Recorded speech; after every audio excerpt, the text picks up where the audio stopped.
Alright, welcome back to another day with Assassin's Creed Unity. Today we're gonna be diving into our second session of the game and really getting to explore more of Paris.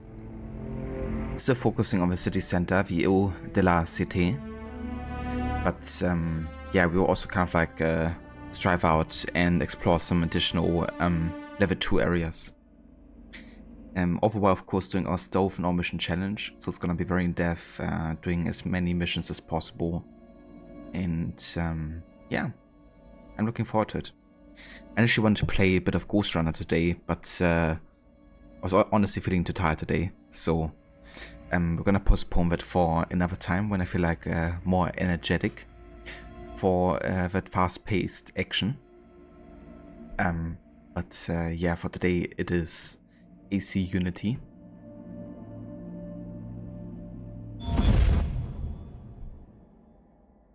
Yeah, we just have a start here of sequence 4. So let's get back to the Café, Théâtre.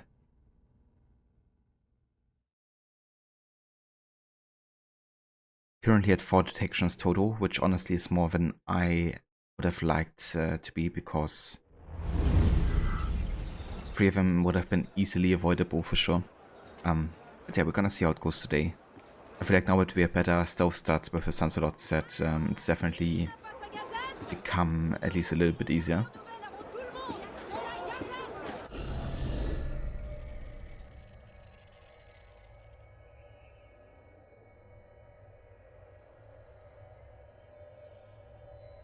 Okay, I'm gonna kind of like mark the sequence 4 here. I'm just gonna like randomly go across Paris here on the way there. It's quite a way, like almost a kilometer. But we can go explore just whatever we come across here.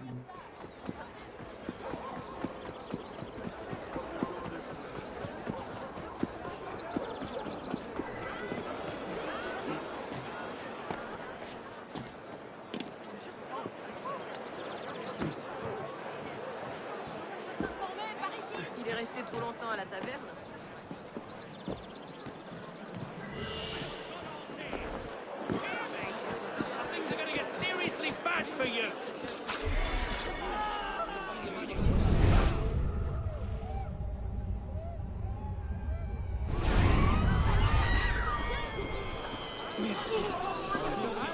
Please. Carmalite Nuns. Defend nuns threatened by an angry crowd. Look there. The National Guard is escorting an order of nuns. Non-juring priest. On July 12, 1790, the civil constitution of the clergy was instituted.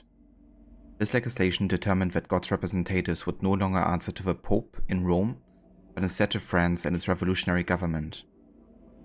They would be paid and overseen by the state. As a result, the church became part of the French administration, which sought to ensure the loyalty of its representatives to the values of the revolution.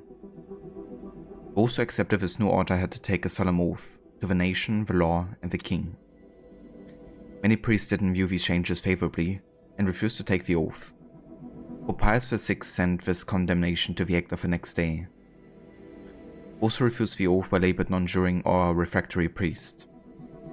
Many who refused were physically attacked or their piety, for their piety to Rome. The crowd is about to attack. They don't stand a chance. Carmelite nuns. The confiscation of the clergy's properties decreed by the National Assembly in November 1789 was opposed by many of those who belonged to the religious orders, including the Carmelite nuns of Compiègne. In February 1790, with the dissolution of the monastic orders, French nuns were asked to return to their homes. However, they refused. Ousted in 1792, they found refuge at the homes of villagers. However, with the Reign of Terror in 1794, houses were searched to ensure that no nuns were being hidden. 16 Carmelite nuns were arrested in June 1794 and held at the Conciergerie in Paris. During the ensuing trial, prosecutor Fouquet Tinvaux affirmed that they were accused of having secret counter-revolutionary meetings and continuing to be loyal to the religious order and the authority. They were guillotined and were placed Tours on July 17, 1794. On May 27, 1906, they were beatified by Pope Pius X.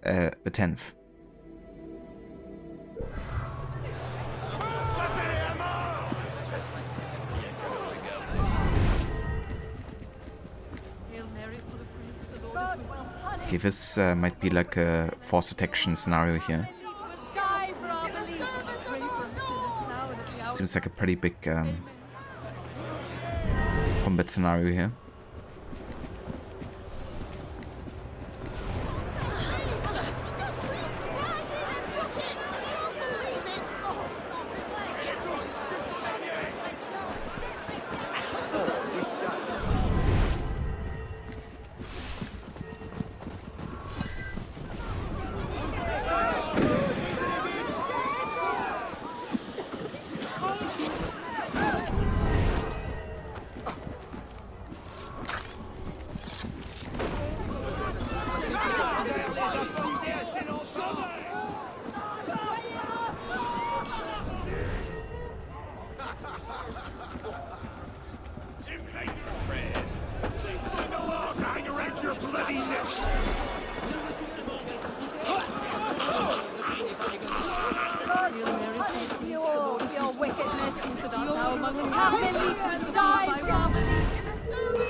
They're gonna be attacked automatically, don't they? So I'm gonna treat this mission as a force detection scenario just with a sheer amount of guards that do want to attack the crowd here.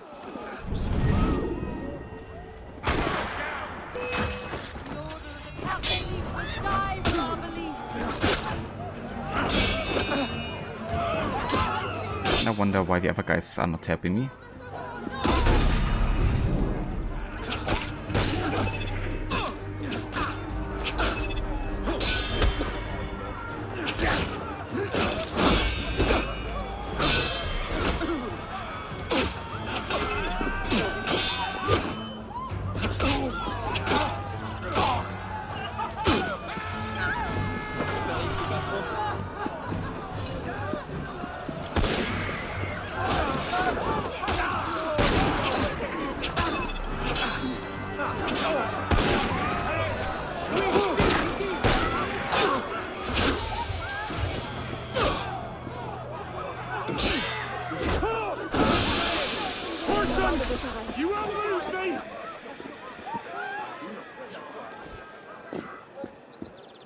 Yeah, that was a bit chaotic here. I definitely force detection scenario, the whole mission, you know, with like how many guards and how many allies we had. I just wish the allies would actually have been a warfare. Like they were supposed to help me.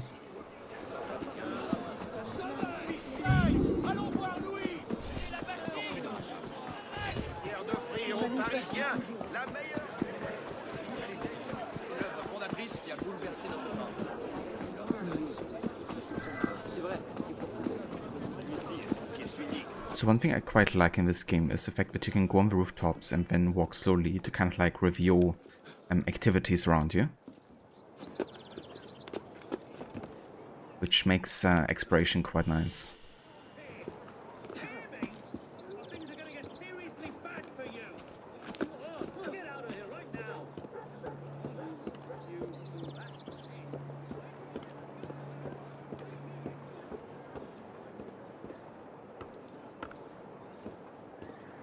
At least. Or maybe I have to synchronize first, right? That could be the case, yeah. I'd have to get the corresponding viewpoint, and then it gets like unlocked.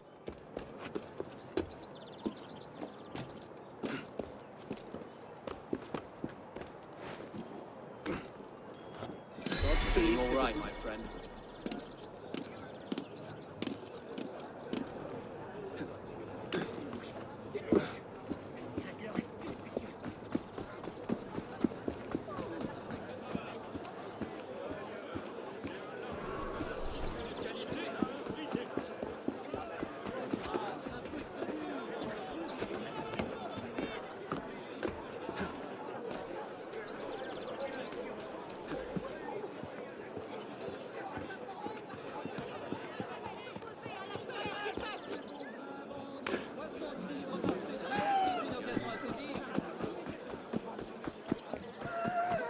So I feel like this might also be a good opportunity to read up on the database entries we haven't gotten around reading yet. At least a couple of them.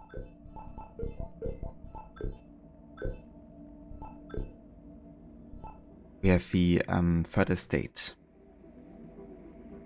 If the first estate was the church and the second estate was the nobility, the third estate was everyone else. It comprised of beggars, peasants, the bourgeoisie, notaries, doctors, lawyers, artisans, bankers, and even scholars, who at the time represented approximately 96% of the population. I don't think that means 96% of the population were scholars. If it did, this would be one terrifically nerdy time period. I dare say you and I would have fit in rather well. In a pamphlet entitled What is the Third Estate, published in 1789, Cité wrote, "What is the third estate? Everything. What has it been until now in the political order? Nothing. What does it ask? To become something.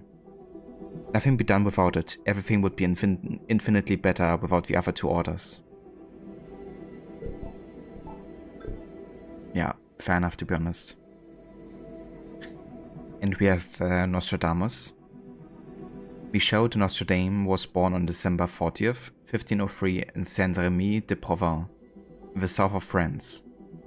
An apothecary, he drafted his first almanac in 1550, in which he predicted events to come in relatively obscure, rhyming couplets. It was around this time that he began to go by the name of Nostradamus, actually an inaccurate Latin translation from Nostradamus. He went on to publish the Prophecies, a work that would effectively ensure the fame and reputation. He was summoned to the court by Catherine de' Medici in 1555. It seems that he predicted the death of Henry II, King of France, correctly, foretelling that Henry's skull would be pierced in a duel with his master-at-arms in 1559. In 1564, Charles IX assigned him the role of physician ordinary to the king. He died on July 2nd, 1566 in Salon de Provence. Bet he didn't see that one coming.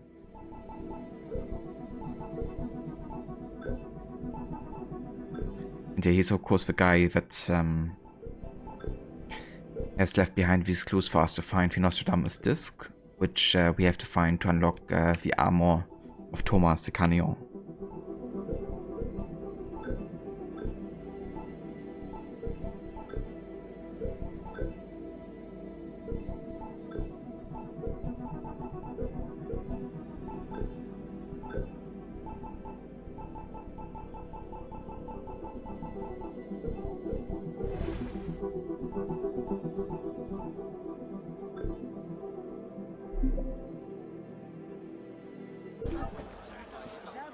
Yeah, just want to make sure that online features are actually enabled here. Possible water's also more creed points.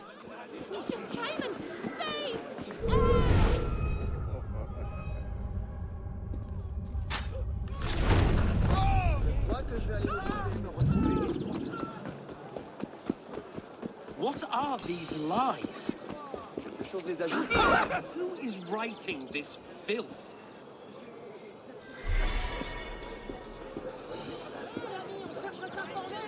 Let's actually go ahead and change the color here for Anu. Un autre client.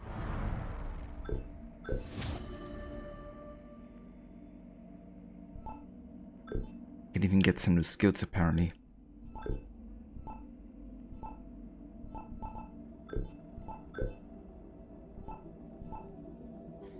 I mean, getting the apprentice locksmith would be quite good to be able to open up doors. Yeah, that should be the next ability here, to be honest.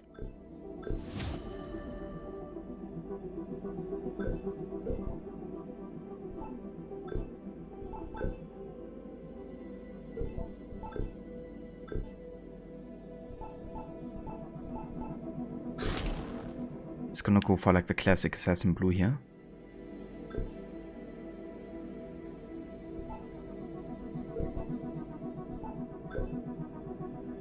I do also want to change the weapon here to something heavy.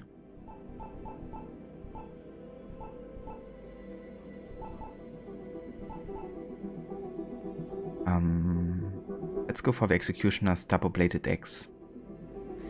Heavy and awkward, this axe is nonetheless capable of dishing out punishing blows. You can also upgrade it for 500 creed points here.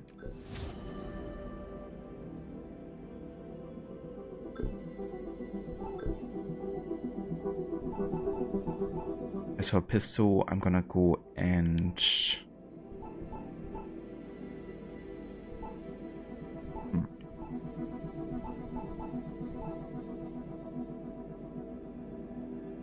Kind of interesting, this gives us a parry option.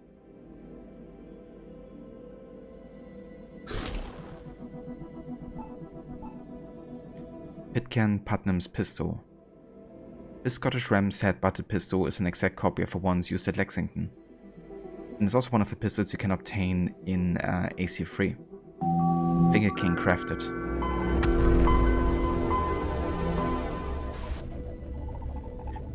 Hey there, Prince Canary. Welcome in. Thank you for the follow. And how's it going?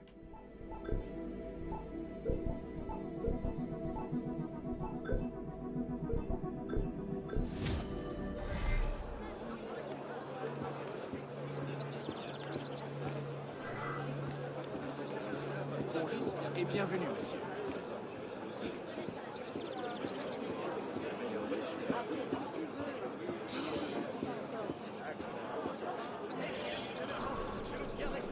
Stop the presses.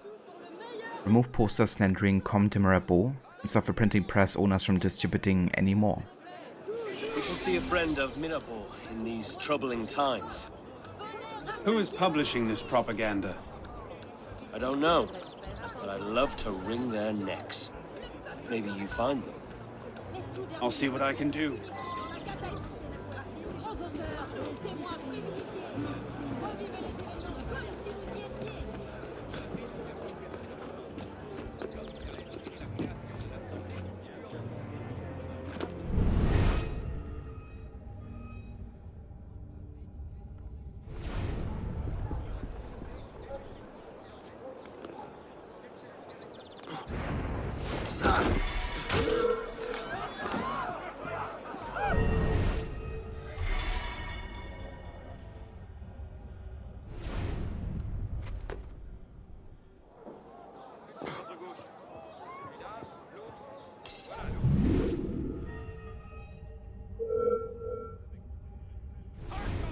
Why the rush?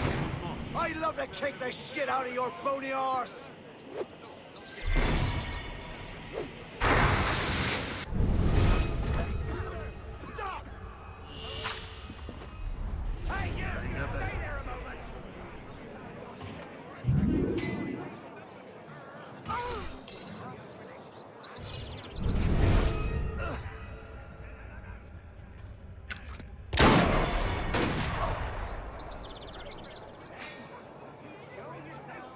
Out of the way. Can't shoot through there apparently. The tricky part here is it's like an open conflict and they might detect me if I come closer to the poster. Especially if he's sniper there. Citizen! Hey there, Harbinger. Welcome in. Yeah, I was a bit too tired to be honest today to kind of like play Ghost Runner because it requires so much concentration and high precision. So yeah, I decided to go for something more chill with Unity.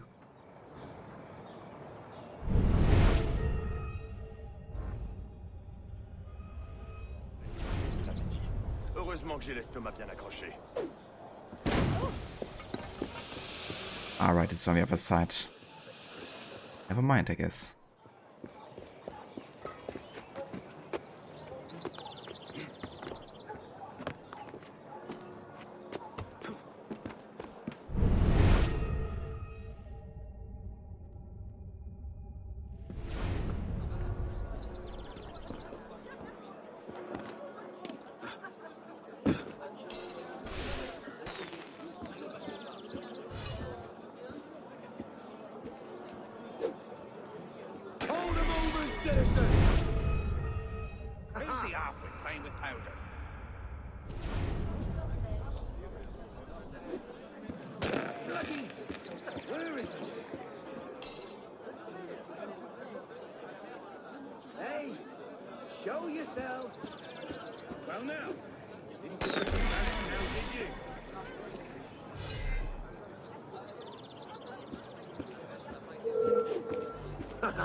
Die!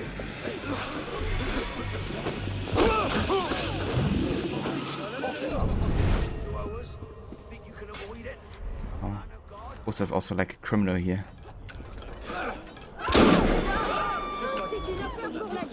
À sa place, j'aurais peur.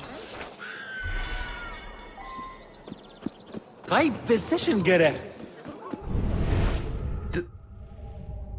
Thank you, Harbinger.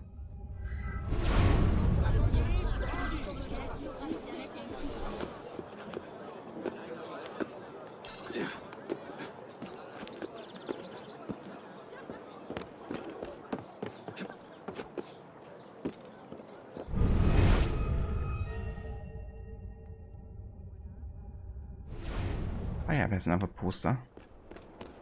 No guard nearby, apparently. That's interesting. I never mind where they are.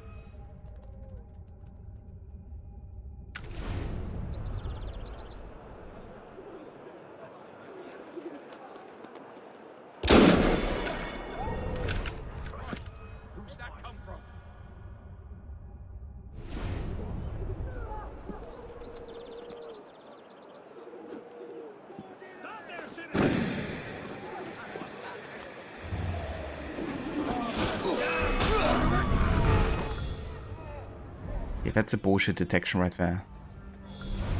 You can see how it was the tree stunned by the smoke immediately after detecting me.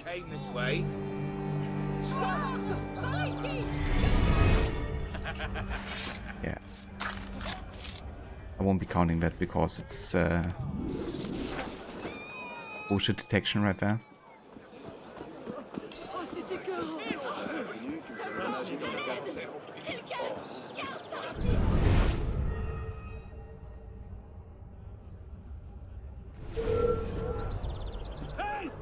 You want me to find a nice convenient lamppost to hit you up on? Where do you think you're going, maggot?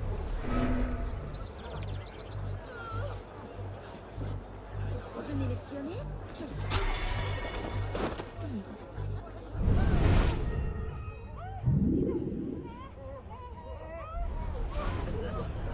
Une surprise pour sa belle. Quelle charmante attention.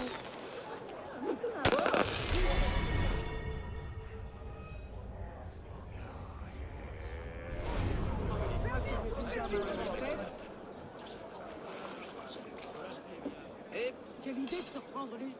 Moi...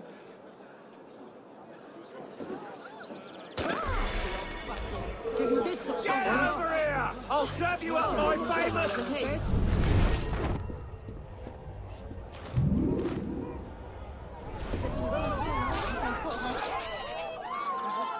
Es-tu en danger, citoyen?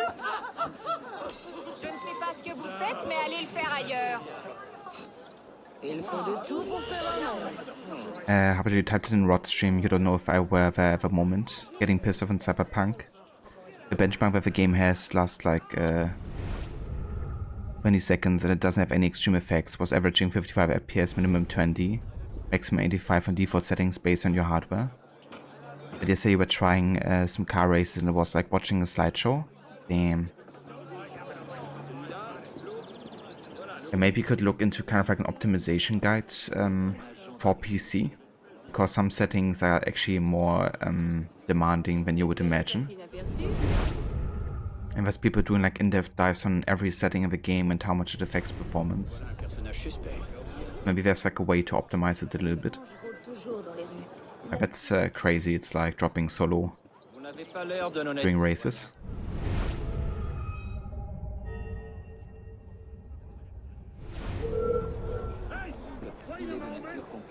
There's like so many guards in this mission. It's crazy.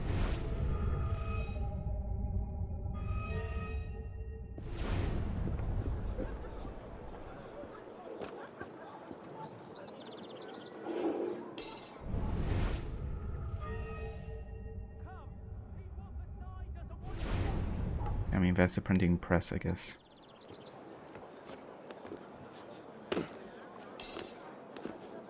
What's the next headline? Mirabeau's love child with the Queen revealed.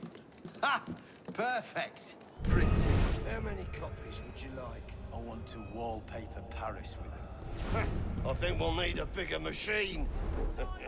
When will the next batch be ready? I'm moving as fast as I can. I'll pay double if it's ready by tonight. Mirabeau's allies are shocked.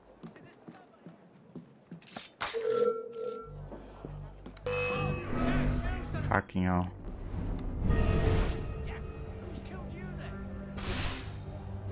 Yeah, I'm gonna count this one.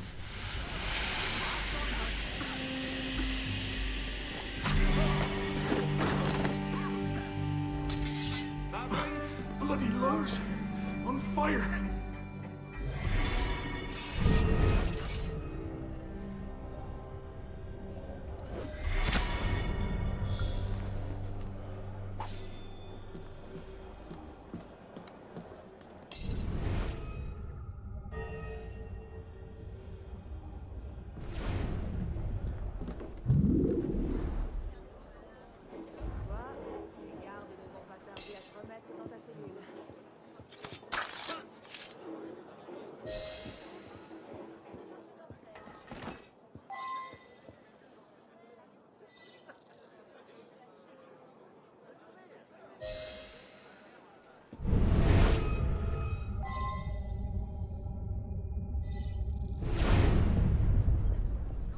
Si vous cherchez à faire une farce, bonne chance.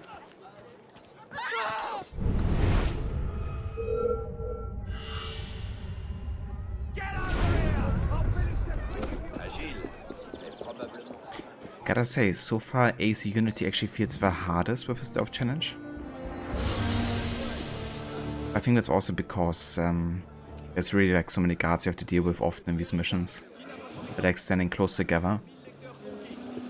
And of course, we're also at a point where we haven't really unlocked a lot of the abilities yet. You know, like this guys, for instance, can be a huge help sometimes. Yeah, we're still kind of like very bare bones with the abilities that we have. Quite difficult so far.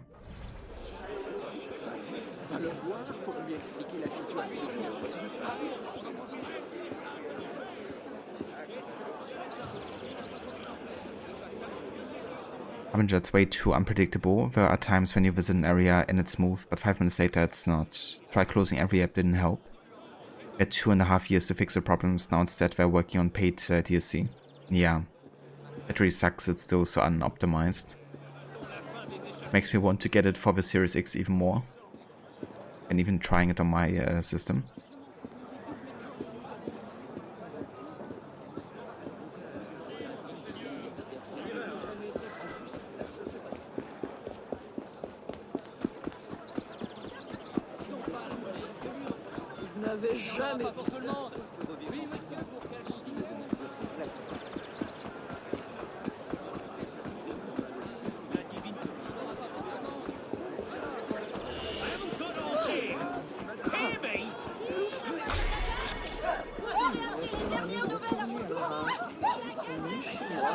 I've got another Moselle Lenormand mission.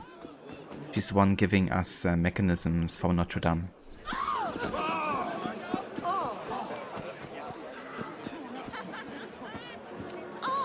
I foresaw your return. Come, I have something to tell you. Flamel's secret, the monks. Locate the monastic cult and retrieve part of a twin mechanism that opens Flamel's laboratory. These cards, the cross and the lady, invoke Notre Dame Cathedral, continuing with the religious theme, monks.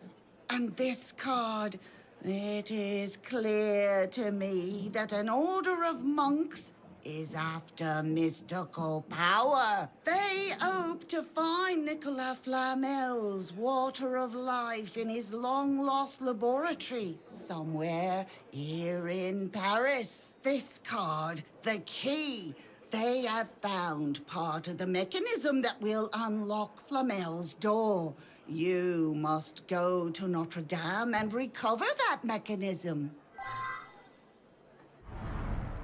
Nicolas Flamel.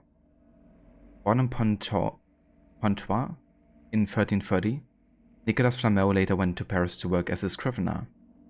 Flamel amassed a considerable fortune for himself, arousing persistent rumors as to how he managed to establish such wealth so quickly. For many, Flamel therefore must have been an alchemist, able to transmute base metals such as lead into gold or silver. In his youth, Flamel had a strange dream in which an angel showed him an extraordinary book. It was in this book of Abraham Elazar that he would later discover the secrets of alchemy.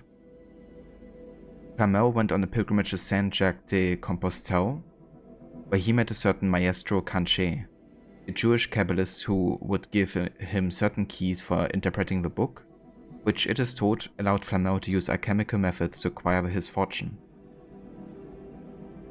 Flamel is credited with the reconstruction of the Church of Saint-Jacques de la Bourgeoisie, the remains of which now stand as the Saint-Jacques Tower.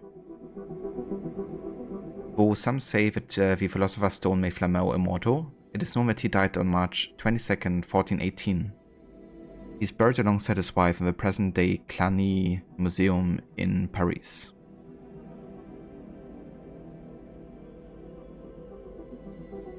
Yeah, you might also know him from the first Harry Potter movie, because the Philosopher's Stone, or the Sorcerer's Stone, also called, is based on this myth about Nicolas Flamel. The stone that gives infinite life.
Okay, we could look for an underground entrance here. Because I have a feeling we have to go underground, don't we? Are they like inside base level? I think there might be actually. Come on! Try you get some of us. Oh, votre gentillesse mérite de louange.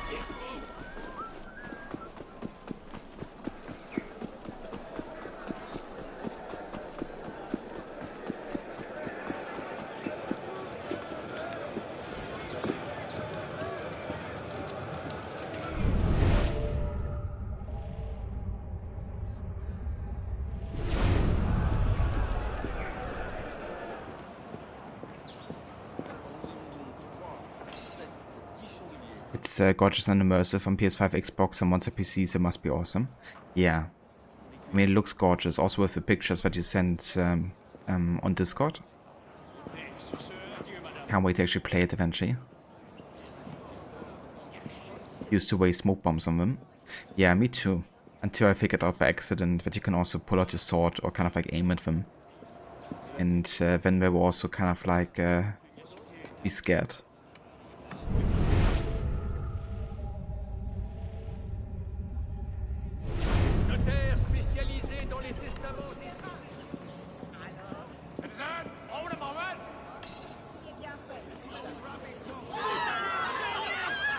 What the fuck happened here? Citizen! Wow. Things are scaring away the crowd, so I can't use it properly now to steal.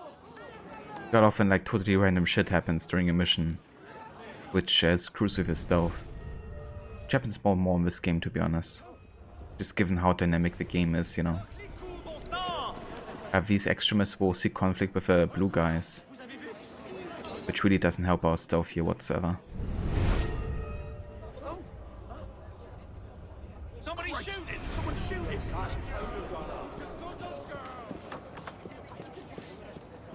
Ah, c'est incroyable! Probablement un voleur qui fuit les gardes.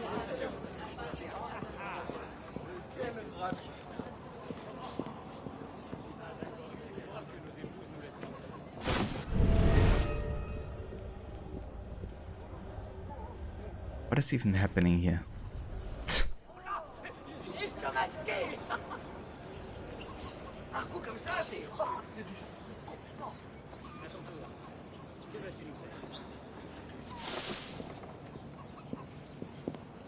Appelez la garde! Il y a des détrousseurs ici!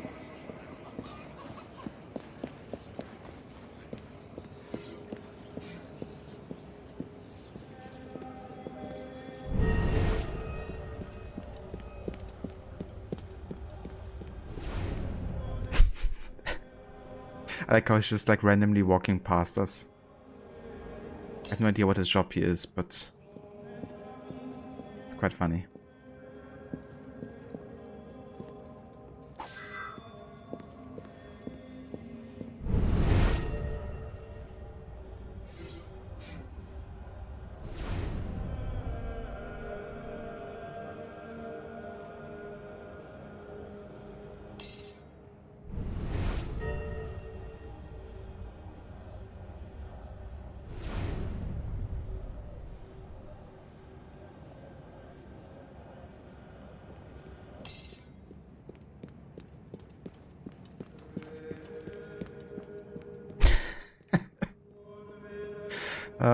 That's so funny. I think he's just doing like a training session. Have you got an appointment? Didn't think so. This rusty bit of metal must be part of the mechanism that Mademoiselle Lenormand was talking about.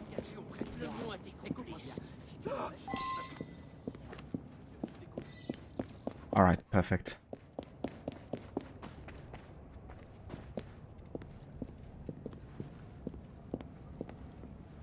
Unfortunately, I can't use this entrance yet, but we will be at some point and be able to use it as like a secret entrance into Notre Dame.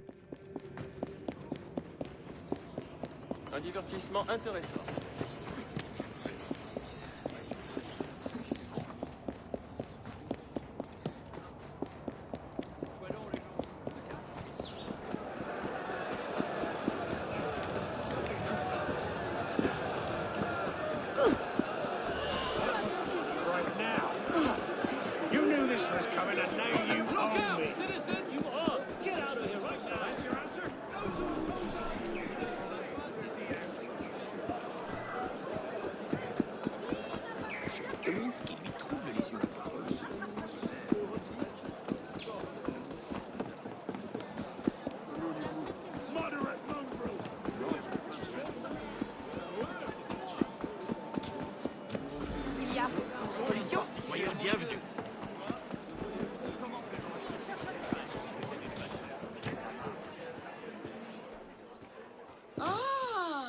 Have recovered part of the mechanism, as I knew you would.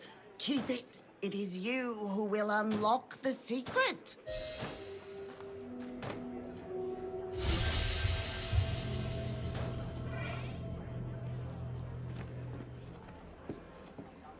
So there's gonna be like multiple parts of the storyline where you gotta retrieve the different mechanisms to eventually unlock the next mission. And yeah, that now spawned, but I'm gonna do this another time. Just so we have like a bit of a variety of different missions here. I could do a social club mission over there.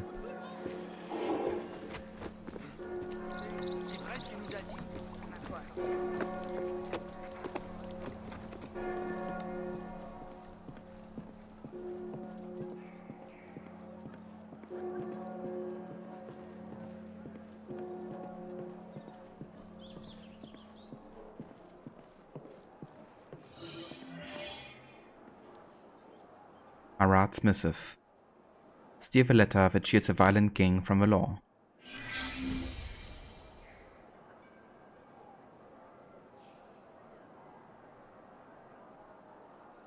A violent gang is robbing graves in the Eau de la Cité. A letter from the powerful John Paul Marat shields them from arrest. Steer the letter.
So he's running.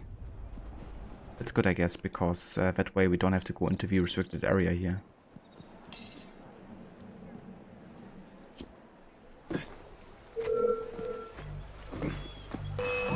Oh, fucking hell. That was a forced detection, wasn't it? Like, he was waiting for us inside.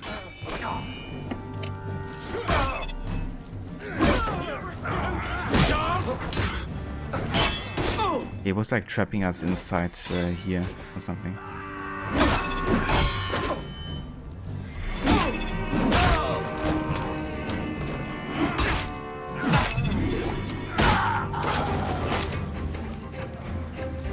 I'm honestly not sure if it was like the guy at the door here, because they don't tend to detect you that fast. Or if it was him, because he was like literally waiting inside, ready to attack us. I guess since we don't really know, I'm gonna count it. Just in case it could have been done stealthy, because we can't really figure out, since we can't replay missions. Like parastories, at least.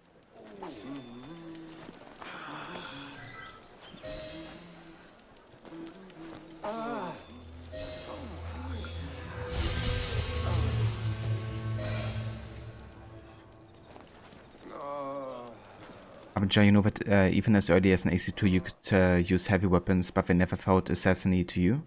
That's fair, I guess. They're definitely more like brute type of weapons, which is why also the brutes in AC2 usually tend to have them. I think sometimes it's satisfying AC2 to kind of like use them to counterattack other heavy guys or people with like spears, because it creates like really cool, unique finisher animations. But yeah, overall I definitely like more lighter weapons in AC games. To kind of like suit the assassin style, I guess.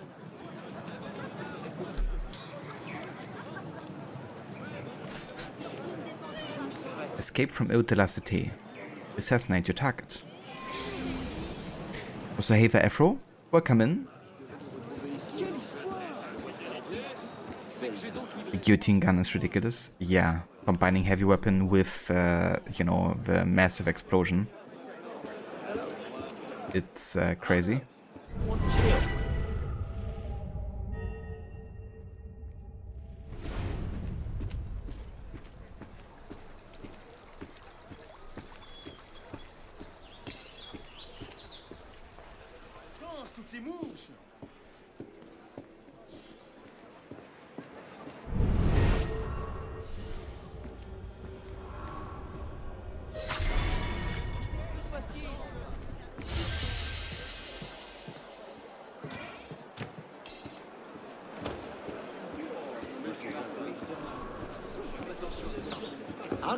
Anna.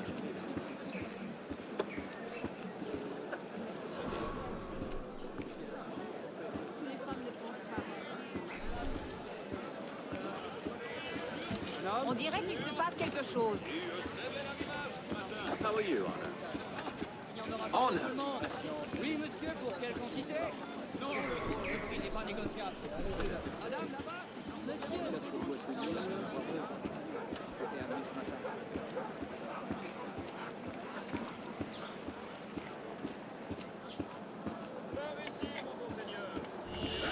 Listen to me. I said I want all the money you've got. Hey up! Right, I've had enough. I don't...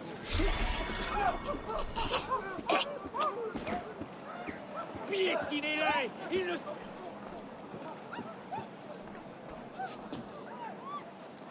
Alright. Sorry, I had to mute myself here for a sec. Yeah, it is Harbinger, basically grenade launcher. It's insane. I do kind of love it though, even though it is ridiculous.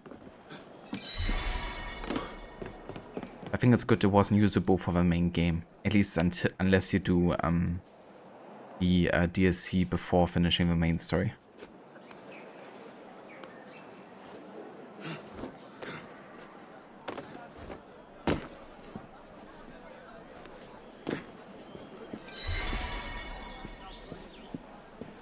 Easy enough it was. What are we doing right now? Side content?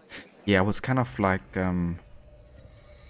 spawning down here somewhere. And I decided to just go straight for the mission, but kind of like take on any side content we come across. But yeah, now we essentially made it to the Café Théâtre, so we can do some main story and do the council briefing to kick off the fourth sequence. But I've just been doing some Paris stories and club mission and stuff. S'il continue, il va se... Rebel, you see, man. Ah!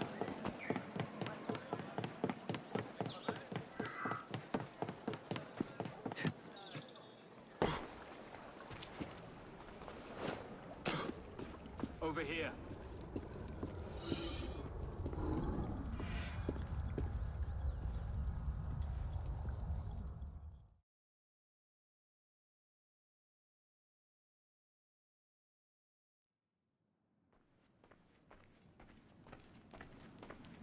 Honor!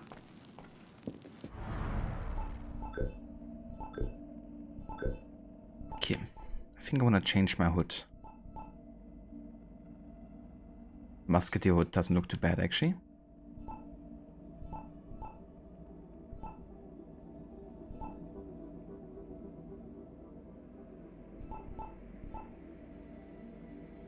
I also quite like the improved bourgeois hood.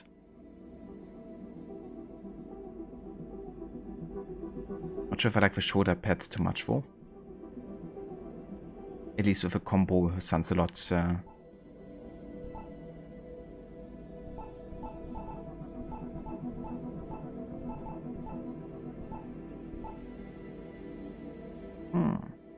kind of cool that the handmade medieval hood has like not the you know, metal kind of like stuff on there, like this one.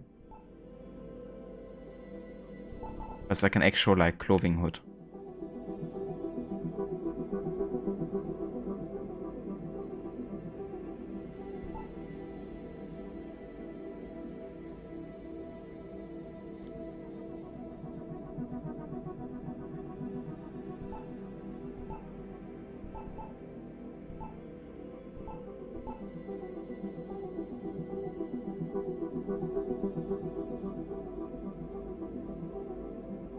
That looks kind of cool with the shoulder pad only on one side.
This doesn't look half bad, actually.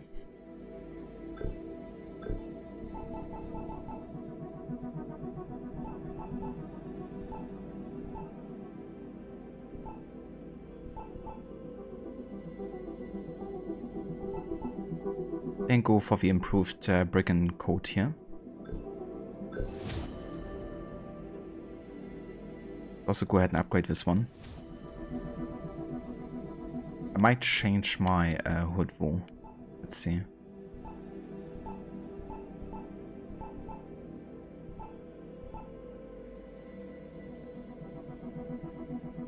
Kinda like this combination.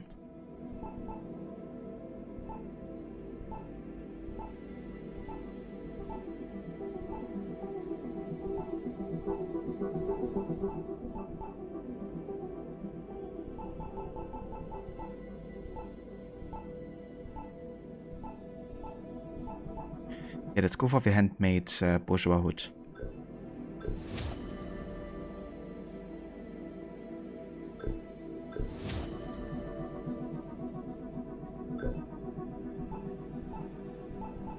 And for the legs we go for Arno's tailor breeches here, I think.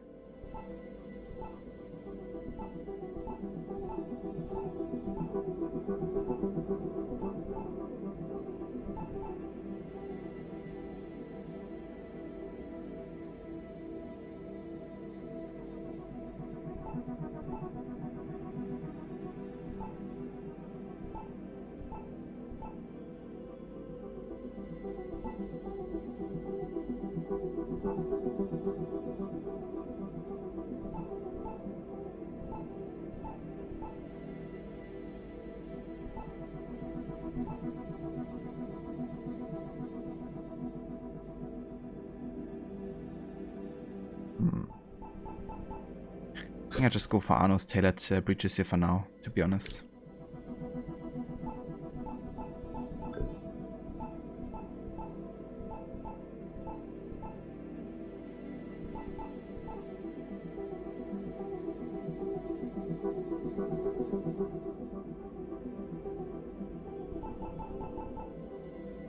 I kinda like the blue, white and red action here. This reminds me a little bit of like the color scheme for Edward's outfit.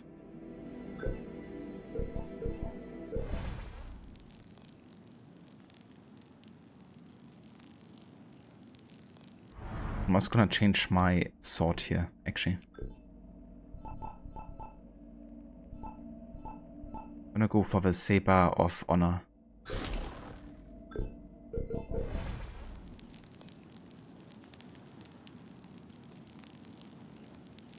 I can't believe you did most of the game with gear that offered extra lockpicks and without bonus Phantom Blade ammo. You thought they were mutually exclusive. Doing the co-op heist of 5 Phantom Blades is fun. Yeah, it's definitely quite good to have like 10 of them, you know, instead of a 5. Does make stealth quite a bit easier. But still nothing against the amount of throwing knives you can have in Syndicate with EV. Like 30 throwing knives that stun enemies on impact. Deal like double, triple the amount of damage of regular, and are in general just overpowered.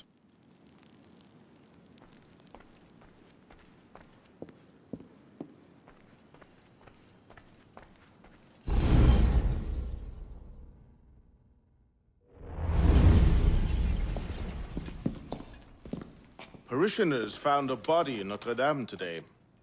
The wags are already calling him the Penitent. I take it justice has been done? Not entirely. Cité had an accomplice the night of Monsieur de la Serre's murder. He struck the killing blow. This raises troubling questions. What have you learned? He was working with a man called Le Roi des Thunes. The King of Beggars? Are you sure? You know him? Of him. The beggars pay him tribute. The man himself is a ghost. We've sent 3 assassins after him. The first 2 found no trace. The third never returned.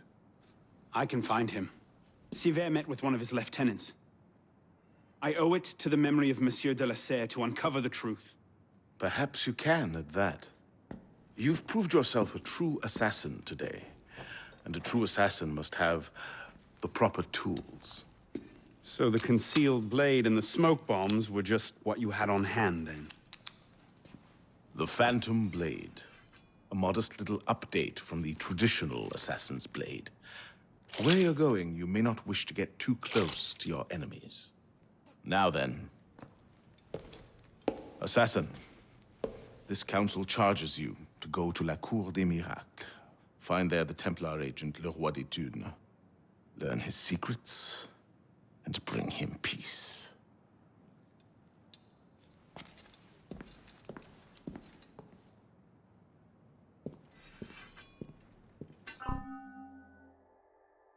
Phantom Blade.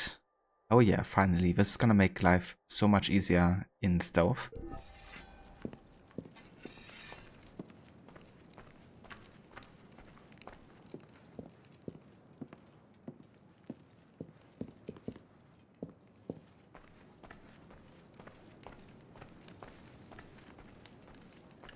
Am I gonna do a heist soon?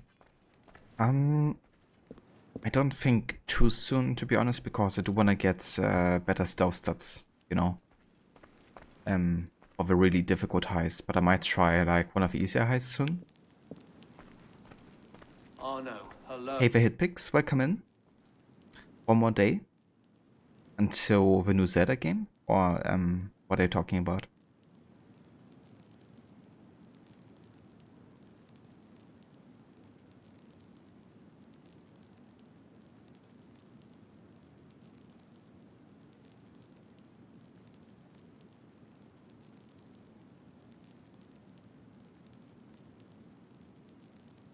My friend, how are you?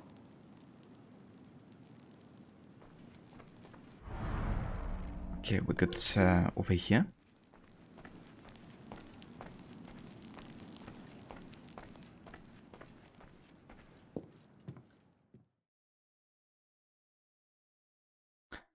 Referencing Les Miserables. I gotcha.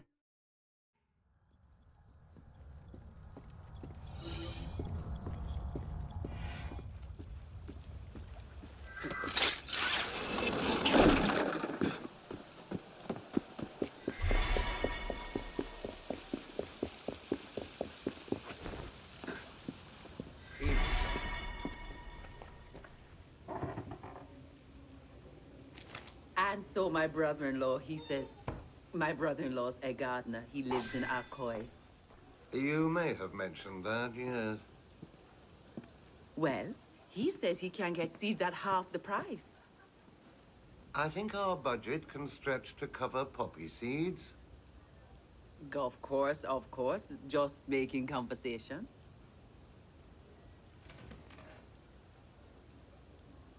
Care for some dinner, sir? Wow.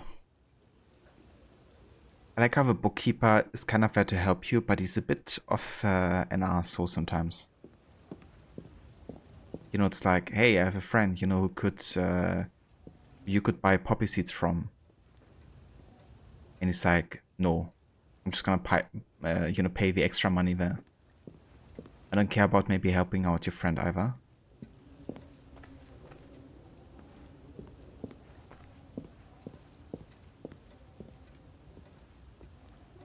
Because the music is about revolution and this game is about revolution. Yeah, fair enough. The association gets often made with the French Revolution and Les Miserables. It's kind of funny because one of the first database entries in this game is Sean complaining about people constantly mistaking the settings for each other.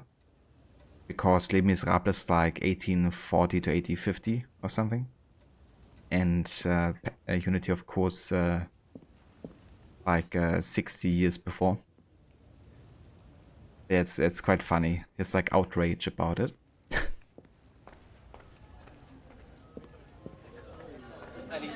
But yeah, they're both revolutions, that's for sure.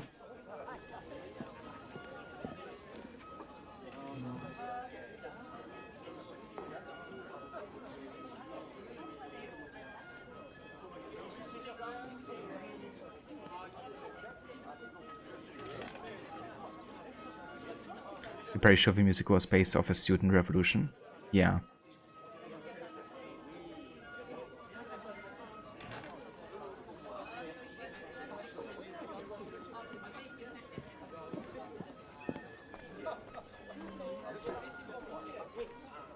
evening, monsieur.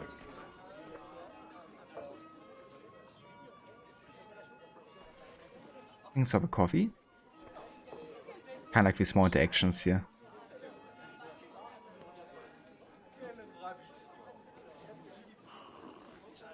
Les Miserables during French Revolution Part 2. Yeah, I guess so.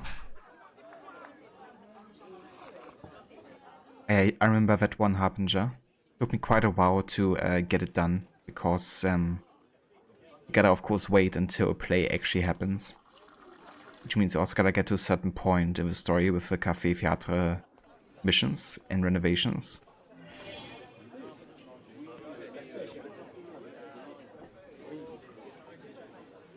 But yeah, speaking of which, Autour d'Affaires. The Herbitists are burning rare religious manuscripts, some of which contain assassin secrets. Save them from destruction. And Vanderlock's bookshelves and books added to the Café Théâtre. It seems some royalist fanatics called Les Actes des Apôtres are on a book-burning spree. Many rare manuscripts are in danger. Meet my contact at Place de Fin and save what you can. We'll find them a good home here.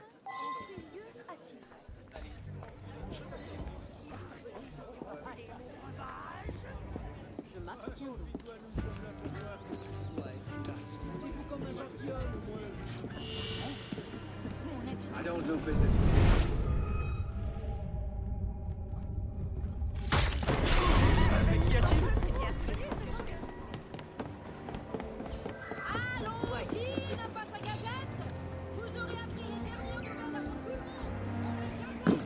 Every time I try to aim over there to this rooftop, but Anna's like jumping to the right instead. I guess the angle isn't really optimal there. But even just going high profile doesn't like auto jump there, ever. Fair enough, I guess. It's a bit of a weird angle.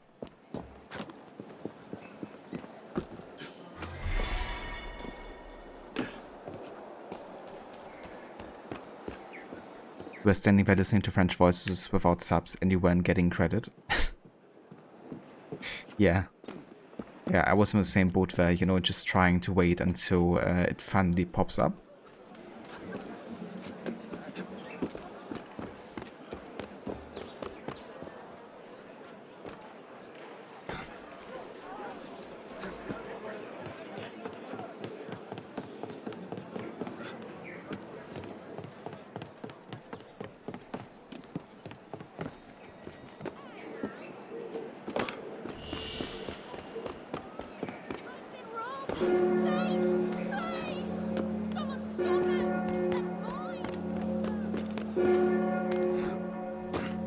I gotta say I missed Unity quite a bit. It does take a bit for to get the hang of some of the controls again, because it's so vastly different to anything else in AC. But yeah, it's very satisfying, you know, getting back into it. Just having a game that's like so focused on the pillars of Assassin's Creed. It's also so far one of the toughest stealth challenges. Watch Dogs, for instance, was much more controlled and less random and much easier to deal with in comparison.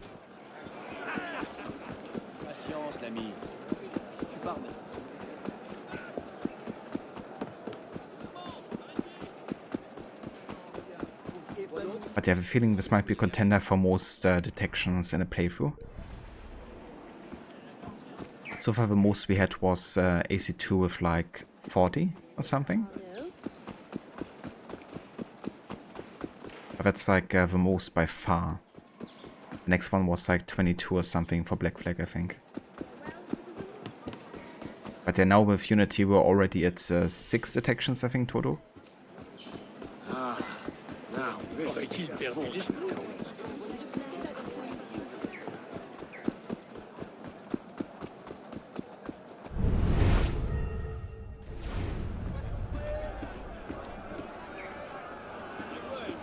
Thank God you're here. They burned most of Monsieur Deschamps' library already. Please save what you can. N'avez-vous donc rien de mieux à faire?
That's what I mean, like, there's so much random shit happening, you know? Like, there's like a random event spawning where an extremist kills a civilian. Then you have guards chasing them and using a gunshot to to chase them and kill the guy. Then if you have a guard chasing them and being like, you know, in a worse state.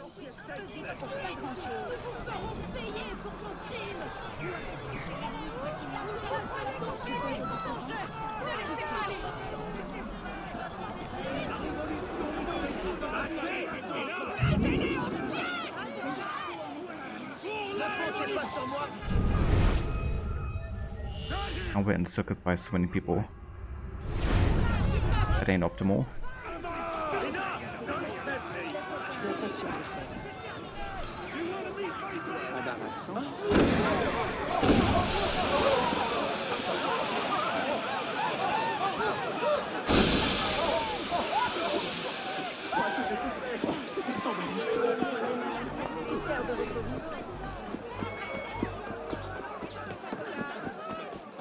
Okay, that worked rather well, considering the randomness of this mission again.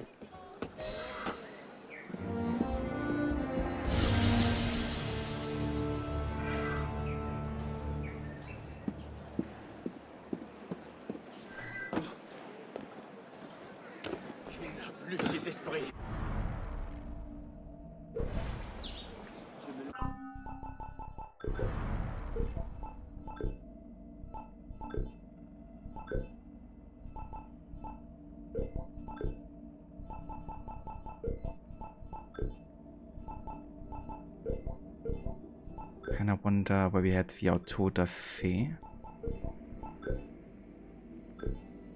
It's an event. Okay.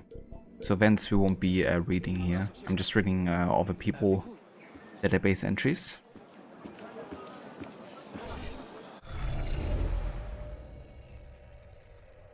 Okay, so the next main mission actually takes us up here to the Kingdom of Beggars. For now, I want to concentrate on the Île de la Cité, like the city island, you could say. And one thing we can do here is a murder mystery. Mission type we haven't done yet.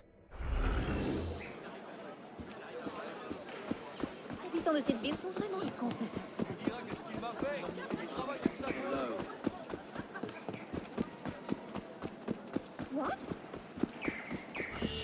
Come back here, you thief! Thief! Thief!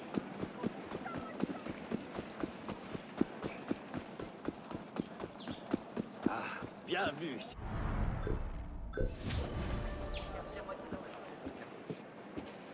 Bien conscience, crois-moi. Qui dans en tête, toi? Il n'y en aura pas pour tout le monde. Oui, monsieur, pour quelle quantité? Hey, Vidari.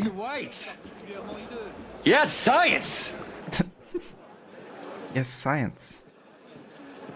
Representing Jesse. Also going Terry.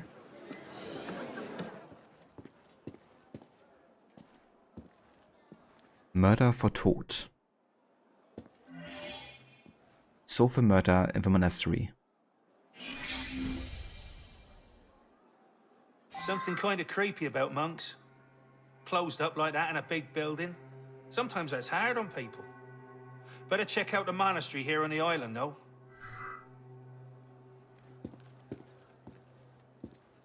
I can't help you.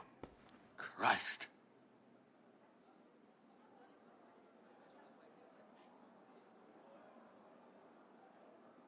Quit bothering me. Doing good, how about you? That's good to hear, Derry. And yeah, I'm doing good. Focusing a bit more on side missions today with Unity. And getting to kind of like explore the city center. Nothing, eh? That's what I expected. This guy's funny because he's like always sleeping on the job. And is literally doing nothing. Except for awarding you weapons he finds like randomly.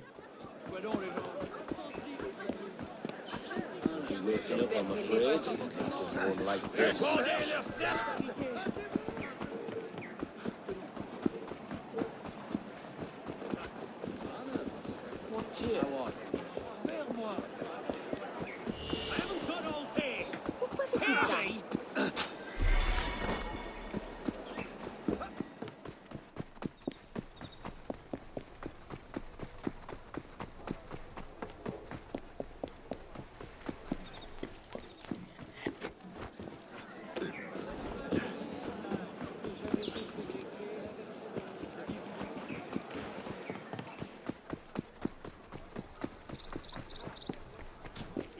So murder mysteries are basically exempt from the stealth challenge at any point, because the whole point about these are that they're not about doing any kind of like assassin stuff, you know, like assassinating, stealthing, whatever.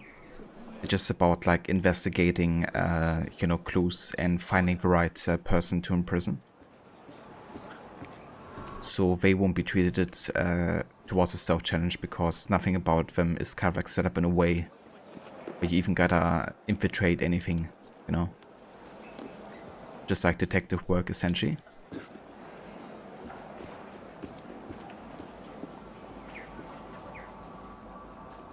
So for this mission I'm actually gonna disable the updates, just so they don't interfere with any clues we find, because it can be quite annoying for the murder mysteries. So I'm gonna disable them here temporarily.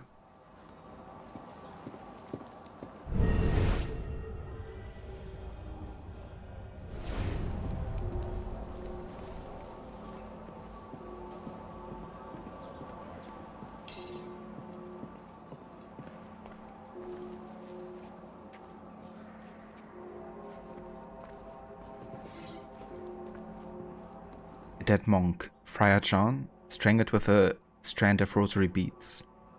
He appears to have fallen from a chair while writing at his desk. Dear Lord, Friars Stanislas, Bernard, and even the respected Friar Benoit, and then Friar Jean, all dead. It passeth all understanding. 3 monks survive, praise God, but I dare not think. Is it possible that the murderer is one of them? Ah, ridiculous. Which of them would be capable of such an atrocity? Body of Friar Bernard. An older monk lying dead in his bed. His features are sallow and his face is ashen grey.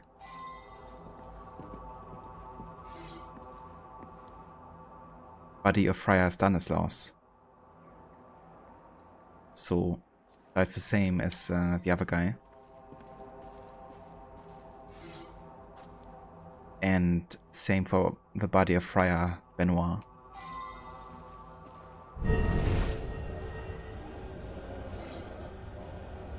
Crumpled paper. Clenched of a monk's dead fist is a crumpled bit of paper, apparently torn from a diary. It reads, "Guilty. I have poisoned them. He claimed it was God's will that I do this, so because of a prediction. But I cannot escape my guilt. I am a murderer. Must confess everything right this minute before the note is unfinished."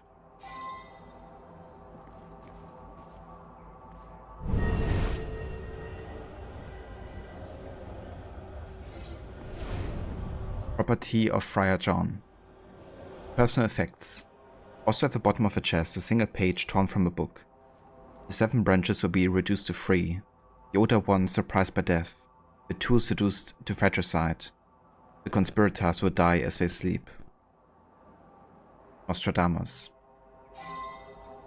So it's like a potential prophecy for the future, which means the murderer might have acted to fulfill something that has been foreseen.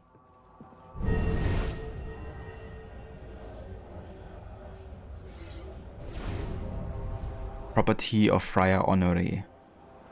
Personal effects. Of note is an enormous book filled with intriguing quatrains. The prophecies by Nostradamus.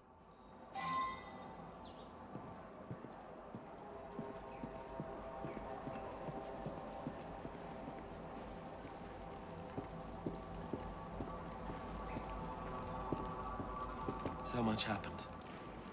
First, the death of the elder monks. Friar Jean served them wine, and they immediately became very tired. They went to bed and couldn't be roused. I ran to the doctor. When I came back, what did I find? They were all dead. And there's Friar Jean, strangled at his desk.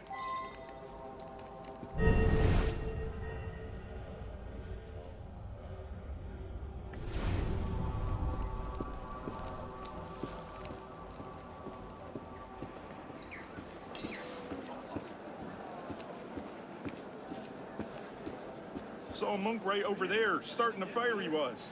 A fire, here in the vineyard. Well, I yelled at him to get on out of there, and he ran off.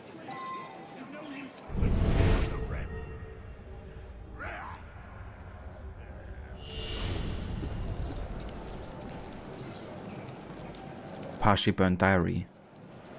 Poisoned the cask of wine, but I served it. If he knew that I'm about to confess, he would not hesitate to murder me himself. O curse the day the prediction of Nostradamus ever came into Honore's possession. He is quite mad, and he has driven me to madness. But I am.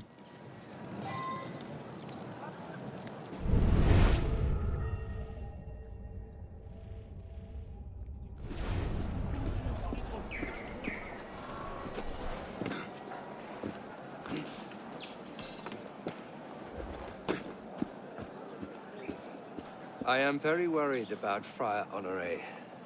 He and Friar Jean were quite close. I fear Jean's murder has affected Honoré's sanity.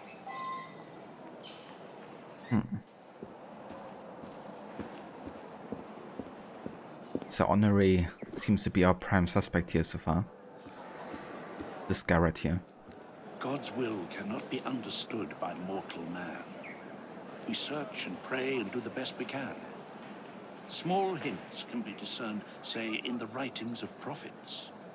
I believe Nostradamus is one. There we go. We now have all the clues to finish off the investigation. And yeah, it's Friar Honoré, you know. He's basically confirming that he believes in Nostradamus and his foretellings. And he's also kind of like, you know, having the text of Nostradamus next to his personal effects. There's also other guys who are kind of like complaining about him, you know, saying that he's gone a bit mad. So, yeah, he's my suspect. God's will cannot be understood by mortal man. We search and pray and do the best we can. Small hints can be discerned, say, in the writings of prophets. I believe Nostradamus is one. The conspirators were foretold to die in their sleep. Jean was victim of a fratricide. Is it murder to fulfill a prophecy? Yes, it is.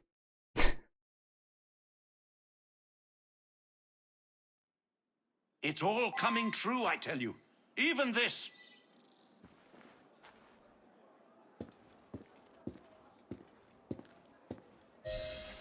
He's a bit off his nut, if you ask me. Arrest the madman. 9 times out of 10, you're right. Go ahead.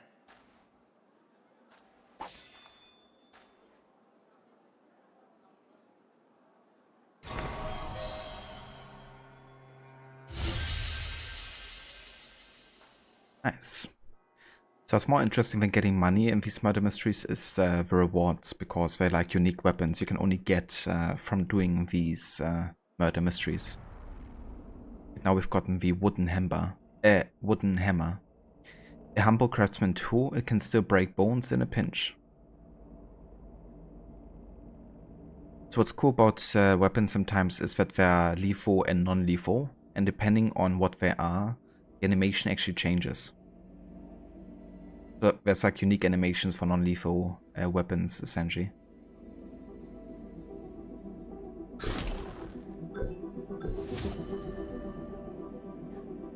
I'm gonna use this just to showcase the weapon a little bit. Body's been found in the catacombs.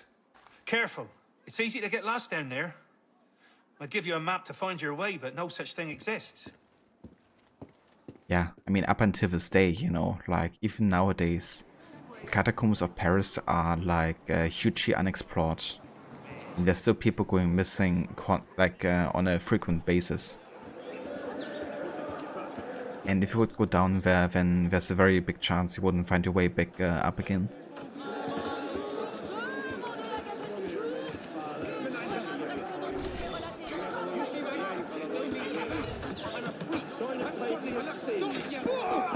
In blood! Nom de Dieu! Au meurtre! Allez chercher...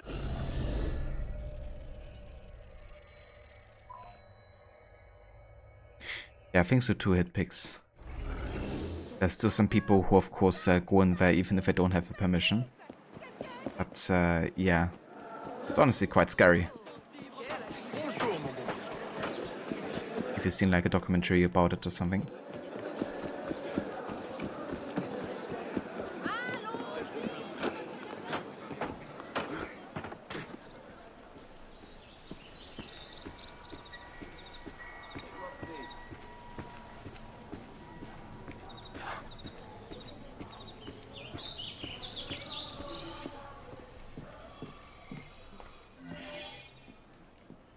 Using the old Noggins.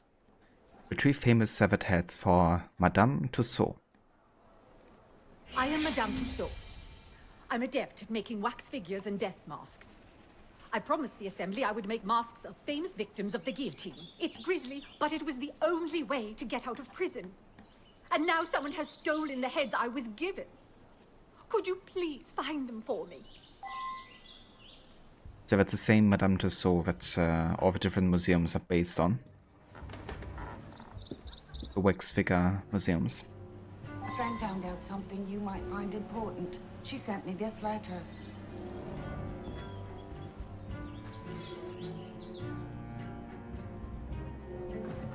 Cher Madame.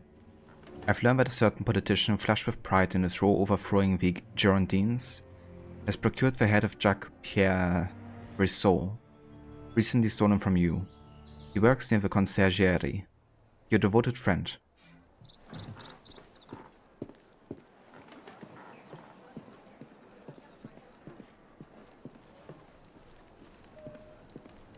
Rumour has it that a soldier who guards Sainte-Chapelle wanted the head of Olympe de Gouges. He was in love with her from afar. Lovely.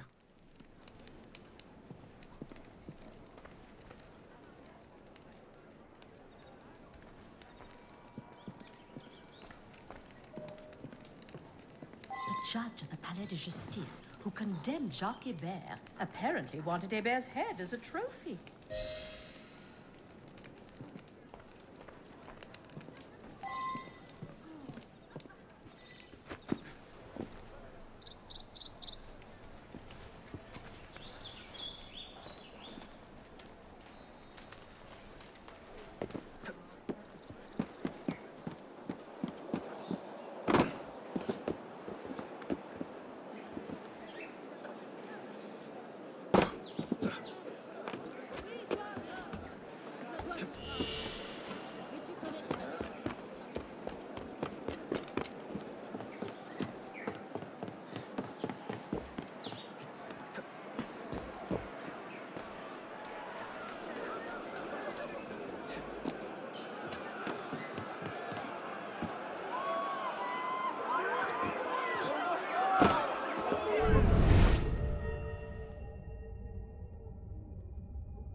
Perfect.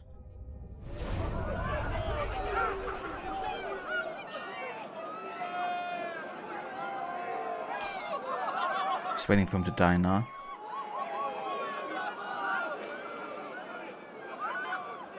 Which seems to be happening.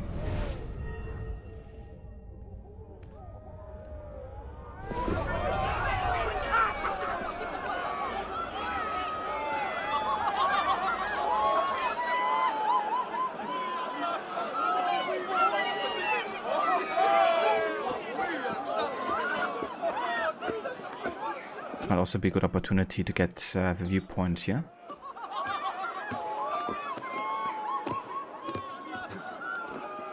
Definitely makes stuff a lot easier now having the Phantom and Berserk blades, to be honest.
Yeah, I do love the viewpoints in Unity. I also love how far they zoom out to kind of like showcase so much of the city.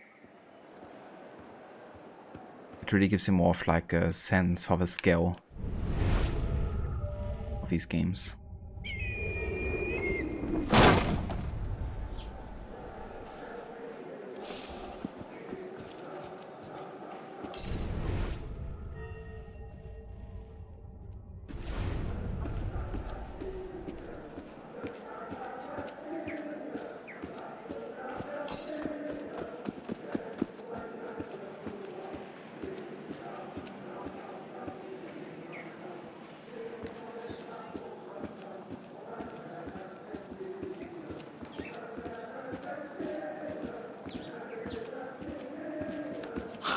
Just gonna kill him because it makes looting it safer.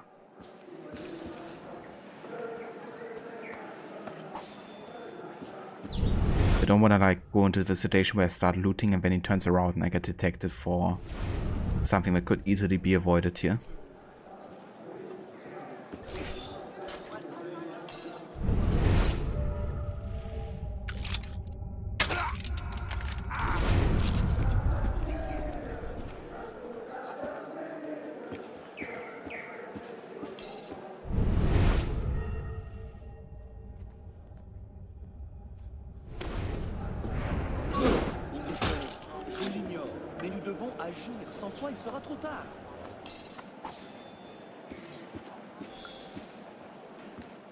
Letter from Captain Lenotre.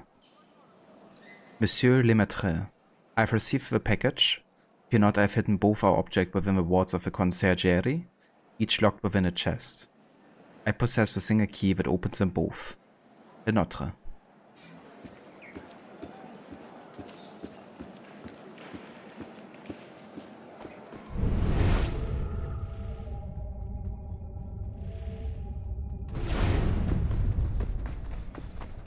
J'ai su que tu connaissais.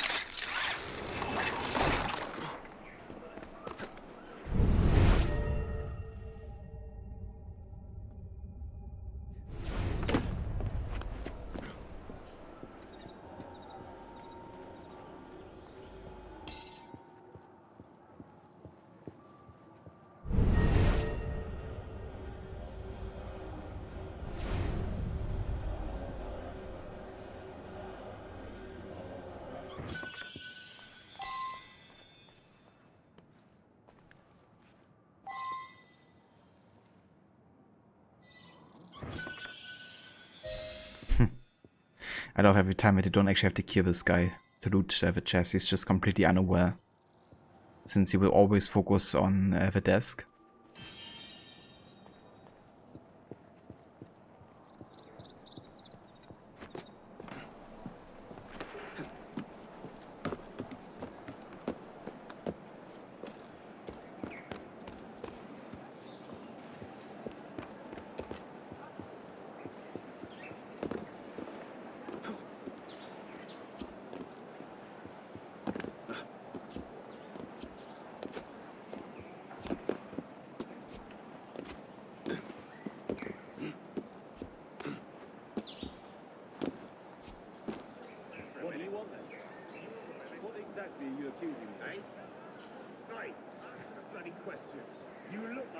Makes me wonder if I could do this jump here. Yeah, didn't even take any 4 damage. Wasn't the safest jump, but it works.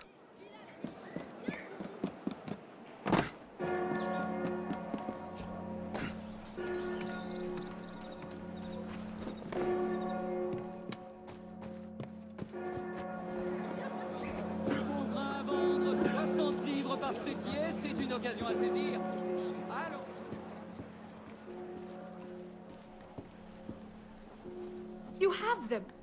I can make the death masks and be safe. Oh, what a world in which we live.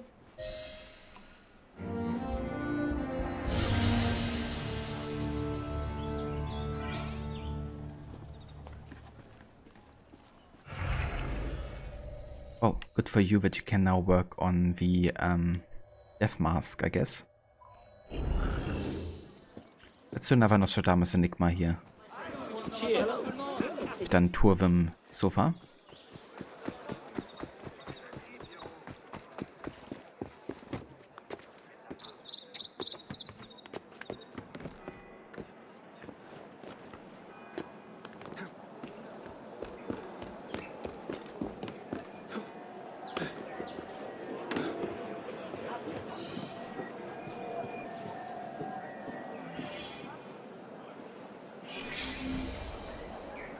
In a peaceful field strewn with stones, a winged watcher waits. Her gentle gaze graces all swords.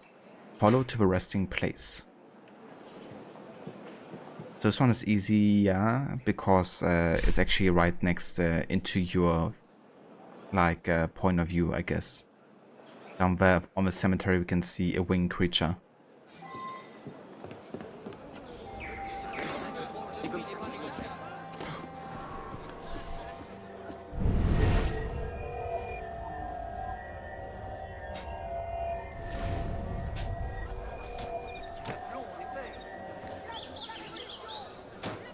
Notre Dame Cathedral looks over her daughters, one snuggle between Dame and Sainte-Chapelle. There the face of a son watches over his flock.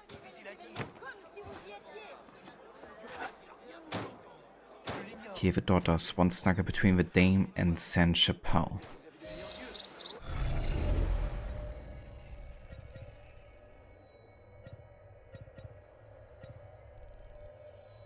So cover Notre Dame here. And the Sainte-Chapelle is over there. So in between here. I guess this one? Maybe? Let's have a look.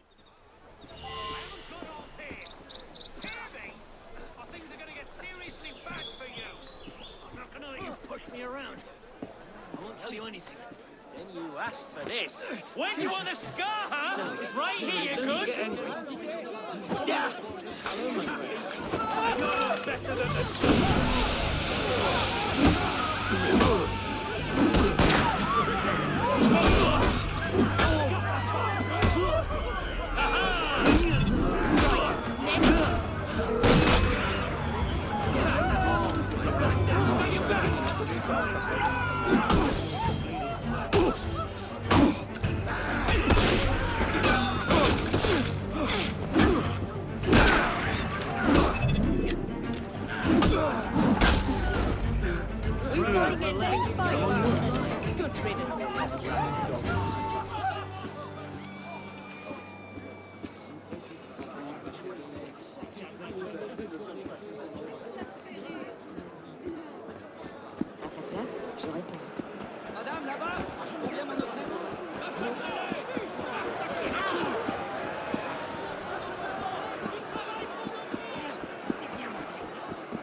Okay, so that over here should be the Saint-Chapelle.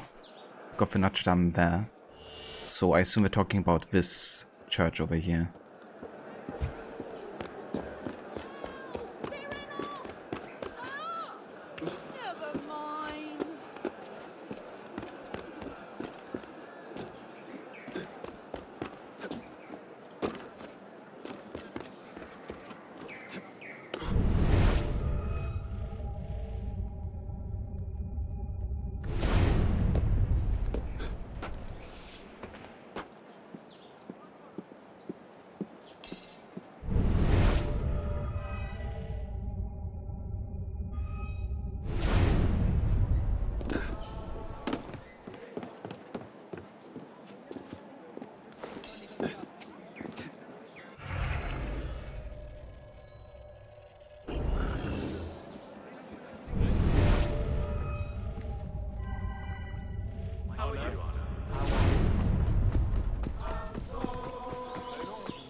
Doesn't seem to be here, is it?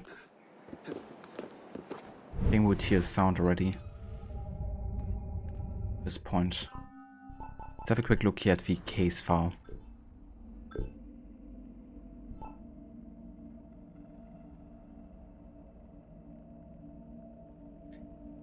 One snuggle between Dame and Saint-Chapelle.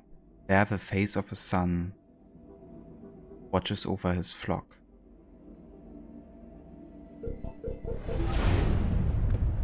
Face of a sun.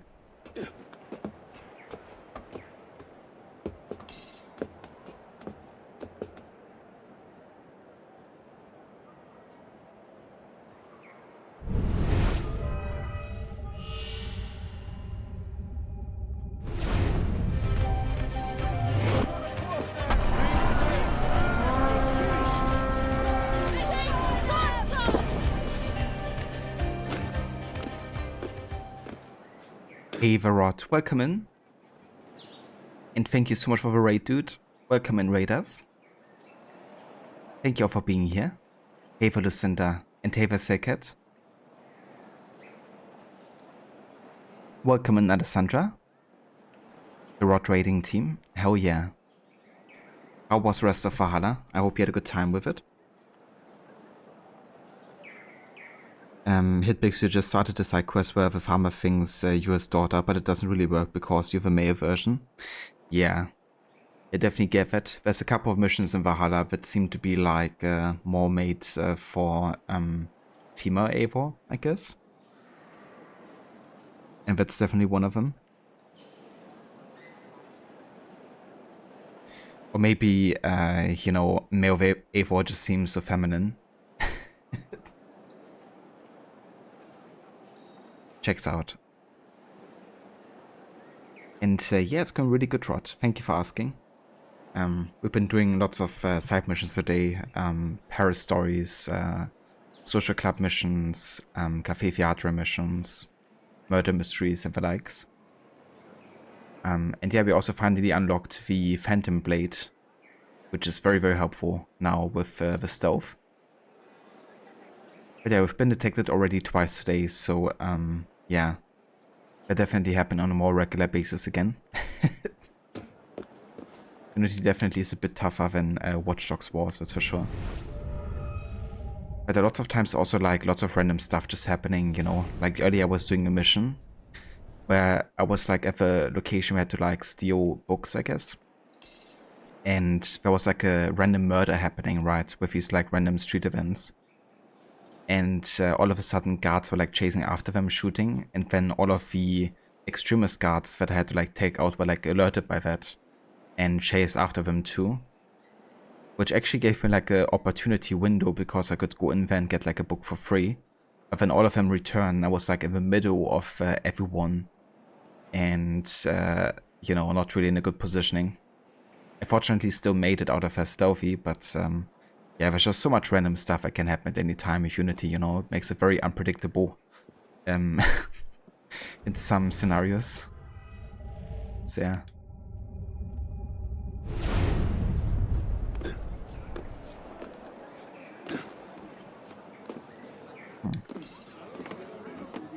I have no idea. That's the one they're talking about, because there clearly isn't any glyph over here. Maybe I should have a look at the Saint Chapelle or something. A massive improvement, no doubt.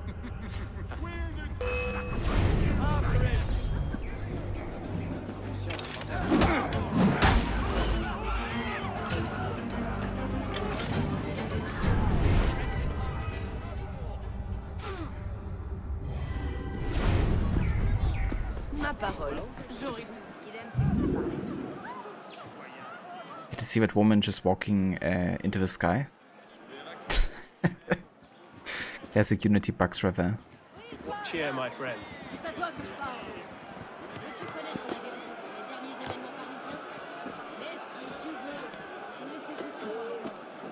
Otto went well, thanks. You got the King Oswald sorted and on his throne, so still early in the story.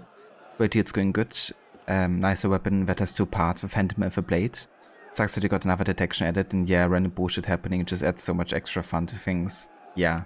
I've also made an exception earlier for one of the random detections, because it happened by a guy who was like affected by the smoke bomb. But then when I jumped down, he of course saw me for like a split second, but then was immediately stunned by the smoke bomb again. So I was like, yeah, no, that's bullshit. Yeah, it's just the stuff that you have to deal with sometimes.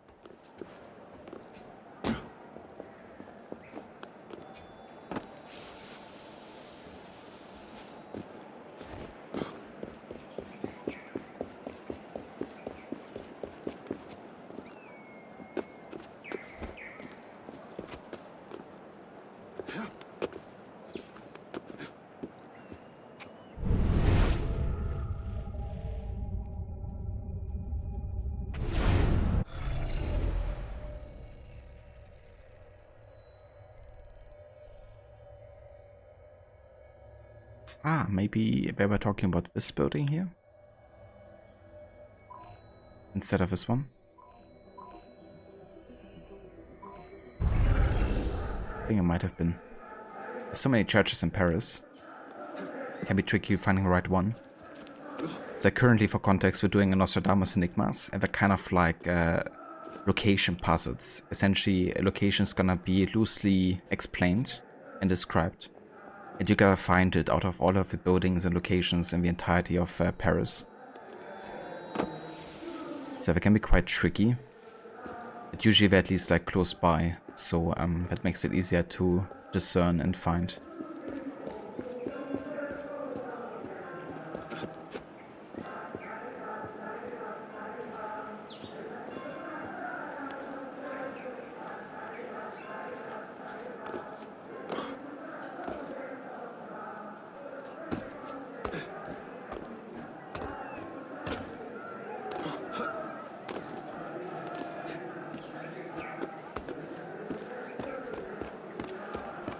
Quite sure it must be this church here.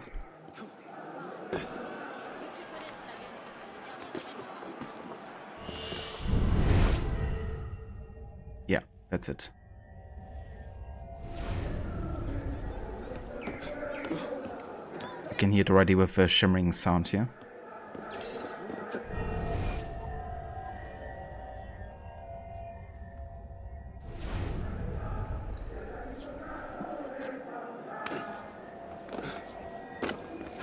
Ah yeah, there it is. The face of the sun. Beyond the Dauphin, the blue ribbons diverge, making way for man and beast. An assassin's victim struck a shrewd bargain to acquire a city. The treasure lies beneath a mount. So I guess the place Dauphin. Yeah, this one. And there we have the symbol of a rider over here. So that should be it.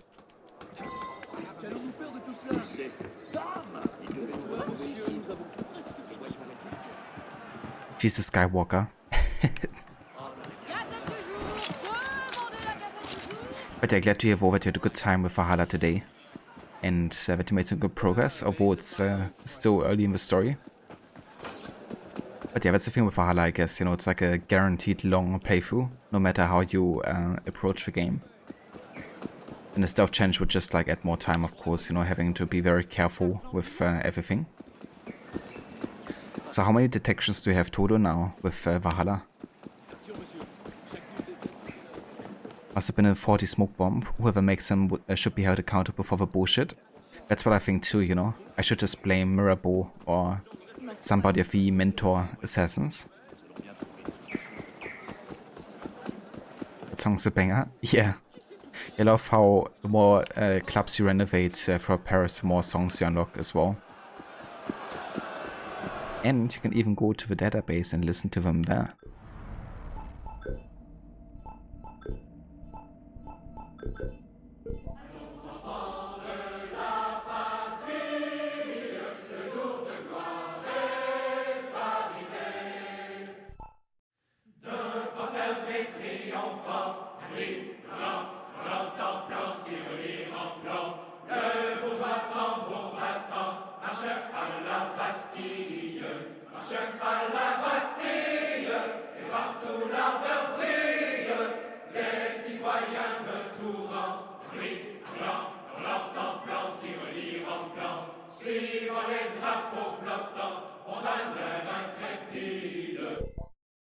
Amazing, isn't it?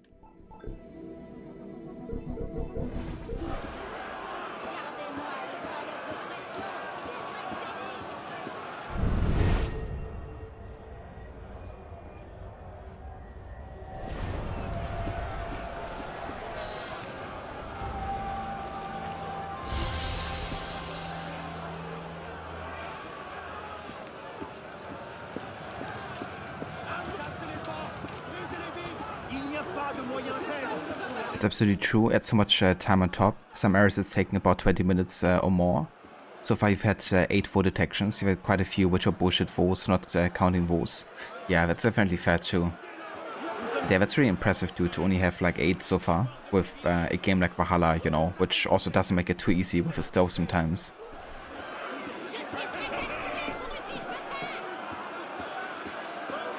You were hoping I would sing along?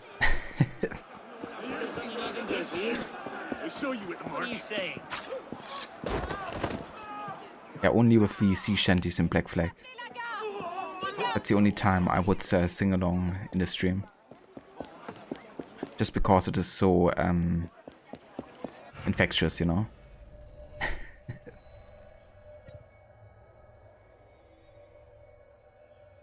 One thing we haven't really done yet are the Helix rifts. Actually quite important for modern day because they unlock like modern day documents.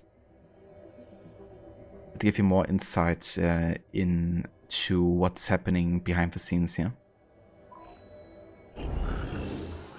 Let's go ahead and check that out. Soyez les sous, soyez les fous.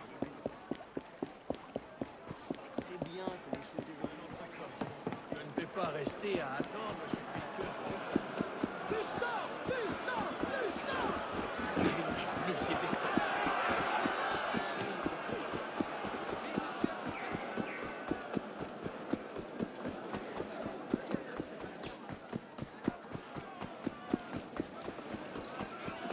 Audacieux, très audacieux. Do the same hit picks? Yeah. Yeah, just something where you have to just like chime in.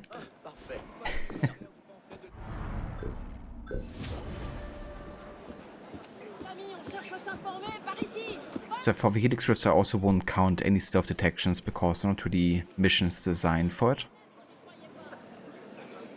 So yeah, if I get detected by like random guards in there, it doesn't really matter. It's not the point, you know, it's just about collecting like video points, I guess. Like gather data, essentially.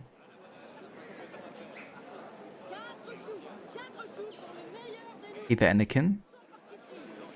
This is a video game. Spoiler alert. Swallowed some cigar smoke.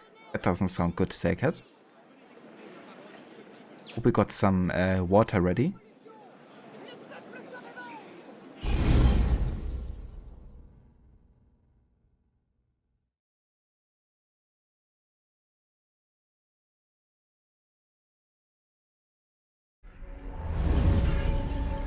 Glad you could make it. You have to free our agent and get to the exit portal.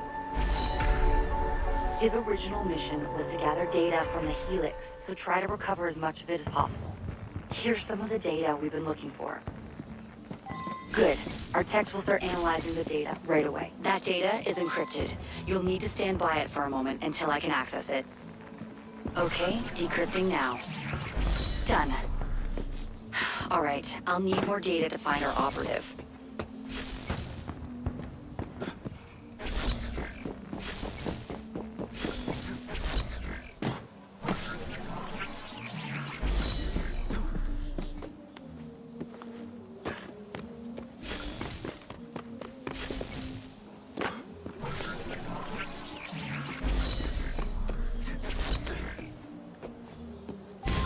There he is. You have to get him out of there.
Well done.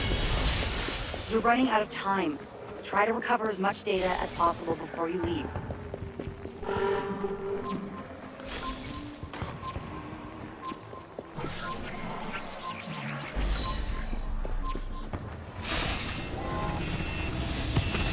This area is becoming unstable. The simulation is collapsing. Get out now!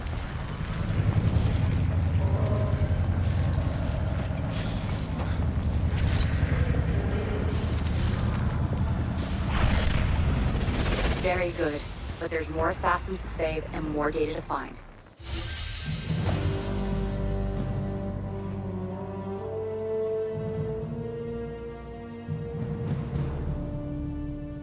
Second, washing it down with rum. Yes, you're drinking during the day. This is France after all. It would be more accurate if you were drinking wine, I guess. At least there's wine. But rum fits quite well with a cigar, I guess. Oh cool, Super Mario 3D. It is. Let's go. It's me. Ah no. Getting adverts for Formula E Berlin on Twitch.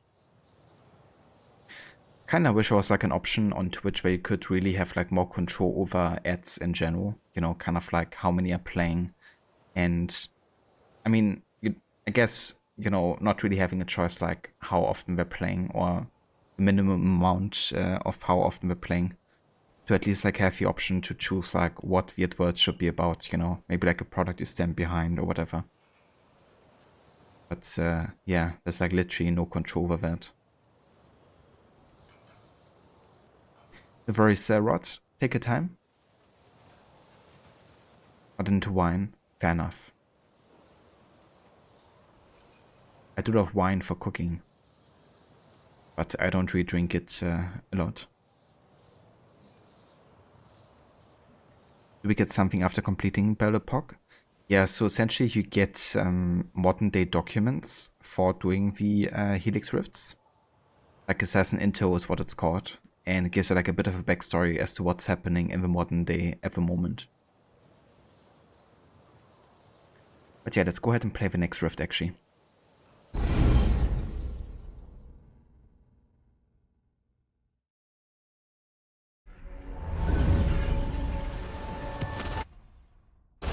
You don't have much time. Free the assassin and try to collect the data he found.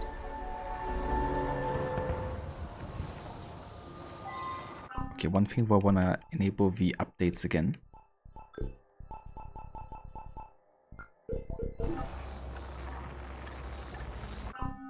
Because I wanna see if we have actually unlocked Assassin Intel or not.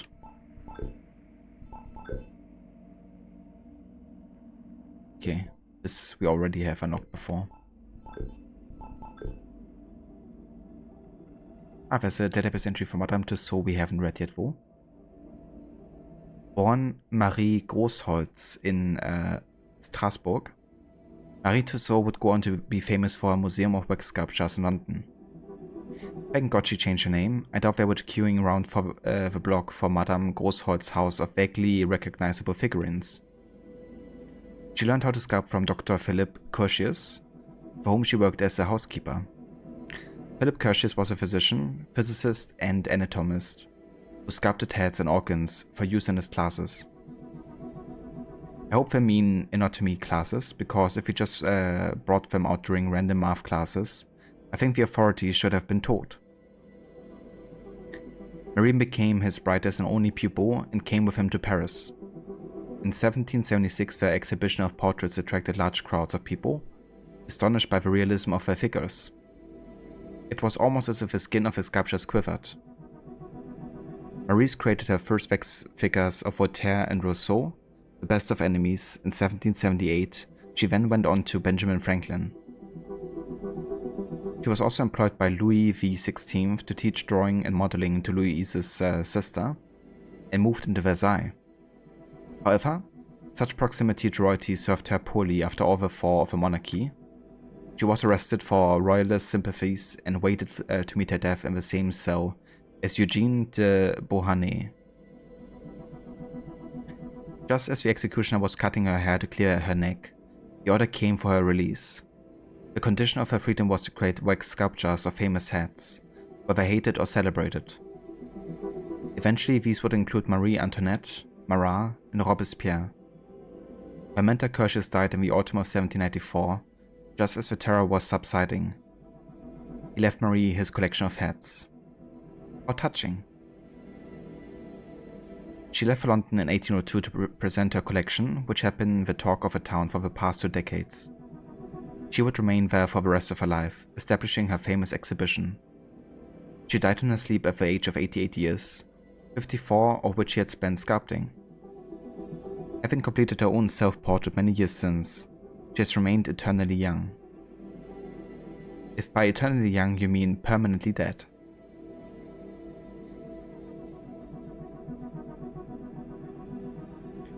Collecting all of the artifacts is such a chore. It really is, you know. Especially since if they respawn, there's a chance they're gonna spawn where you already have collected them. And then you gotta like restart the entire mission again.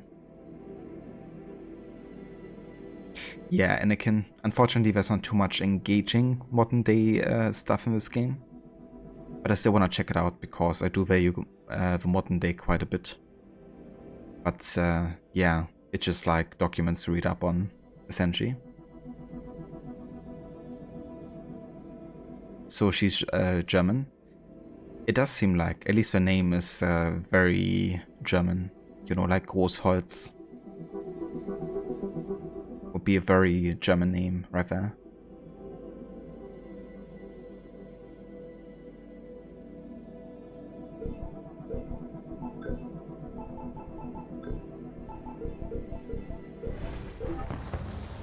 The data is breaking down. Get to it before we lose it.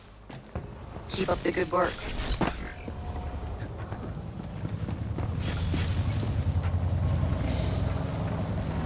Wait, this data is encrypted. This data comes from deep within the Helix. Welcome.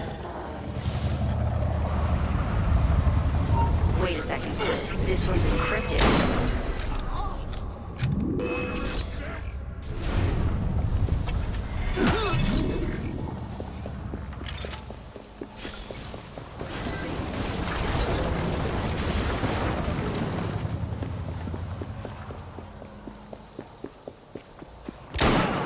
Nicely done. We need all the data we can find.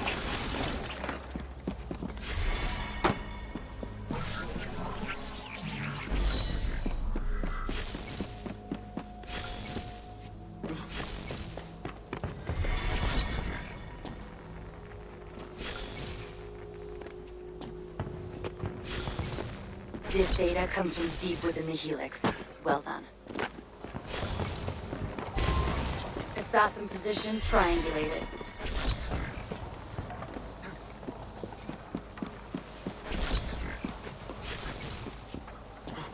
This will come in handy.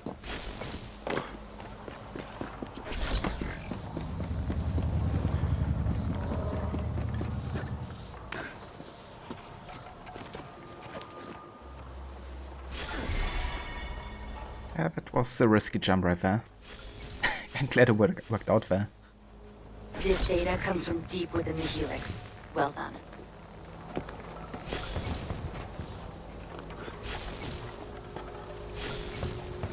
Not much time now.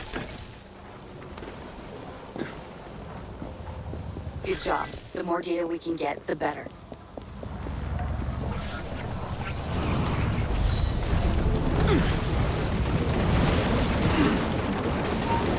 This one's encrypted. Wait. Having this data could really help us.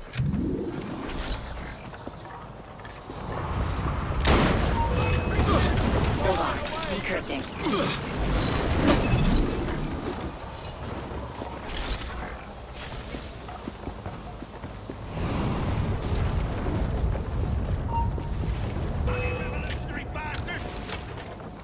Data received. There he is. That's it. We should be safe now. 10 seconds left. 5 seconds. 3, 2, 1. We're out of time. Hurry!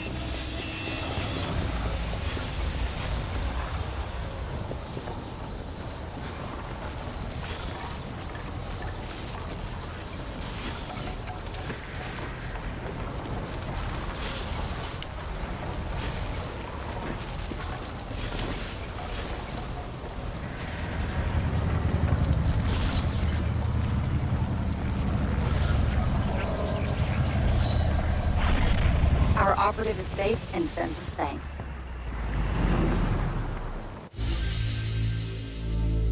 Okay, cool. That's our first assassin intel done. We also beat Lin 001s by 1,200 points.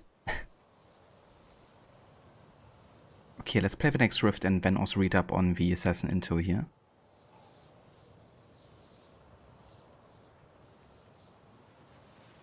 This data comes deep within from my heart. Thanks, Cat, for the GGs. Imagine doing this with Avos parkouring skills. Yeah, you probably enter with like half the amount of data collected. If even that.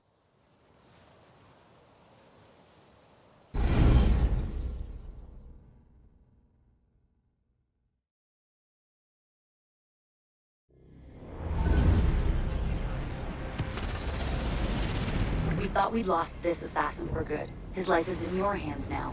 Find him.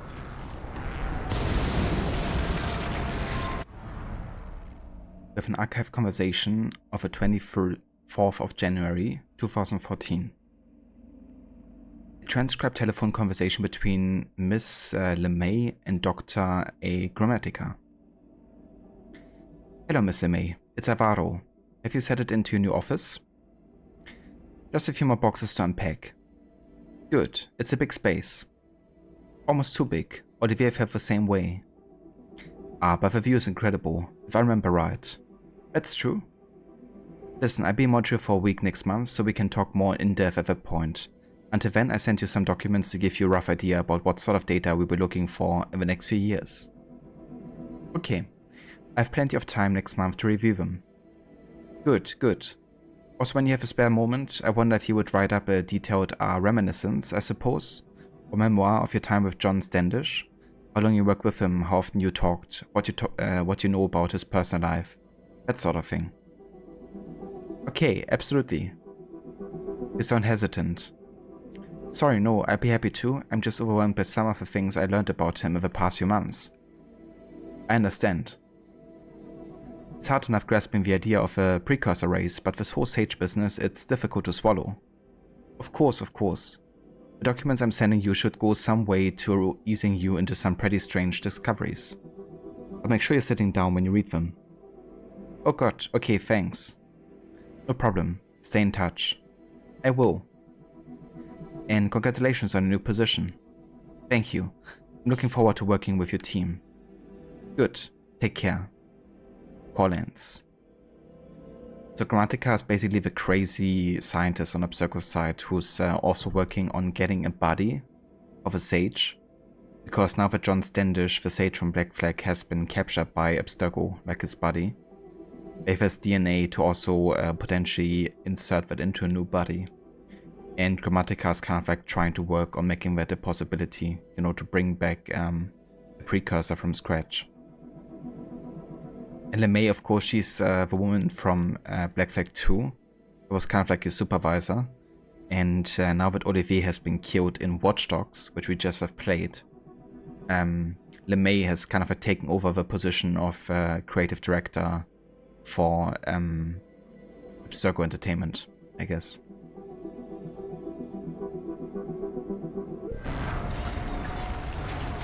You need to gather that data before it loses all integrity. Quick! Data received.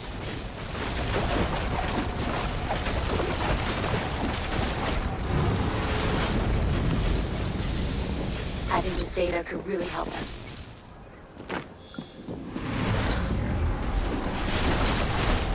Wait, this data is encrypted.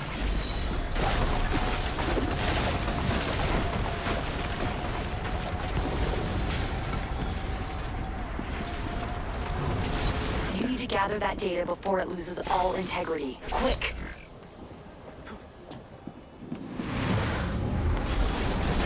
Sending the data to the lab now. Hold on. Decrypting.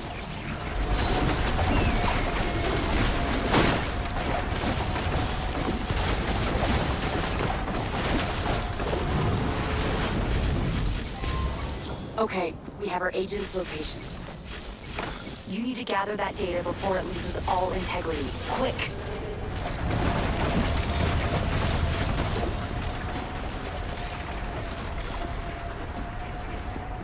Nicely done. We need all the data we can find.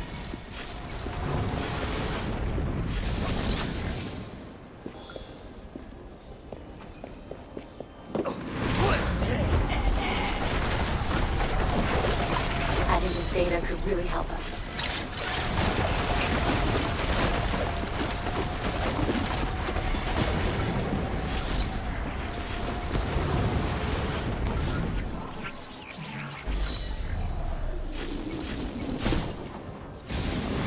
Let's hope that contains something valuable.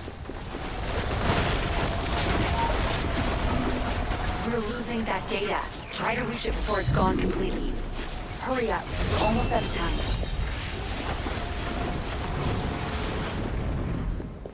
Excellent.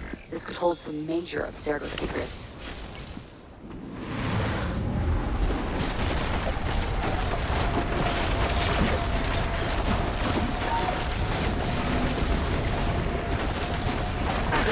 Our techs will start analyzing the data right away. You found him. You've done it. Good.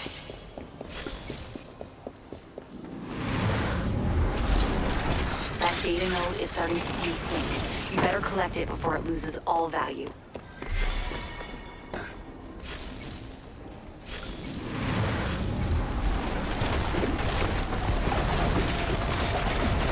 Left. Nicely done. We need all the data we can find. 5 seconds. 3, 2, 1. Get to the exit, now. You You've performed a great service for the Brotherhood, but others still need your help.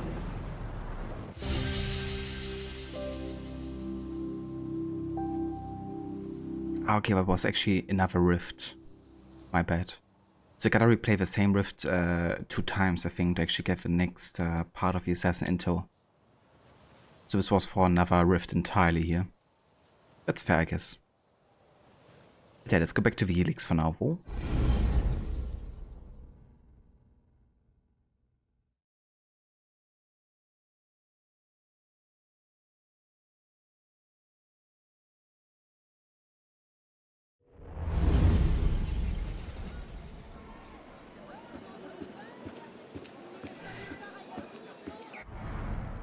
We still unlock the next kind of like part in the Assassin interval. That's cool. So you don't have to play them in order or anything. Parkour is a strong word. You recently completed all the locations in Black Flag. Flav, good job typing. You like Black Flav better? Want to continue, but the room TV is so bright. You basically see nothing during the day. Yeah, that really sucks if the lighting isn't really lining there. And you have like no way of darkening the room or anything. But that's really good progress completing all the locations of Black Flag, because there's quite a few in the game. That's for sure. Especially if you want to do like everything.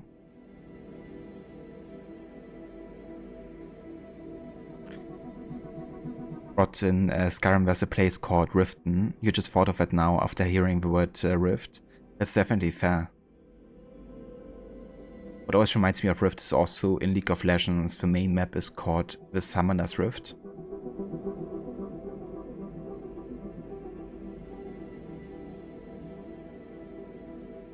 But there's Skyrim, a game I still have to play. And I'm not sure when and if I ever will. But I think it's gonna happen at some point.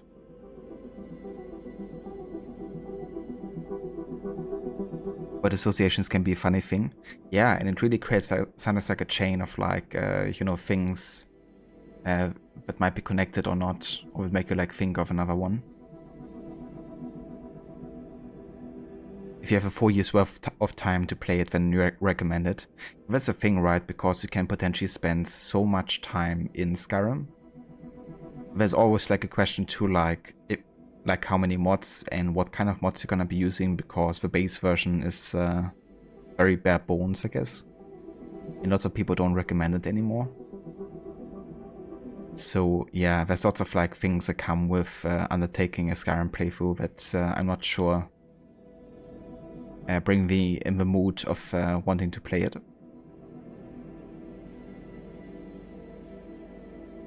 Ava Moller, welcome in. The Thieves Guild is in Riften, great game. So you played it before then as well? Yeah. I did play the beginning of Skyrim like ages back when my brother really wanted me to get into it. I didn't really get past the character creation. But yeah, I'm sure it's gonna happen at some point.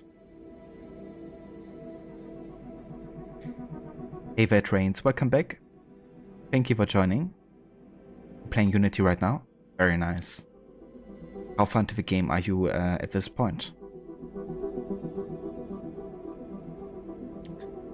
Letter of Promotion.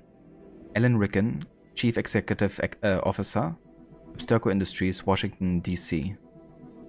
21st of January, 2014. Dear Ms. LeMay, congratulations on your promotion. I am thrilled that you have decided to continue your career with our organization, and I'm delighted that someone of your experience and caliber considers Abstergo Entertainment a natural fit for your talents. As the Chief Creative Officer at Abstergo Entertainment, you will play an integral part in the continued growth and development of the Abstergo family, a brand respected and cherished the world over. As a long-time employee, you certainly need no introduction to our internal philosophy, our priorities, and our commitment to excellence. None of this changes, of course, and rest assured that you will have our full support to continue this legacy during your tenure as CCO. With Abstergo's vast resources and advanced technology at your disposal, you will be in a unique position to make a true and lasting impact on the world. Your position grants you access to Abstergo's offices and will put you at the forefront of some of the most exciting and controversial scientific breakthroughs of the past century. All avenues of genetic memory research are now open to you. Your only limit is your own curiosity and ambition. As per our discussion last week, your first day as Chief Creative Officer will be the 3rd of March 2014, starting at a base salary of $183,000 per year, with full eligibility for all bonuses and investment options. Welcome to the next stage in your already incredible career. I look forward to working with you in the near future. Alan Rickon.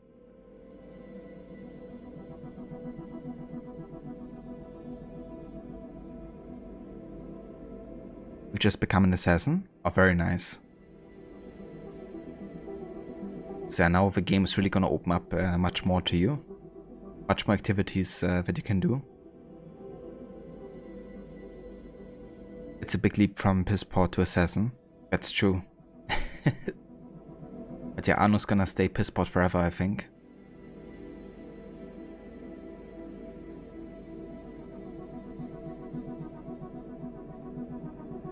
2 years later, Ellen won't be working with anyone anymore. Yeah, that just made me think of a movie as well, and that I can't wait to watch that again. To see the glorious death of Ellen Rickon. Again. Captain Pissoff meets Pisspot. What a meeting that would be.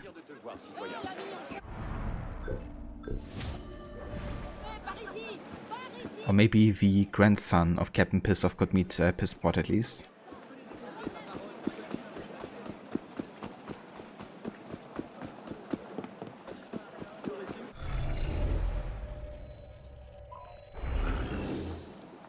Until they decide the movie isn't canon anymore. Yeah, imagine that woe. I wouldn't put it past Ubisoft to do something like that, to be honest. But I mean, at least the movie is working quite well in the context of the lore, you know, so I don't see any reason declaring it non-canon, but at the same time, the same could have been said about Watch Dogs 1, and Ubisoft still decided to make it non-canon. When Arno is wearing Edward's outfit, it's Captain Pisspot. I like that. You are ready for the next step? Odd. I did not foresee that at all. Flamel's secret, Denis Molinier. Locate Templar Knight Denis Molinier and retrieve part of Flamel's mechanism. I have an acquaintanceship with Denis Molinier, who dabbles in alchemy. I suspect that it is he who possesses the other part of the missing mechanism. I advise you to go to his house on the Ile Saint-Louis and steal it. Yes, steal it! But I need money, sir. I'm poor and sick and hungry. Please, sir, just a few coins. Oh, you don't understand. I need the money.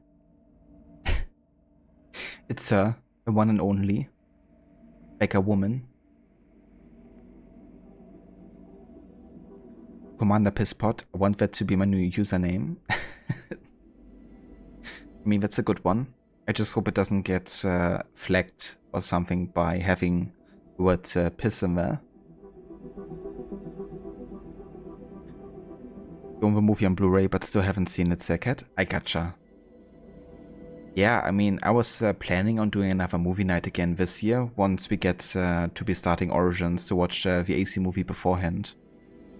So if you want to join for that, you're definitely welcome to do so. Last year I wanted to do it like on Twitch actually as like a movie party for everyone who has Twitch Prime.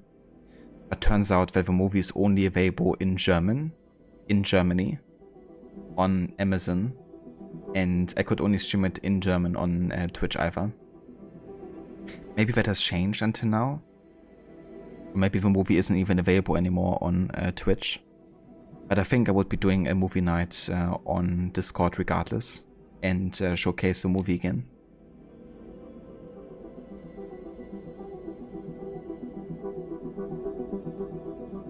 Denis Molinier.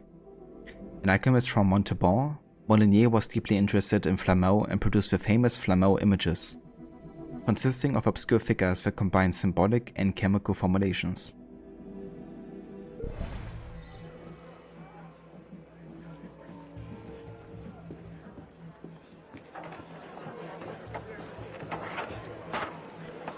Nice moonwalk.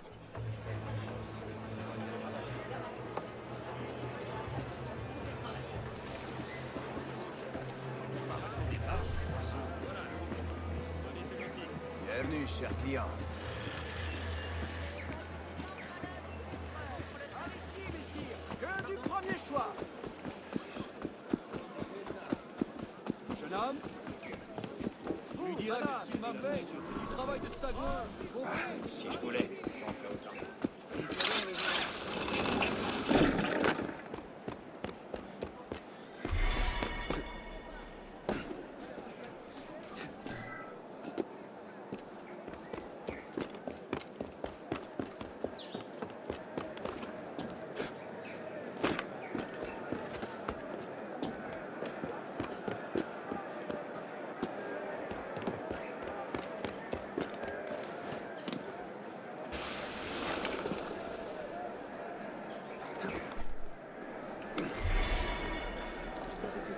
I was kind of hoping we would jump into the haystack there with a backwards eject, but I don't think that's a possibility in this game.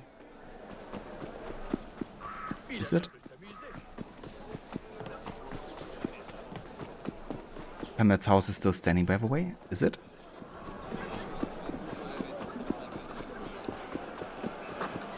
Does it become like a museum of some kind? Again, the fountains are cursed.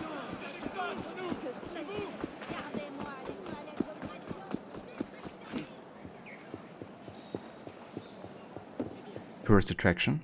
Makes sense.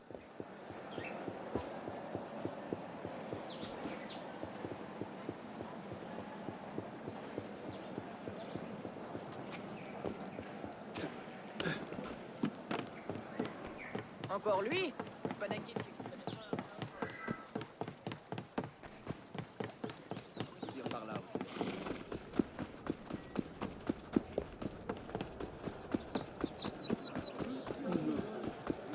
Cet homme passe sa vie sur les toits.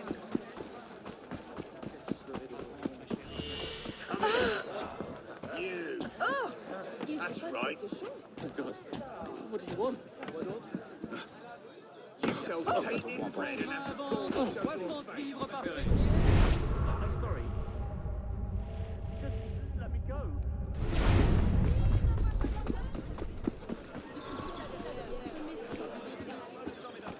Étrange manière de faire.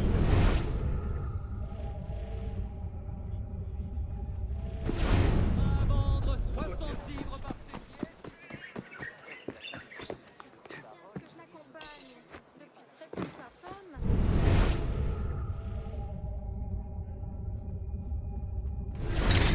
Quelque chose est arrivé.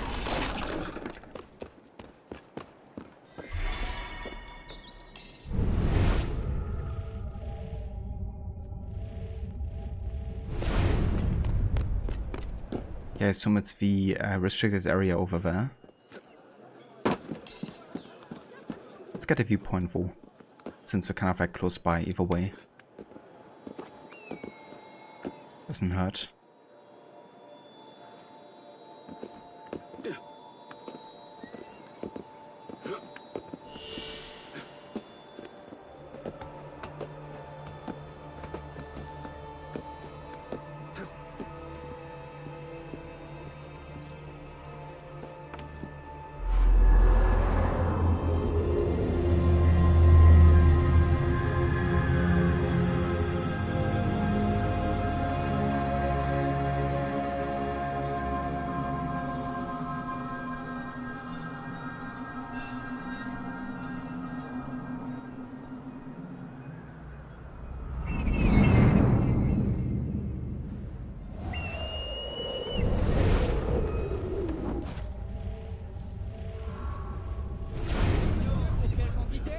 Non, le drôle de prix n'est pas négociable. Particulièrement hideux. Va me chercher le gros œil. What something mentioned in your stream earlier was about how they should make jumping into the haystack when running past them a button press instead of just moving the controller. Something small but would stop accidentally going into a haystack when you just want to run past it. Yeah, that's true, you know, it happens way too often sometimes in AC games where you just wanna get past a certain obstacle because they're like running just past it, you know, it's like still detecting it like it's like automatically going inside. And the irony is it's supposed to like help you and assist you, but it just creates more issues really.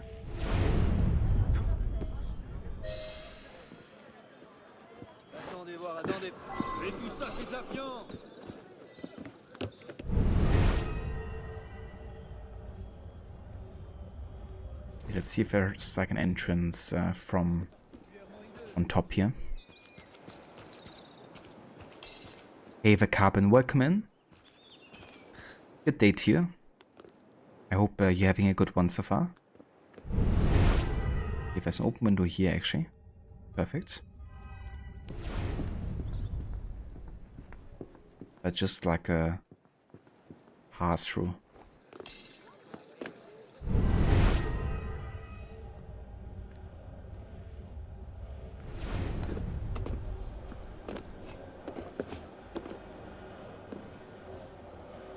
I guess I have to take this window here. The guy's kind of looking in this direction, so...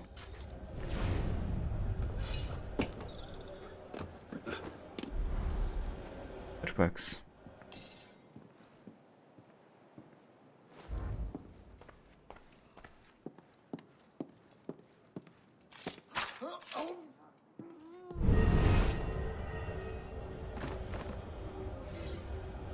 The Book of Elisa, with handwritten alchemical annotations by Nicholas Flamel.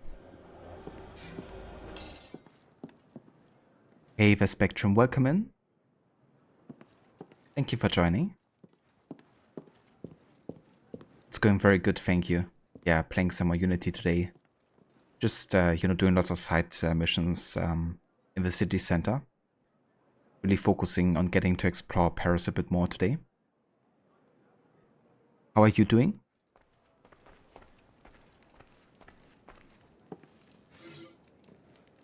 Another Book of Elisa.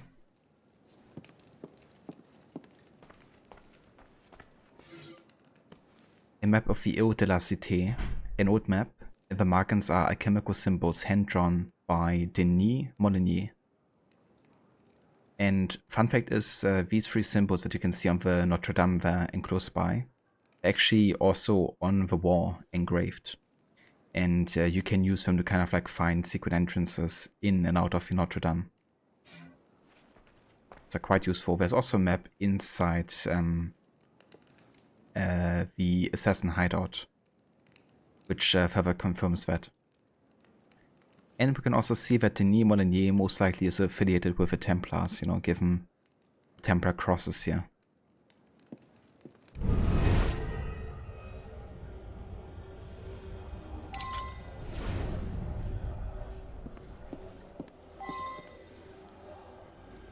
You have an absolutely splitting headache? Oh damn. That sucks, Spectrum. It really does. I hope you feel much better soon, Vo.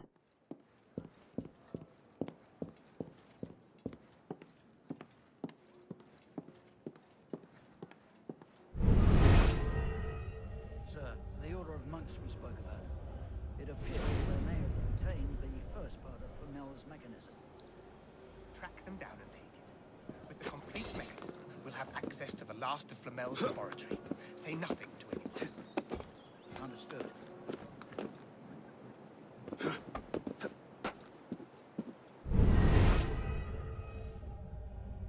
I'm gonna have a look where he's going here.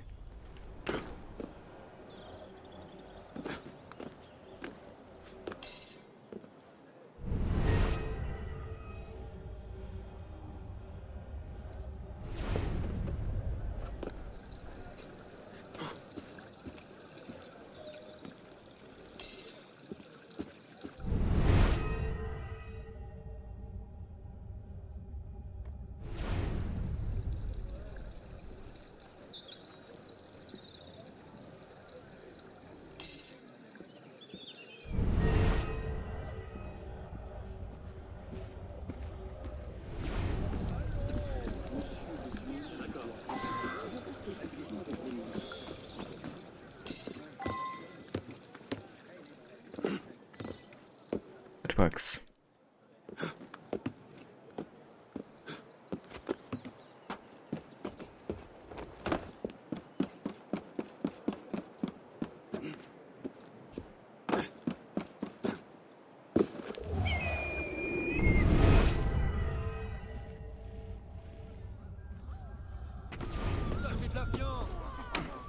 Viens, toi. Posons ça là-bas.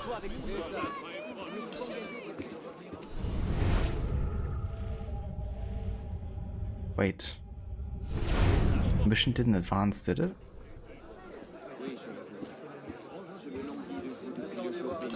It's still saying steer the path. Even though I did steer it. The fuck? I'm gonna go a bit further away just to see if I had to like leave the mission radius.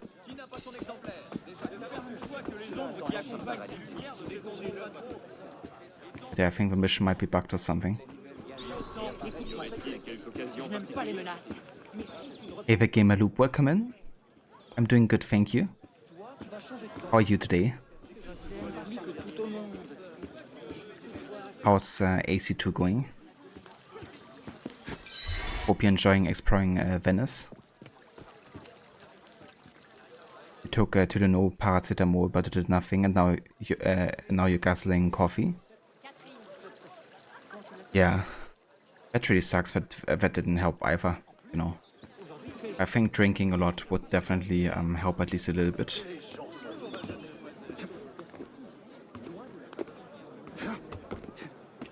Yeah, there was like one other thing that I haven't interacted with in the area, so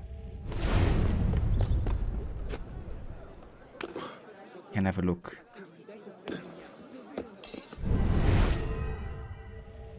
This thing over there is still marked golden, so let's have a look there again. I think that's actually what we had to do, to be honest. Yeah.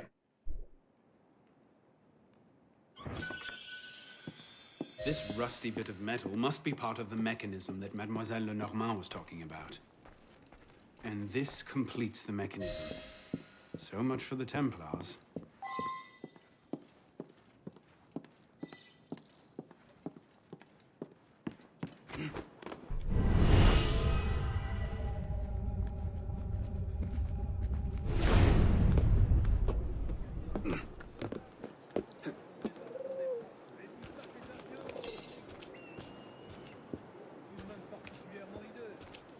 The crowd event sound is still haunting you. Is it? Why is that, Harbinger?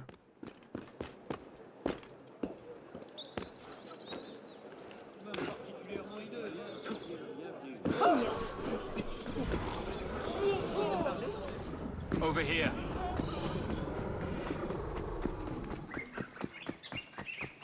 Posons ça là-bas. Et ça. À votre santé, mon frère.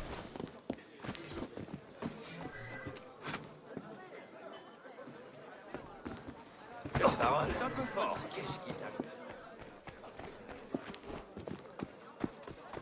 Mais c'est un affabulateur. Energy drink works great for headaches, in your opinion? I never really had an energy drink when I was like having a headache, or at least to combat that. But I can imagine how like caffeine and stuff might definitely help in some ways.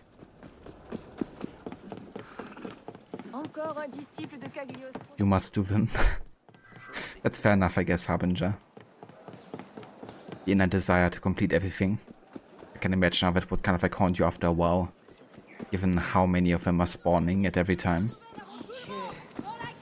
In a busy city like Unity. Or Paris in Unity, I should say. Oh, another citizen. Wonder how many I have actually missed at this point. I reckon at least a few. Because it can be quite subtle sometimes, you know, especially with like all the crowd chatter everywhere.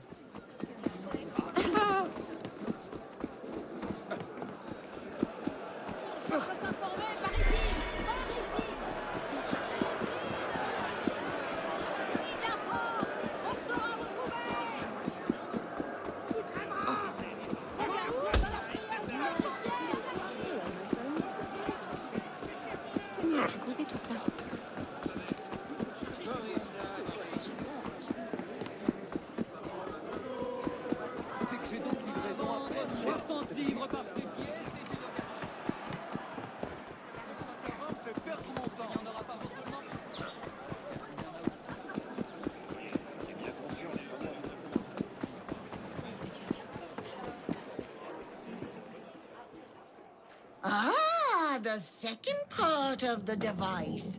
You have the necessary pieces. Return to me when you are ready to take the final step. But I need money, sir. I'm poor and sick and hungry.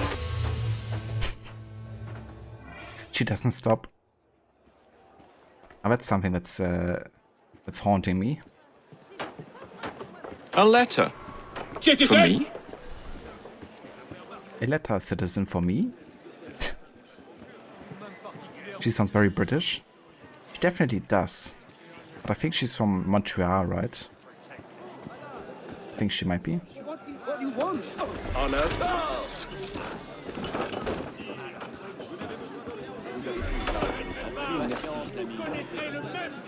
So we actually unlock the final mission here for Nicolas Flamel.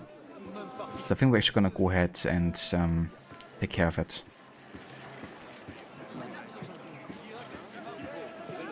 Finish off a storyline here.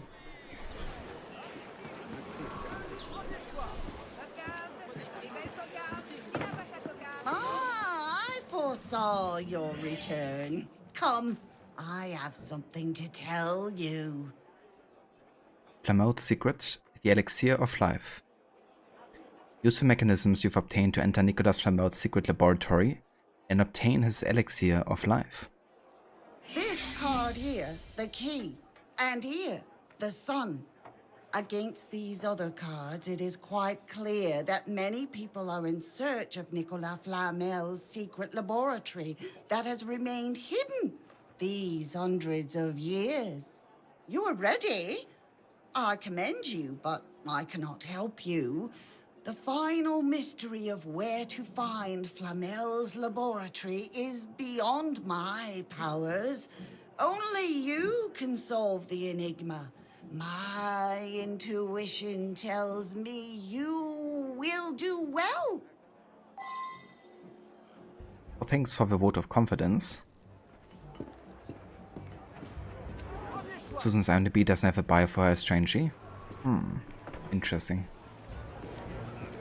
Would be cool to find out if she actually is British or something.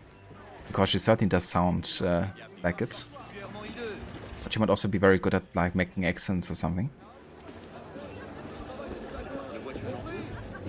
They need to add Beggars and Mirage using the same actress. That would be so funny if they did, you know.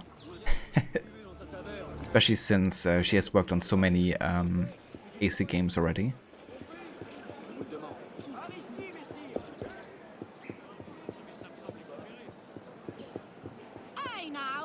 Just mentioned she lives in Montreal under the trivia section of her IMDb. Makes sense, I guess, that she would live there. It would be interesting to know, I guess, if she was originally like moving there from England or something. Maybe we find out at some point.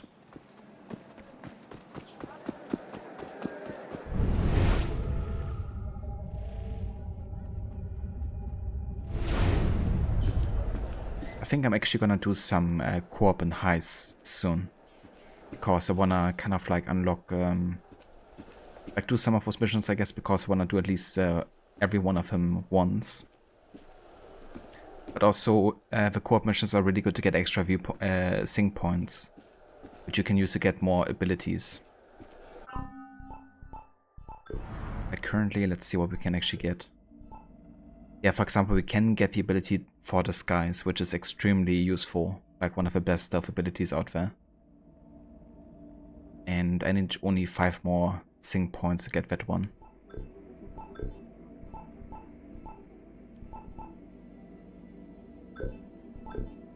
But apart from that, there's nothing I really are like in desperate need to get. Health is always nice, I guess, but given that we're primarily doing stealth, it's not really essential.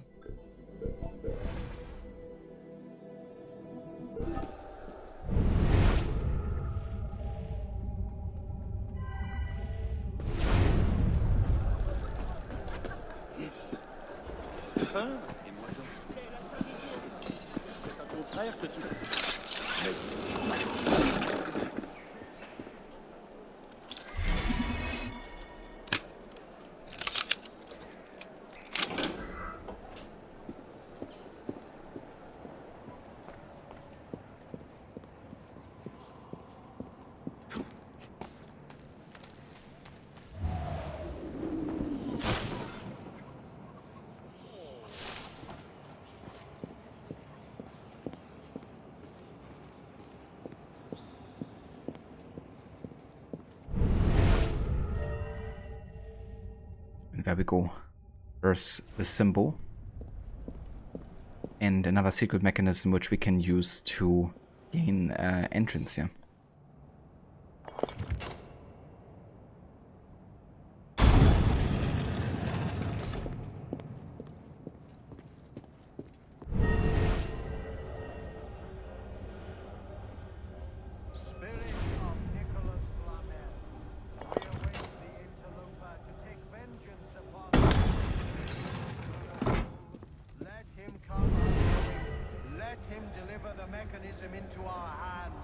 Let us at last enter and partake of the Elixier.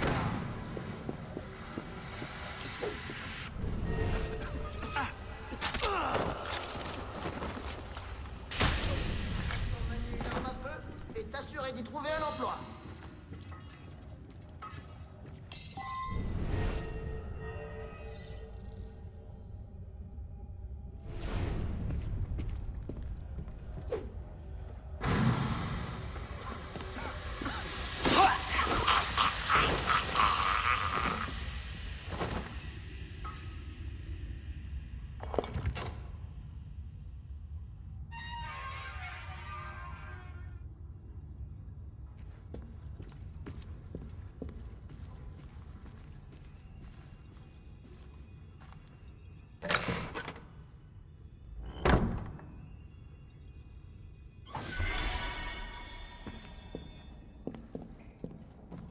There we go. A MORT's secret laboratory. And over here we have the Elixir of Life.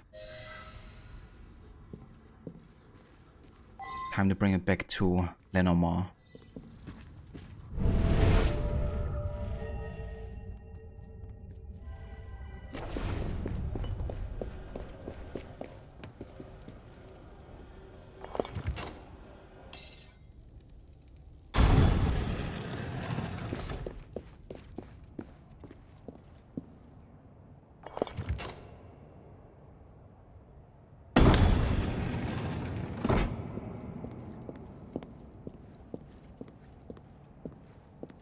She's also credited as Susan Glover, and when you check that IMDb, it only has a cartoon series called Gottfried under that name.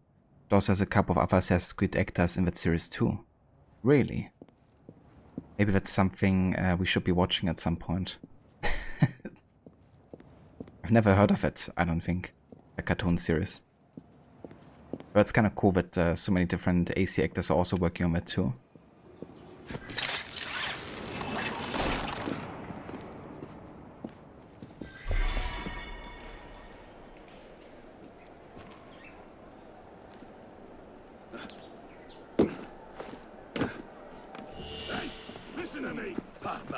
I said I want all the money you got! To my building and pay me! What gives you the right? I see.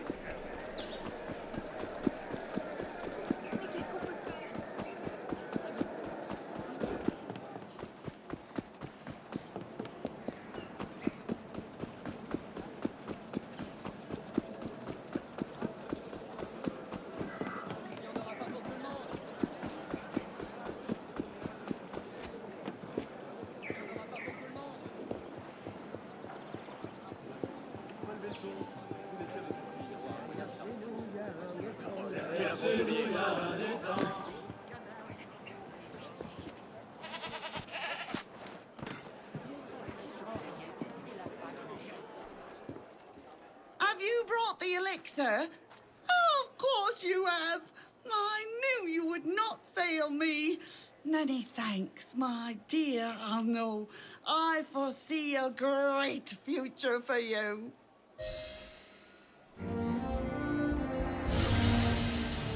Of course you would, now that I have delivered what you wanted to have the entire time. Elixir of Life.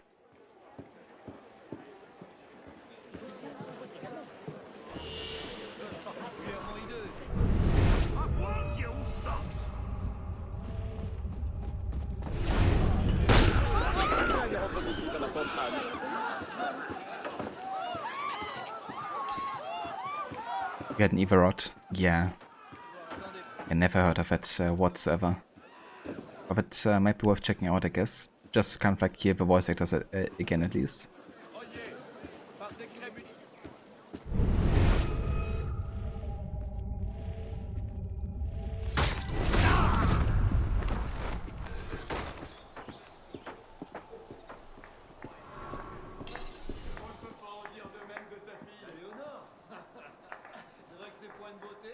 I like how we're just clapping to the music that isn't playing.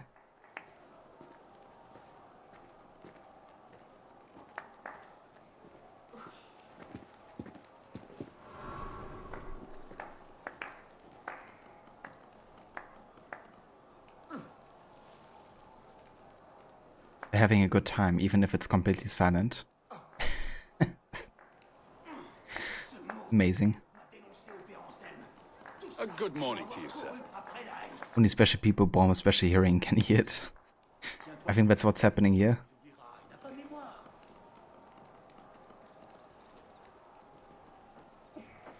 Yeah, either way, I think this is gonna be where I will go and take a break for now.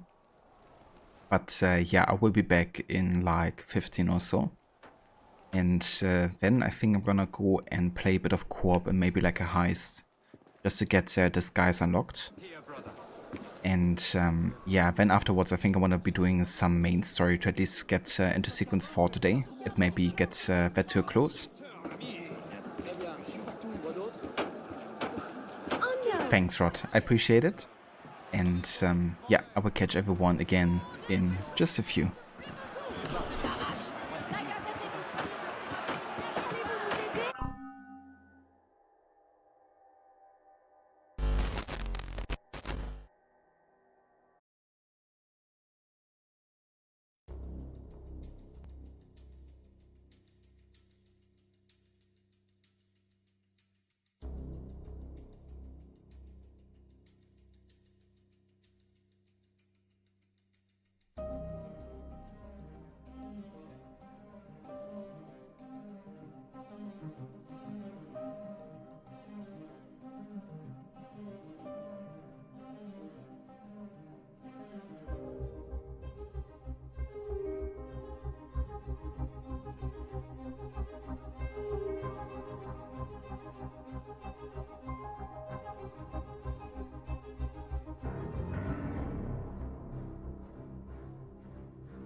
Alright, welcome back to more of AC Unity with our stealth and our mission challenge. Before we head back into the game, we're actually gonna be watching some more of the behind the scenes, and we're gonna be watching the second part really of the IGN series of making of Assassin's Creed Unity. We watched the first two parts yesterday, A New Beginning and Next Generation Technology. And now we got left Assassins in Paris and Gameplay Evolution.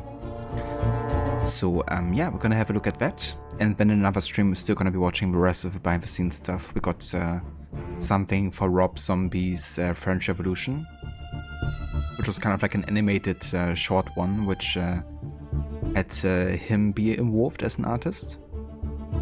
Then we still have something for motion capture, a game on, exclusive look behind the scenes, co-op behind the scenes, the cast and characters, and behind closed doors leading to like the release of Unity.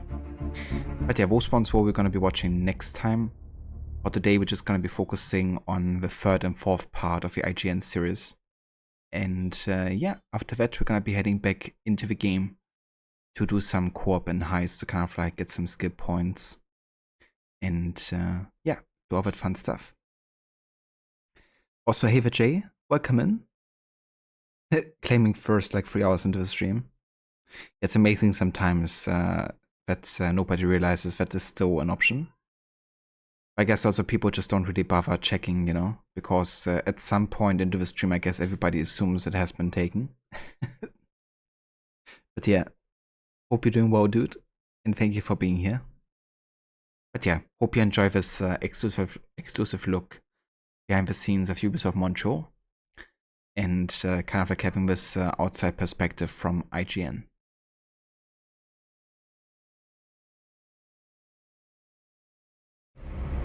Napoleon? You certainly don't look like a blood-crazed revolutionary.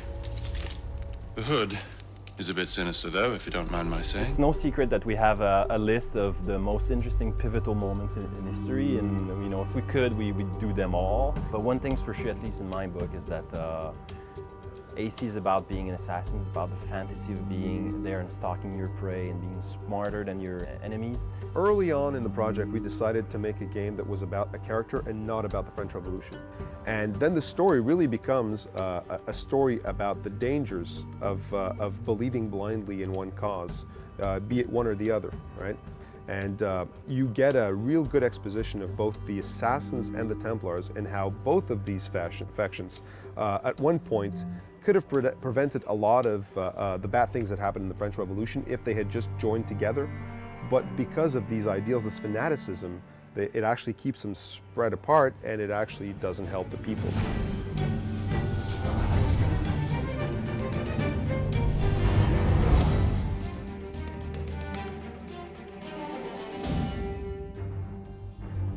Our new assassin his motivation is one of redemption, first of all. Because of a tragic event in his life, Arnaud is essentially raised by a Templar, Templar Grand Master.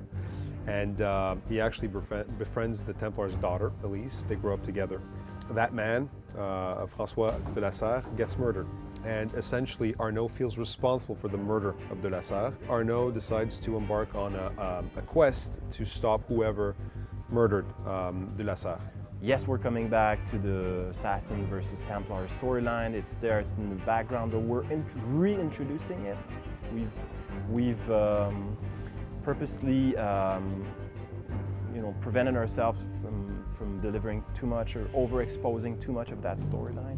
And we want to bring back a little bit of the mystery of it.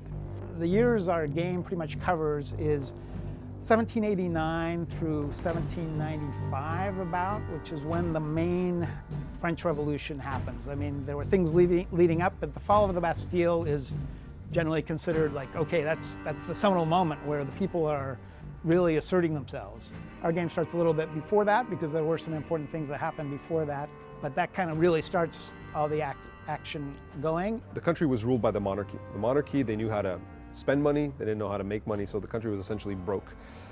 People were dying of hunger. People were sick, Paris was in squalor, and people at one point decided to overthrow this corrupt monarchy. They, a tipping point was reached where people essentially took up arms and eradicated the monarchy. They killed people, they were beheading people, not only monarchs, not only the monarchy, but even themselves. They lost control. In the French Revolution, it's like, well, whose side do you want to be on? There's kind of the crazy people who want to chop everybody's heads off, and then there's the slightly less crazy people who want to chop most people's heads off. The story we've come up with is the Assassins and the Templars themselves are going through kind of evolutions, and they themselves are trying to figure out the direction where they want their organizations to go. And there's a disagreement within both of those camps, and that's playing out in the middle of this maelstrom of a revolution where they've got to lend their support here or there as they think is going to advance their own interests. On top of that, you have Arnaud and his personal story. He is also going through a character development and having to work that in with the backdrop of all these giant events swirling about him. Turns out that there was sort of internal strife, civil war within the Templars, and whoever took control of the Templars has decided to do so by killing the Grand Master and shifting gears and turning the Templars in a new direction that might be dangerous for the world. So this is the sort of quest Arnaud embarks on, and as he's sort of investigating this and discovering who was implicated, he starts finding different targets, different Templar targets, going up and up in the chain until he discovers who this murky sort of new Grand Master is. To your health, gentlemen. You boy, stop! So having this rich, dense urban setting is the perfect environment to play out that fantasy. And also because we took a break from it, I think it's kind of cool to reintroduce it using like the modern technologies and next-gen graphical power, and also being able to have even more crowds, more people, more interactions with the characters.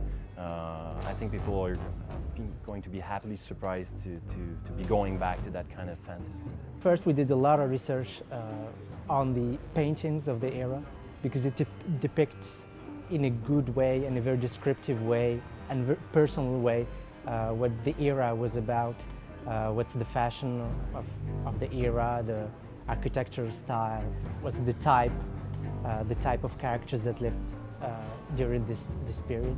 Then after that we went deeply into the written descriptions, whether it's through historical writings or some stories that would be written for the era, historical stories. With the city of Paris, we had a great opportunity because as we researched it, there's just so many personalities and events, and just there's no way we could get all of that in the main story, but this way, every single little open world activity you do has some hook into actual historical events. You have a lot of different factions. You have sort of royalists at the beginning, revolutionaries, then you have moderates, extremists, and to us that gave us the idea, what if you could actually manipulate those factions? What if you could actually use those different factions as gameplay elements? And we've actually integrated a lot of those systems directly into the game. So essentially, there's stuff you can do in the city that helps change, and district by district, it helps change the actual fabric of the city, the actual, not the layout, but the sort of the NPC ecosystems in these different areas. And that literally changes the way you can play the missions that are set in that district. One thing we've done is we've divided the city into kind of themes. So different neighborhoods will have different thematic resonances to the sorts of missions that you can choose to go on. To create variety into the city, we relied a lot on stylization and exaggeration.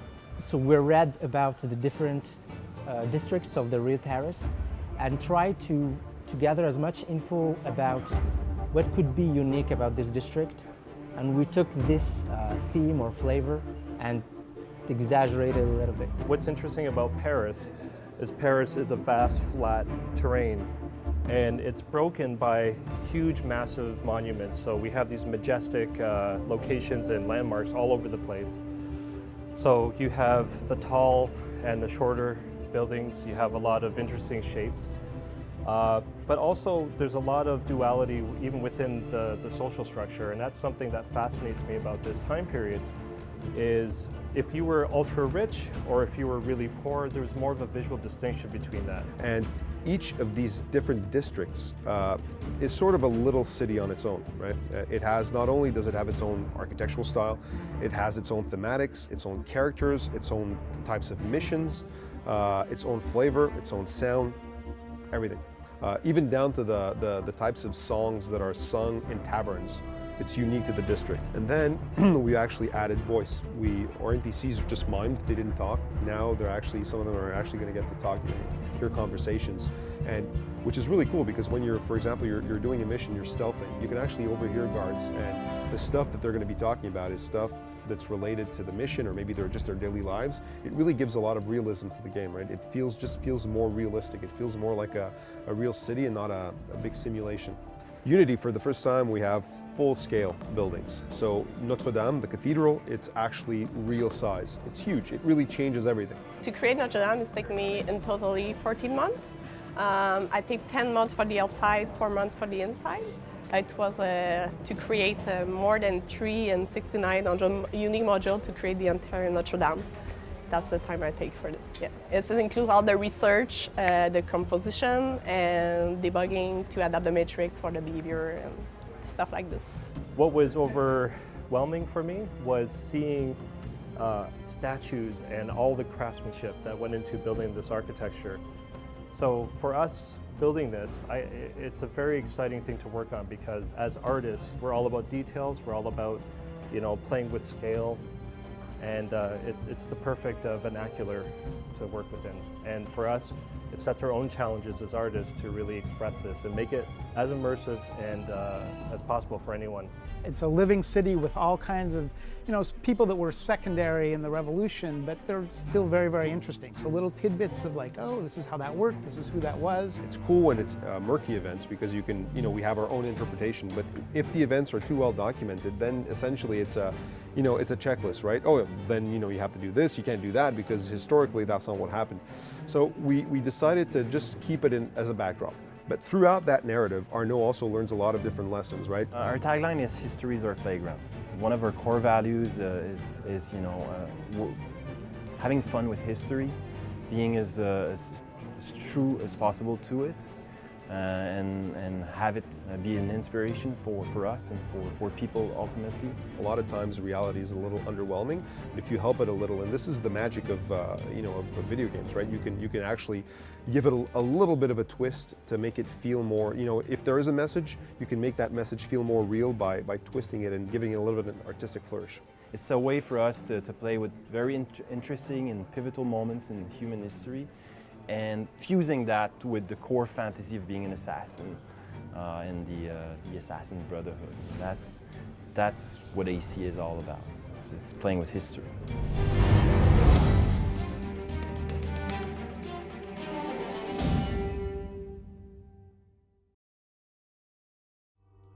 Stealth was always one of our core pillars. You have navigation, you have fight, and you have social stealth, right? What we've done now is we've really tried to revamp the stealth pillar to make it, first of all, more immersive, second of all, give you more control, and make it more accessible. You have a target, you have an objective in the game, and around that we are building opportunities. And all the opportunities are tailored for each play style you can have. So of course, if you are specialized in combat and you want to go in stealth, you can try. If you are good, you can pass, but it will be more difficult.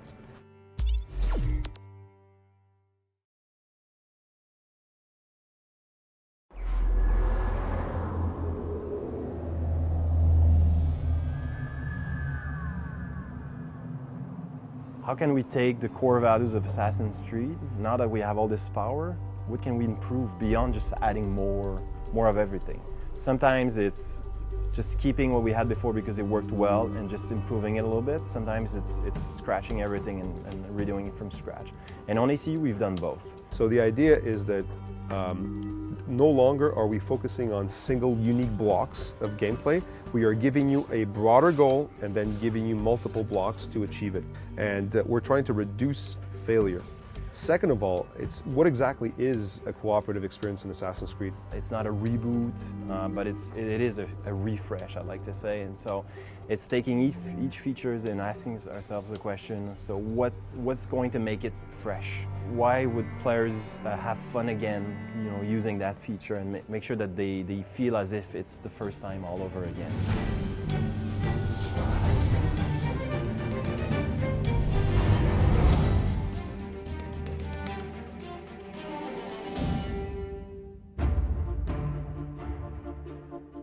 Navigation, you have fight, and you have social stealth, right? We wanted to have missions that you can tackle in any direction, in any way. So there's two concrete things we did for that. First of all, we developed something we call AMM. It's called Adaptive Mission Mechanics. So instead of telling you, tail this dude, we're going to tell you, find out where the secret base is. Number two, we created what we call internally black box missions. And black box missions are essentially, they don't need to be an interior. It could be just a portion of the city. But a black box mission essentially is a mission where you have a very precise goal. For example, assassinate a target. But to do so, you have literally dozens of approaches possible. You're not designing one path. You're not designing a golden path. You're designing every possible opportunity. So when you build a space in Assassin's Creed, you think of it as an area, and you think of every different approach as having a different focus. So you could have a front entrance that's really easy to see, but it's full of guards. If you want to go in that way, it's either combat, maybe you can cause a distraction and sneak through, but it's a very designed and something that the designer has figured out. But we know that players won't necessarily do that. They're also going to go around the perimeter and look for other opportunities. What we did with the navigation is create a system that allows beginners to very advanced players to have fun with the navigation. So the idea is to, the earthy, natural type of navigation. What we add is the possibility to use RTA and RTB. RTA means that you're going to go up directly and smoothly and very seamless, in a very seamless way. And RTB is the reverse, so you're going to be done. It's what we call the control descent. We don't have to design paths because the navigation system allows you to go wherever you want. It's incredibly flexible. And the new advanced navigation system has better animations and better precision than we've ever had before. So in the past, maybe sometimes you felt like the assassin wasn't doing exactly what you wanted. That's not an issue anymore. So we want the character to be fast and fluid and to climb and to be able to jump from rooftop to rooftop. But then when you try to do stealth, you need the opposite. You need something more, with more granularity, more control. We've changed the controls to give you a stealth button. Second of all, we revamped all of the detection, the way that enemies perceive you and they see you. So if you're in high profile mode or if you're in stealth mode, your detection rate is different. So you make more noise or less noise, right? We have what we call an LKP system, which is a last known position system. So you really can play with the kind of hide and seek system with the AI. So we have vanish tools like the traditional smoke bomb, which will break the line of sight of the NPC. Then you can hide behind a cover, for example, and observe what the AI are doing. They are actually seeing you. Like if you're hidden, their eyes are actually emitting a sort of a detection cone, and they're either seeing you or not. If they see something, they will come and investigate, but they don't know where you are. They've seen something there, so if you hide, you can actually spy on them, looking through your last known position and looking for you. So that adds another, because you can actually game the guards and send them on wild goose chases and then cover back on another path or whatever. We have a robust cover system where you can take cover anywhere in the environment, and you can now have that layer of really having the fantasy of being an assassin and sneaking through and not being spotted, which wouldn't have been possible before, which is thanks to our new stealth mechanics, but also the seamless interiors. When you enter a map, you can just observe what are your options, where you can go. If your target is inside the building, just look at the windows, what windows are open or not, and it's up to you to make your own path, in fact. And you can seamlessly enter, exit, the way you want. So what happens is, when you're trying to create a stealth game, and the path of least resistance is combat, well, the thing about stealth is, stealth wants to find you. So once you are detected, if you don't give real opportunity for the player to regain control and hide, his only real option is fight.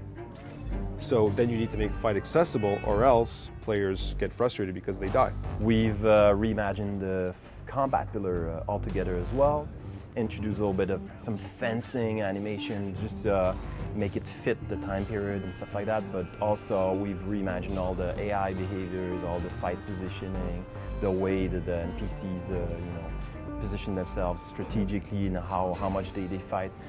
So you cannot be anymore surrounded by, I would say, 15, 20 opponents. It's not possible anymore. The limit is between 3-4 guards around you. Starting at 4th, they will probably shoot at you and don't go directly on the mini fight. Arnaud is a very precise character. He's a very sharp character, and that sharpness you can tell in his humor, in his personality, but also in his movement. Like the assassins, like Ezio, for example, was much more he had a lot of flourishes in the way he fought and the way he moved. Arnaud is much more, think of Kung Fu versus Krav Maga. Arnaud is much more Krav Maga, he's much more direct, to the point, very brutal assassin. So we want players to, have to do that vanish loop where they fight some guard. If they feel like they won't win that one, then they can easily, vanish from the enemies and then come back, so that players feel a bit smarter using their tools. By doing that, it puts a lot less pressure on fight, because now you have other means of retaining control, which means we can make fight more challenging, which feeds back into the whole co-op thing where it is challenging. If you go running around into a group of guards by yourself, you're gonna get killed. If you get into a fight, you'll kill a few guys, but then you'll quickly get overrun. You either need to take off or you need to get your friends, and that brings people together. No one wants to be the guys that's following, or everyone wants to be the leader, so they each have to have clear objective, clear goals. It meant for us to opening up the game even more, adding even more options, more paths to choose, more features to differentiate between players. So instead of giving all the full power at the beginning to the player, we decided to go more like a kind of a RPG system. So you have for the first time in the game, you have a very deep progression system. A few examples is we have two axes of progression for the player. One is the skill and one is the equipment. The skill basically is through your progression. You will gather some skill points, and you can use skill points to unlock skills. Skills are basically new moves, cool moves. You can have moves in navigation, in fight, in stealth. And so you can you can build your own character. It's still the same character, it's the main character of the game, but you are allowed to build it the way you want. It's visually different, so you can select your colors, you can create your own avatar. What is more interesting is we have parameters on the equipment. So let's say you have a coat, a very heavy leather coat. It will maybe help you to increase your resistance to damages. But on the other side, you will generate more sound around you, so people will look at you, and it will be maybe more difficult to blend in the crowd. So we didn't want to create classes or specific roles. We really push for different types of possibilities in terms of cooperations. First one being the synchronization. So you have several things to do at the same moment. Sync kill is really the best example. So you have several guards four guards to kill, your 4 players. Just kill them at the same moment. If 2 players find themselves close to one another, you get a sort of a soft tethering, and you get a additional effect. So if I perform a disguise and you're within a certain radius, you will also get the disguise.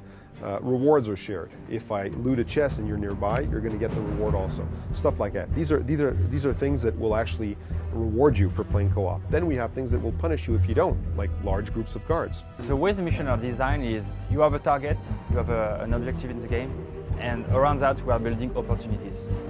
And all the opportunities are tailored for each play style you can have. So of course, if you are specialized in combat and you want to go in stealth, you can try. If you are good, you can pass, but it will be more difficult.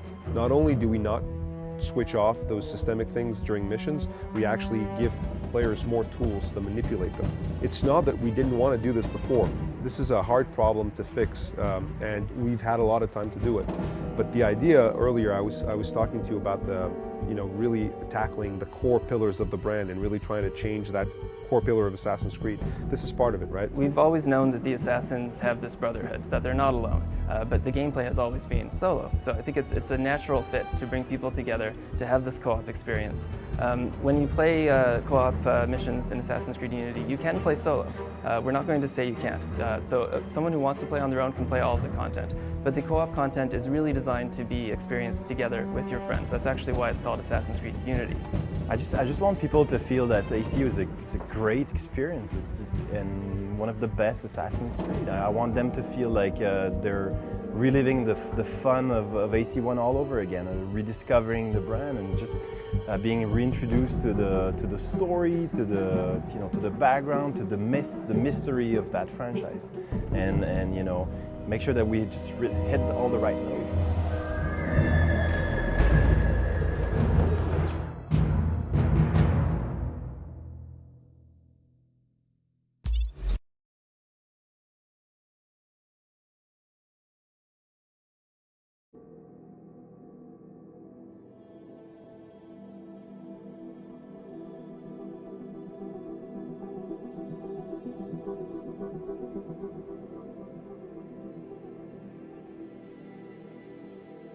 Alright, and with that, we are back with AC Unity. Thanks again everyone for staying tuned for more of this, and hope you enjoyed that look behind the scenes of Ubisoft there, and the creation of AC Unity. But yeah, for now it's time we head back into the game and actually focus on getting some of the co-op stuff done. Because I do want to get a couple of sync points to actually be able to get this, guys, because it's going to help quite a lot with the stealth challenge. That's right. Quelque chose me dit que c'est le meilleur moment pour m'en aller. Du bon grain à vendre, 60 livres par septier, c'est une occasion à saisir. That's a good one, Anakin. Godspeed, citizen. Yeah, that's a good way to describe it, I guess. And yeah, Rod, that would have been very useful, just like hop in a party of 4 and just run across Paris, and I mean, you could really like put everything in like a quarter and you could, collect all of it in like 4 times as fast. That would have been great. But yeah, unfortunately that doesn't work.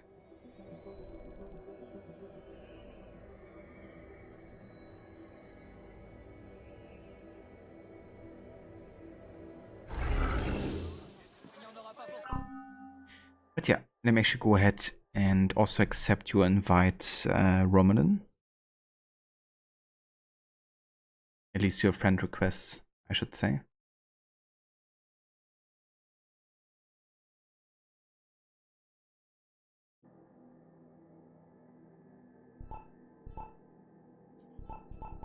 And let's have a look here at the co-op missions.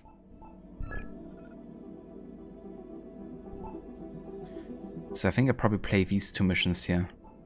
That's the roll and the food chain. Now, given that I play co-op with others, I won't be restarting the mission whenever I get detected. But detections I will still count, except of course if I kind of like bullshit detections where another player gets detected and somehow that gets me detected. I will make an exception for those. But whenever I get detected by my own fault, I will count it towards total count of detections.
Is that a Shay outfit that I see?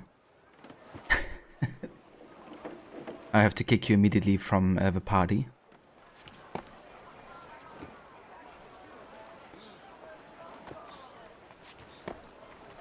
Because that's basically like a sacrilege in Unity running around with a Shay outfit.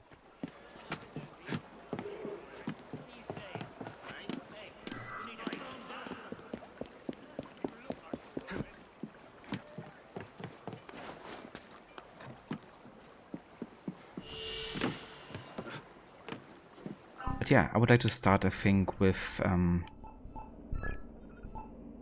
the food chain.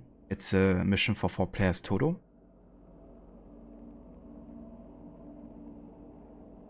Baron de Maricourt has disappeared while investigating a Templar food hoarding scheme. Find her and help her secure the food supply.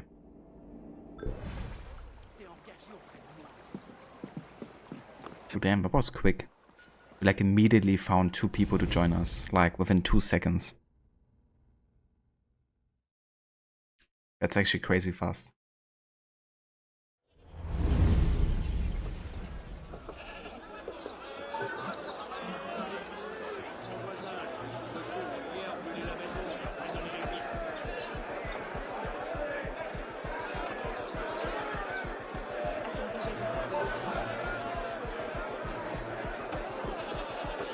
So we're playing on PC, Anakin. Unfortunately, there's no crossplay with Unity. But if anybody in chat has it installed on PC, feel free to join as well. Paris, 1792. The city is starving. Red, please. Get back! Get back! Food was coming into Paris and then somehow disappearing on its way to the market. Let's go! Templars. Fortunately, someone decided to follow the food chain. Theroin de Maricourt, taking matters into her own hands. Let's tell the royals that our families must eat too. The demonstration started out peaceful, but became violent as people got desperate. Let's kill these bastards! Paris turned on itself. Citizens rioted, accusing merchants of hoarding food. All I had to do was guide her. The riots kept the people angry, and the city unstable. Exactly what the Templars wanted. Find Maricourt and secure the food supply.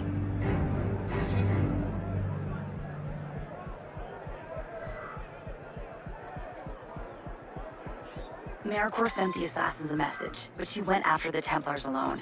You need to catch up to her.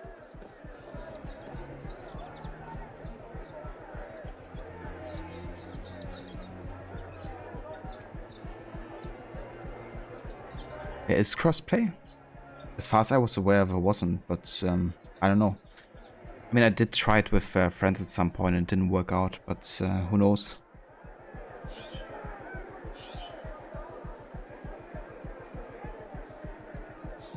But yeah, I guess Anakin, if you wanna try, you could add Crocodile on Ubisoft. We can give it a go. I can at least attempt to shoot you an invite. I was actually a citizen in the cutscene, because if so I missed it, because I was checking something. Keep your eyes peeled. I saw someone earlier. Chased it off. Maybe.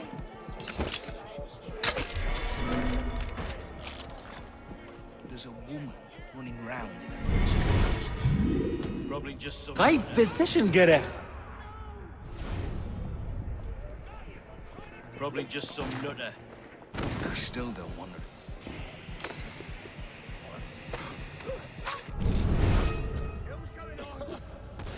Maricourt left this here. She must be in this area.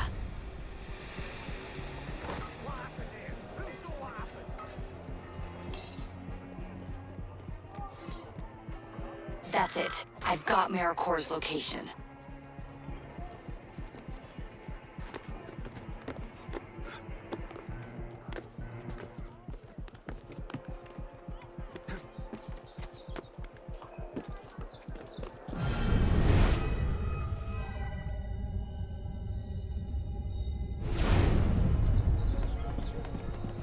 Yeah, I kind of want to go ahead and collect all of the sync points as well here.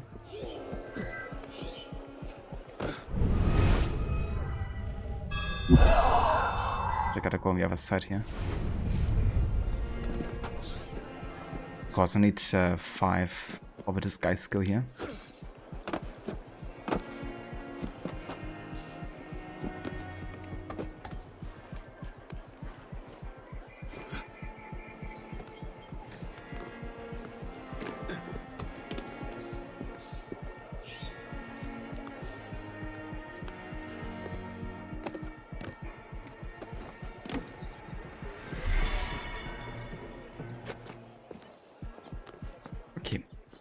Works. There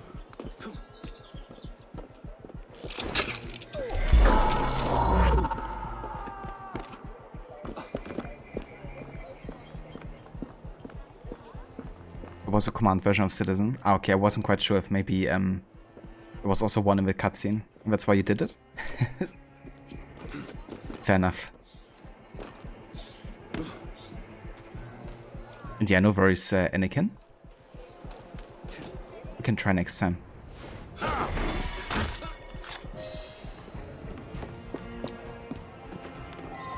Does parry on the weapons mean that the parry window is bigger? I do think so, yeah. Yeah, I do think that the parry window is like more generous if you have like a better parry stat. I was trying to get out. Now they'll be watching for us. It means we have to move quickly. I've been tracing this group for more than a month. They've been stealing carts all over the countryside. People are saying the farmers are hoarding food and fixing prices, but it's not them.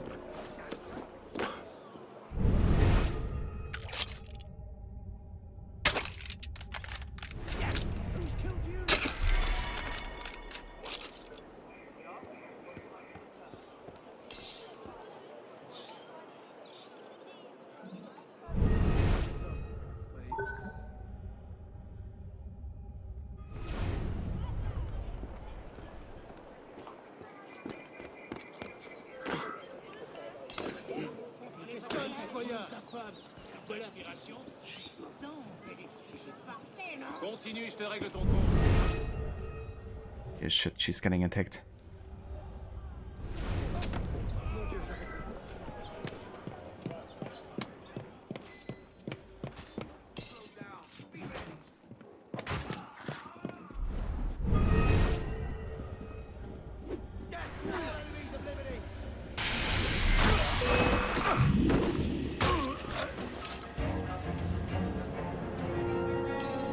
So if I get attacked like a moment that I assassinate somebody by that person, I won't be counting it either. Of course, I literally dead in the moment that they detect me. Price to solve the problem.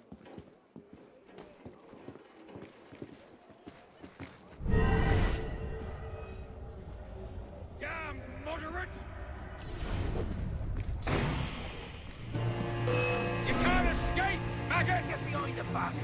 Yeah, I was sniper because I was literally triggered by the other core player here. You came this way.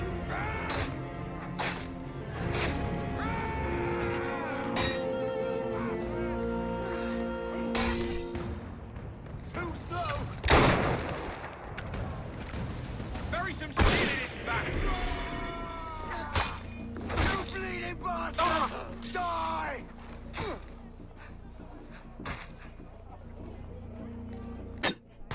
The legs full. Amazing.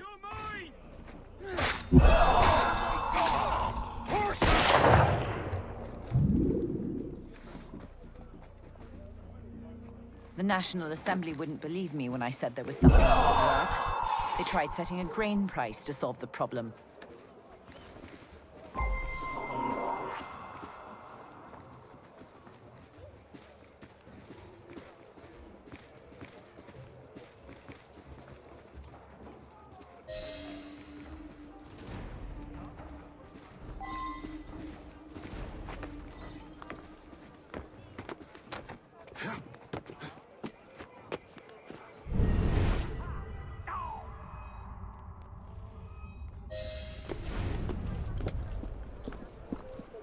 Well, you managed it. Not bad.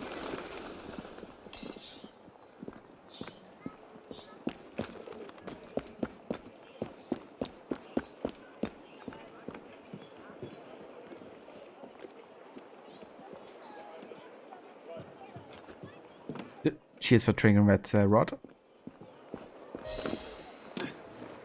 Actually missed that one.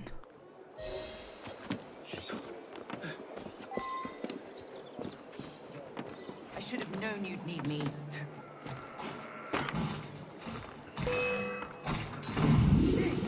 Yeah, there's so many like random detections in these co-op missions, you know.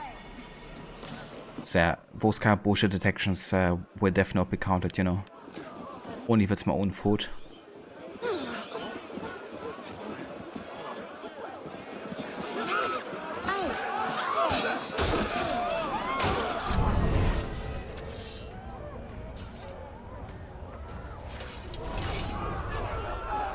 Hi citizen, get it?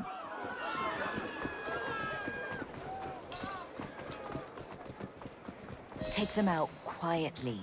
Great decision, get it.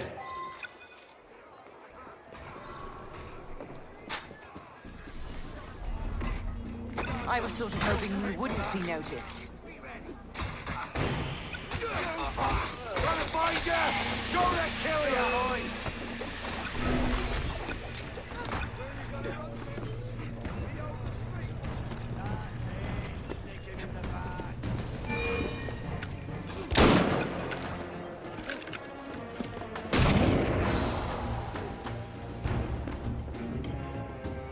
I need to make sure that food gets back to the people. We'll find Flavigny and her thugs in the marketplace.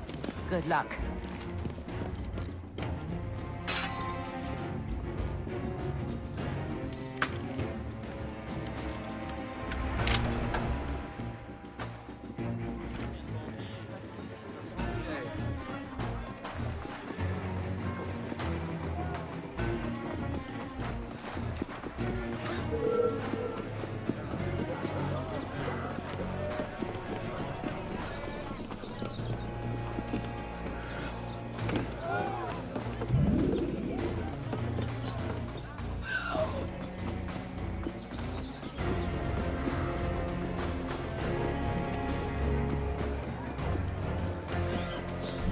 Looks like Flavigny isn't here yet.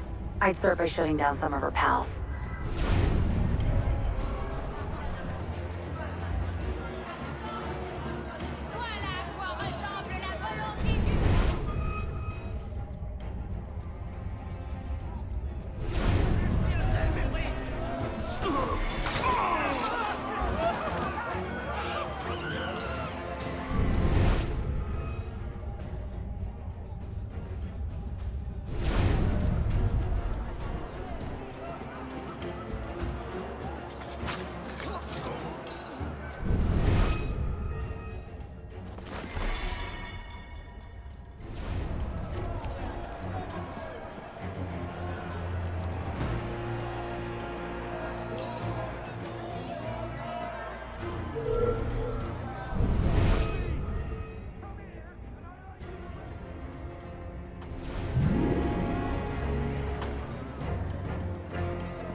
Nice, that's the second sync point here.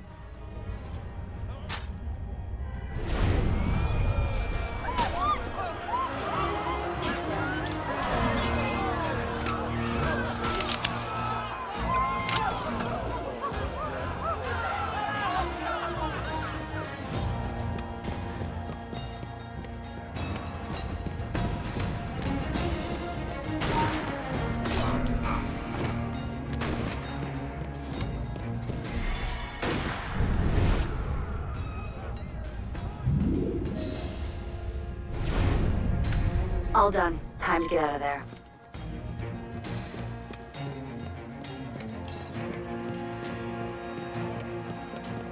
Love it, music here of this mission.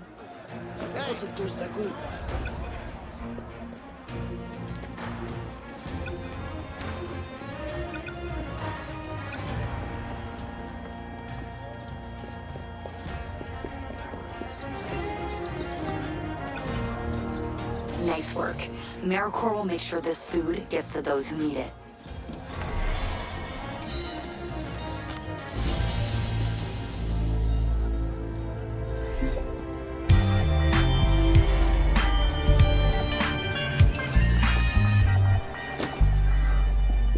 Oh yeah, it does it.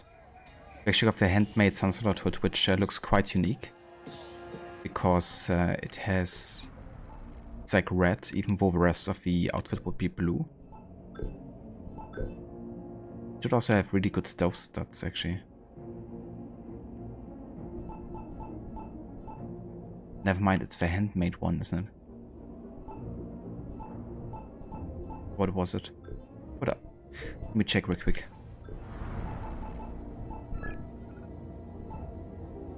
Other code, okay.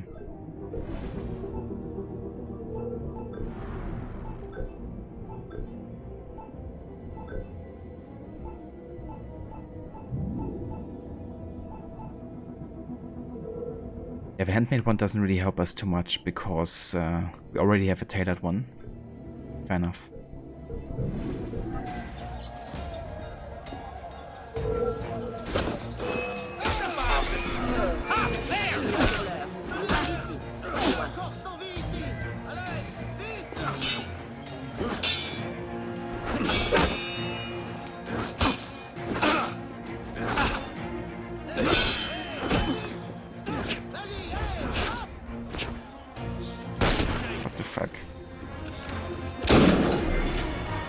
I can do that as well.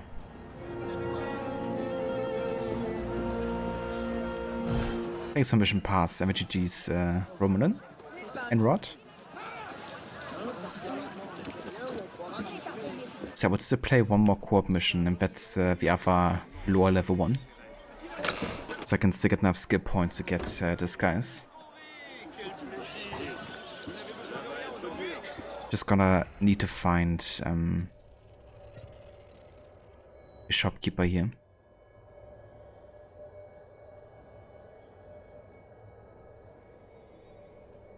Wherever we have some, I guess.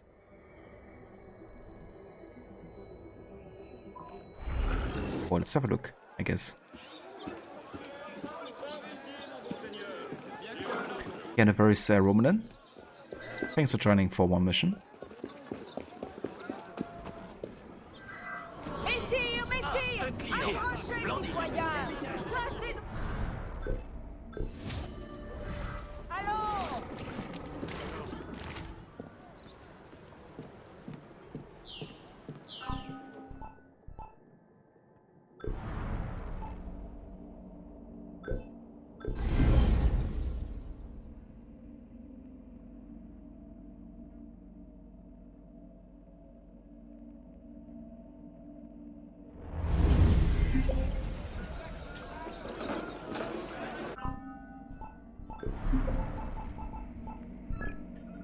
Okay, let's search for Hetzborough. Didier Paton, a spy working for Robespierre, has gathered information on Templars, but he was betrayed and sentenced to death. Paton's notebook is in Le Châtelet prison, and Paton's headed to the guillotine. You need to get both.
The law of suspects has started a wave of paranoia. One wrong word and you're a dead counter-revolutionary. Citizen, there's been some error. I'm no royalist. You have all been named enemies of freedom by your fellow citizens. I have information for Robespierre. Citizen Robespierre. We have enemies among us. DDA Pétain, patriotic citizen turned super spy. We have traded one tyrant for another. Pétain got a little carried away. He ratted out hundreds of Parisians. No crime is too small. He got so good at snooping, he found something he shouldn't have. May the Father of Understanding guide us. The Templar Order. And you can identify these citizens? Many, yes. They are not loyal to France. I fear they may control members of our own government. Guards! You truly are a gifted spy, Pétain. Perhaps too gifted. Arrest this traitor. You can't do this! No! Witness the fate of those who betray their fellow citizens. Pétain has valuable Templar secrets, and he's no good to the assassins dead. Get to the notebook, then save Pétain. And we had like 6 Of the Templar Order. You need to get it before it's destroyed. The front entrance is pretty heavily guarded. Maybe look around for a more sneaky assassin. we had like 6 total citizens there. That's actually insane. In like one cutscene.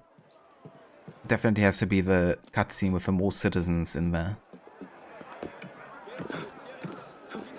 Like Kingdom Come Deliverance, when NPCs say Jesus Christ be praised. As it's something they say a lot. I haven't played that game yet, but that's funny.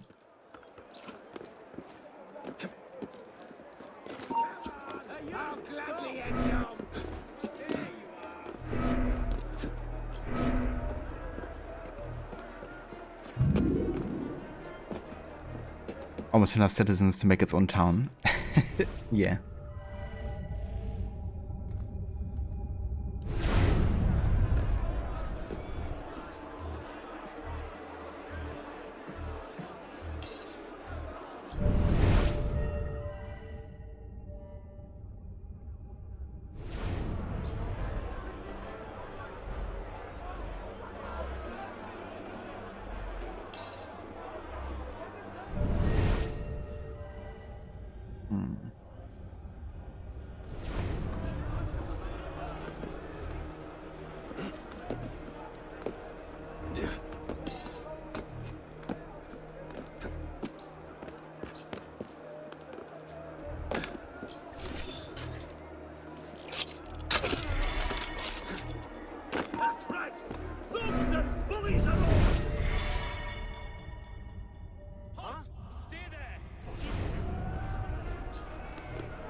Eva Shibeta, welcome in. Thank you for the follow. I do actually have Kingdom Come Deliverance. I got it for free on Epic a while back.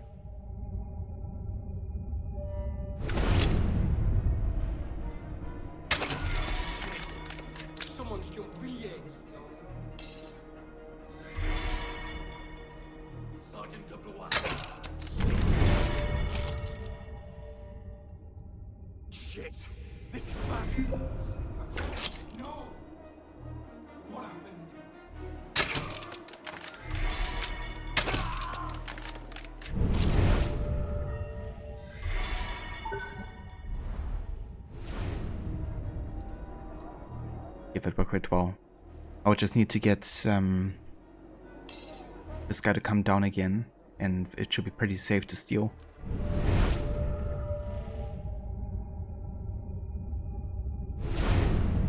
How to get the multiplayer for more creep points? So basically you have to be part of a club.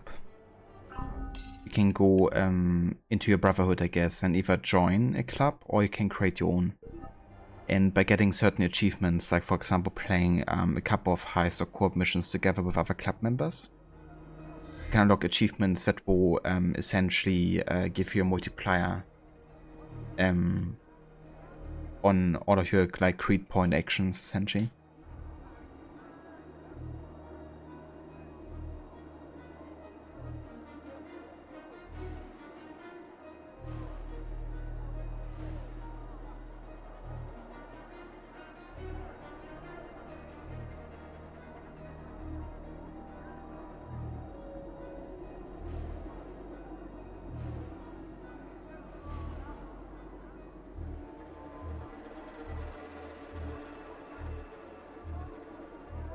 Universe Shebeda.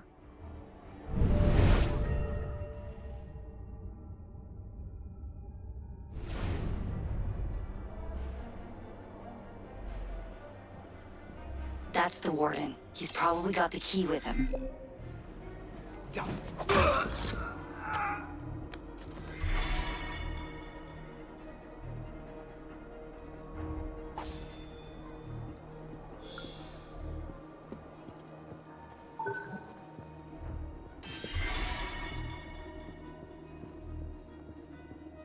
Okay, you've got the key. Now go get that notebook.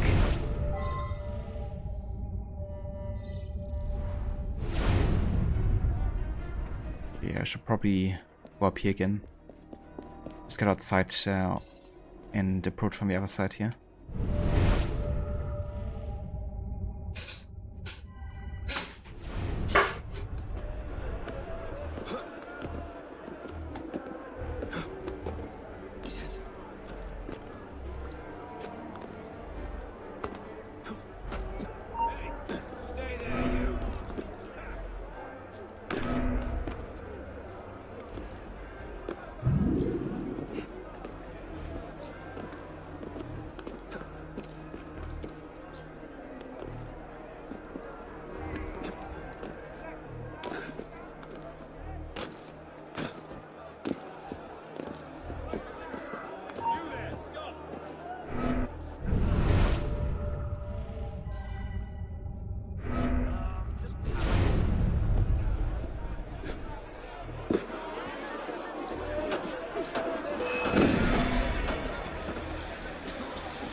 Got the notebook. Now's the fun part. Let's go rescue Patton.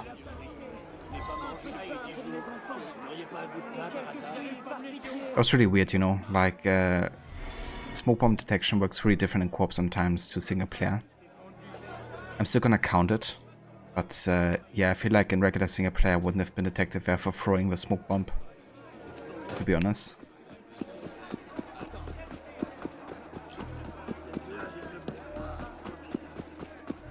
Because we're like still in investigation mode essentially.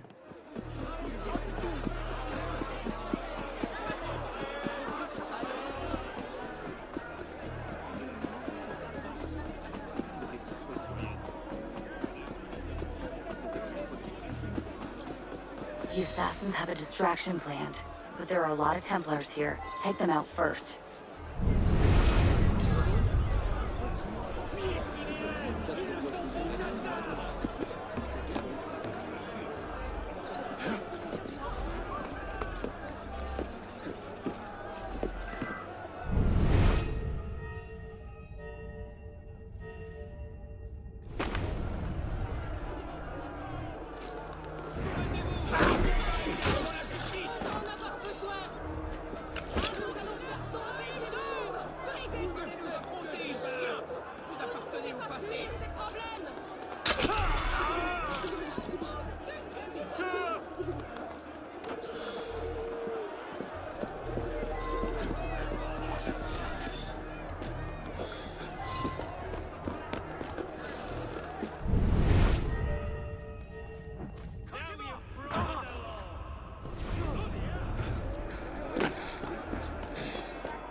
Citizen! Citizen!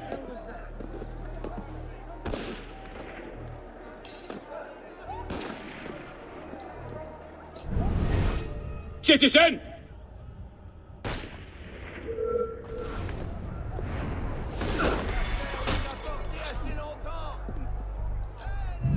Citizen! Here comes the distraction. Be ready to get Paton out of there.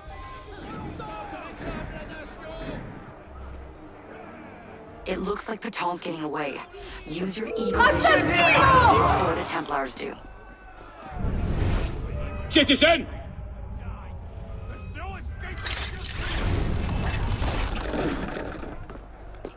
Citizen? Ava Aura, welcome in.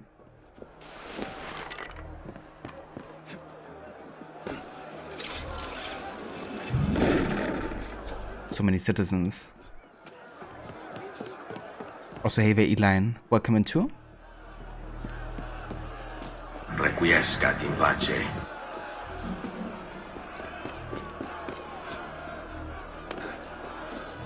I feel like Arno just flew forever there with a jump.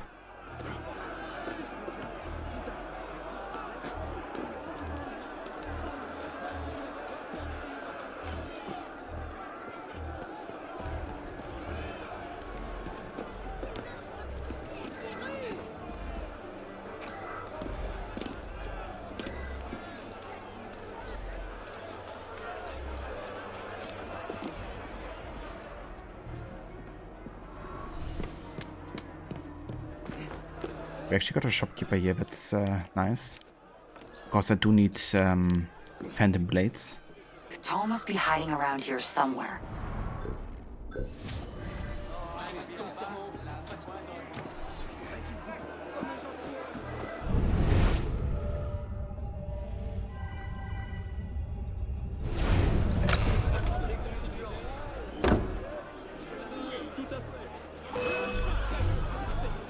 I knew that would happen.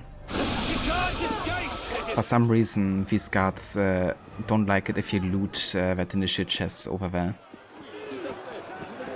But since I wasn't part of the mission, I'm not gonna count it.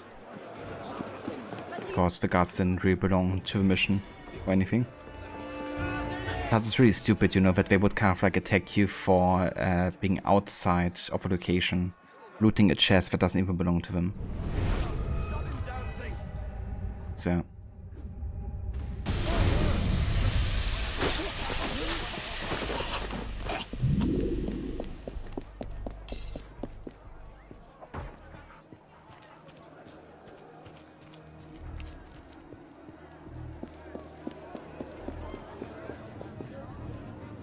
Ooh, damn, level 2 lockpick here. Gonna be tricky.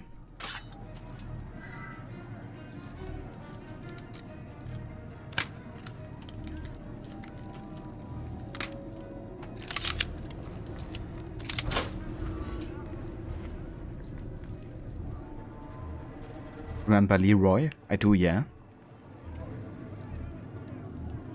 Wish I was more info about Bishop, to be honest. Yeah. I remember back when Unity was launched, we also had a website for the initiates. Which was kind of like a community hub where Ubisoft was releasing like more information about modern day and stuff periodically. So maybe through there it would have been possible to learn more about Bishop as well, because she's kind of like in charge of them. Yeah, that website has been taken down since then, unfortunately, so it's not accessible anymore. Maybe the fandom has to retain some of the information though.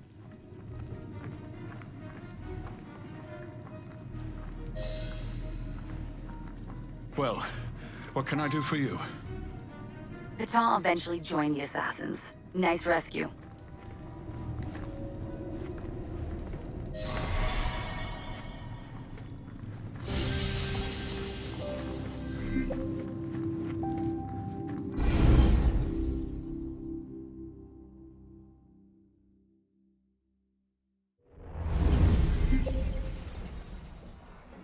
We never hear about or from Bishop after Unity. I mean, she's still in Syndicate though, right? She's the one introducing you at the beginning of Syndicate to what's going on and why you're following the Fry twins, and she's also talking about Sean and Rebecca and stuff.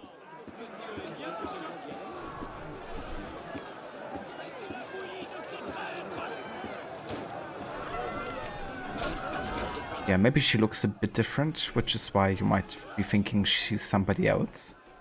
Could be, I guess. But yeah, she's kind of like the one introducing to modern day there as well. Happy to see you today, citizen. So,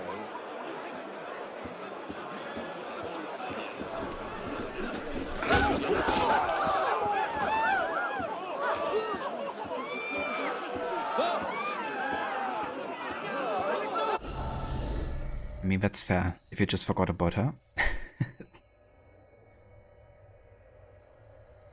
Okay, I think I do actually want to do some main story today, though, because we have been just focusing entirely on side stuff so far. So let's head up here.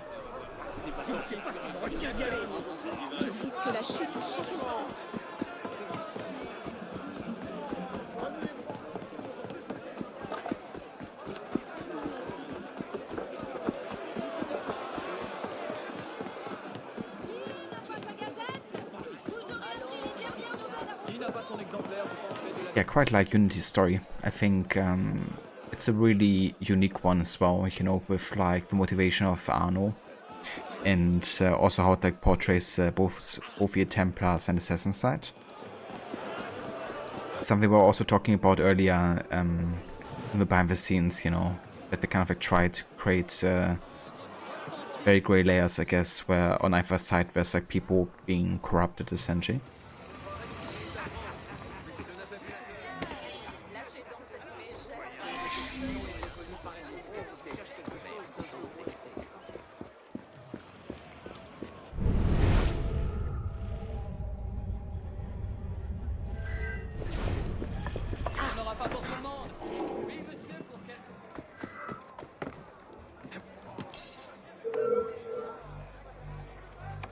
Come here! I'll squash you like the bloody maggot you are!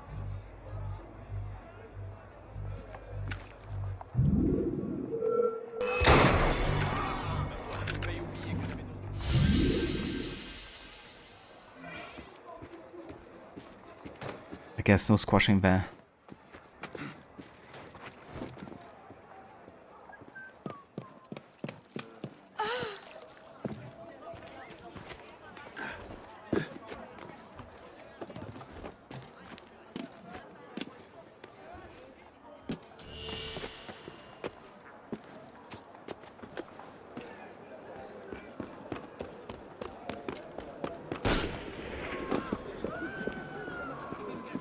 Wait, the counter-revolutionaries. Yeah, they can be quite annoying sometimes.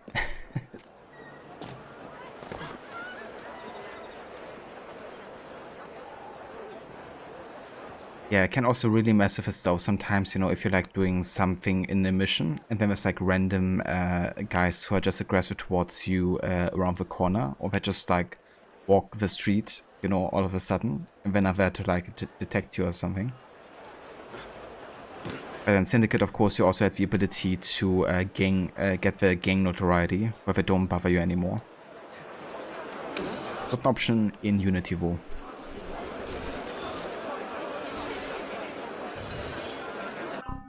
Okay, so one thing I want to do here is I want to get Disguise.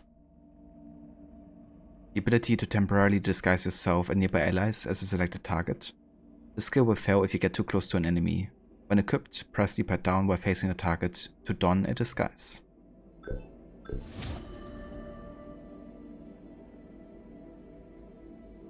You saved up for that skill so fast. You hated the pestering. Fair enough, yeah. It does make life a lot easier not having to deal with that constantly. I do like that it's an option, but sometimes I actually leave it until very late into the game because I do kind of like that gang rivalry, and for me it's like more immersive, I guess, playing not having that enabled. But when it comes to like just like gameplay fun, you know, or like doing a stealth challenge, for instance, if I was doing a stealth challenge for Syndicate, I would definitely get that skill super early too. because, yeah, it just creates very random situations sometimes.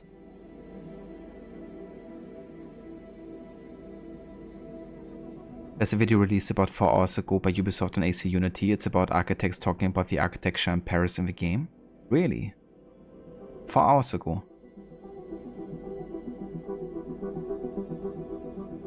Well, that's some timing. I mean, we could watch that to finish today's stream or something. A letter? For me? Just gonna have a look how long it is. About 7 minutes. It's a short video. Citizen! I mean, we can watch it now, to be honest. If it's so short. I mean, yeah, let's have a look at that. Thanks for sharing that, Rod. That's awesome. Always great to see more behind the scenes, you know? And the timing that is like literally just released. It's amazing.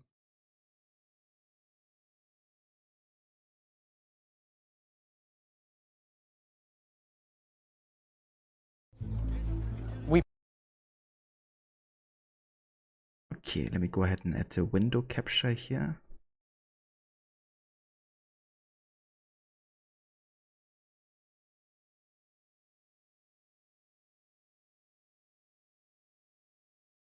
Okay.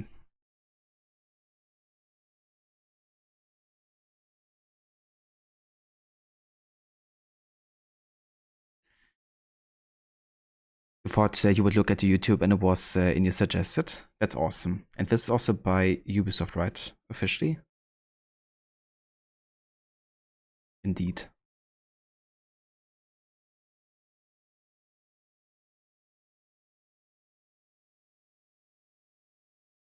Okay, let's have a look here. Situated in Paris during the French Revolution, Assassin's Creed Unity marked players with its stunning architectural recreation of a city, with the Ubisoft Montreal team having spent years researching to make it just right. But what players' experience may be more than meets the eye. What is the relationship between architecture and video games, and how can we push the boundaries of architectural design? Introducing the Assassin's Creed Unity architecture project by Luke Pearson and Sandra Yucana, a project that examines the unique relationship by looking at the way players experience the game's environments. This is the newest addition to Ubisoft's Carte Blanche series, to show inspiring and emotional aspects of Ubisoft video games. Artists from various backgrounds are contacted and asked to reinterpret Ubisoft worlds with their skills and creativity to deliver an original creative asset, like video, 3D design, illustration, etc. Interesting. That's kind of cool, actually. I do look forward to more of these videos about like different AC games. But yeah, let's have a look at this. We picked Assassin's Creed Unity because we find it really interesting that there's this relationship between a city we can visit now and a historic city and the differences between them. We were interested in how Unity opens up the city in a new way to players. Rather than just experiencing things from the street, being able to really kind of navigate across the buildings, the rooftops, the facade, interacting with architecture in a different way.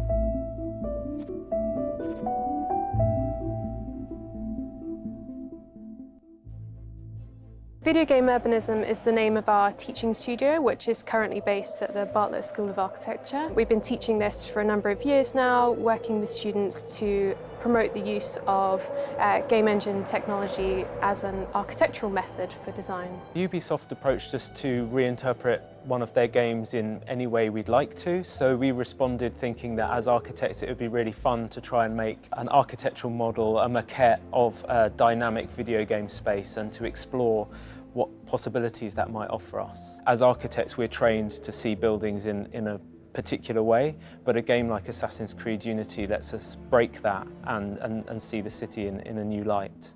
And we're standing here today in the Bourse de Commerce, which is obviously the highlight of the model here.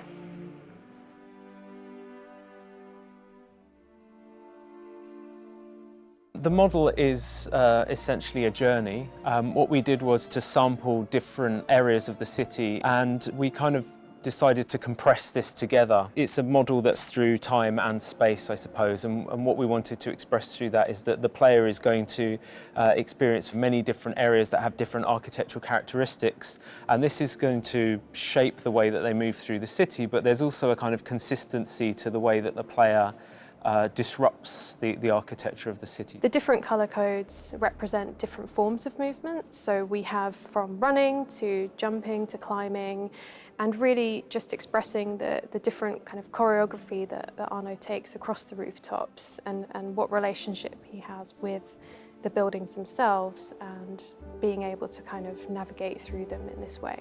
So we go from the riverside through to the old kind of medieval areas of the city where the buildings are much smaller and irregular, through to the larger kind of boulevards, and all the way up to the Bourse de Commerce at the end. We picked the Aloe Blé because we think it was a really good example of a building that's use has changed maybe quite a lot from the game to the present day, even to the fact that it's got a new insertion in it from an architect that we really love, Tadao Ando. And I think for us, it was a really interesting building to look at because of this reason, where we can find from the outside that there are a lot of historical connections that we can see in the game, yet the building itself has changed quite a lot in its interior form from the way that the player experiences it. So the process we took to actually construct this model was first and foremost playing the game ourselves, mapping out a route that we would take through the game, through these different districts. We then stitched together this gameplay footage that we took ourselves. A lot of it involved kind of standing in different parts of the city, taking screenshots, going up close to the buildings, and then really transcribing that detail into a digital model. When we were researching the game, we found it really interesting to read some of the interviews and some of the material from the developers as to how they approached the design of the architecture, from things like copyright of certain elements to the different ways that procedural techniques were used to generate this kind of differentiation within the typologies. So learning about that and hearing that, you know, you're facing kind of interesting sort of real virtual problems, you know, we also face as architects sometimes, was a really interesting insight. So we think that there's an important relationship between architecture, urbanism and video games. Firstly, that architecture and urbanism let us understand the forces that maybe shaped these fictional cities, how they came to be, what the players' status or role in the world is. And an understanding of how real cities are formed is often very, very helpful in being able to articulate that meaningfully in a fictional world as well.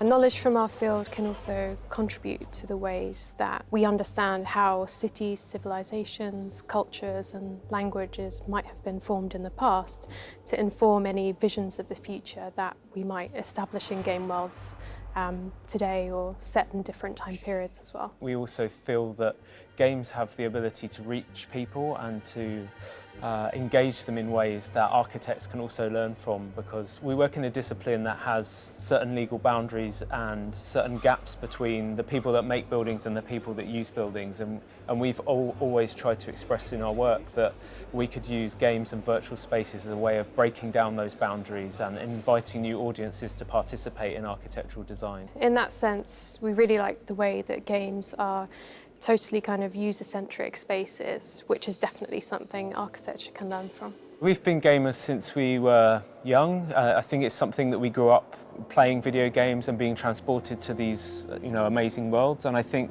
that really informed, in some way, our decision to become architects, because we've always been really interested by spaces and the things that people do in spaces and their relationship to people and their lives. And I think games was something that from a young age allowed us to kind of explore those conditions. I think through our books, Video Game Atlas, Mapping Interactive Worlds, we became different kind of players. So the games that we were very used to playing, we played them in very different ways. So breaking worlds, venturing to their edges, and it's exposed us to different perspectives from the games that we were kind of quite used to, and yeah, interpreting them in quite unusual ways.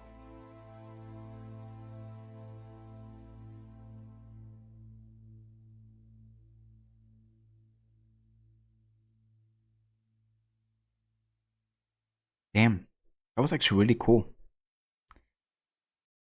Very cool collaboration there. And yeah, I'm looking forward to more parts of these, you know, kind of like having more people in the field talk about the game worlds and how authentic they might be, you know.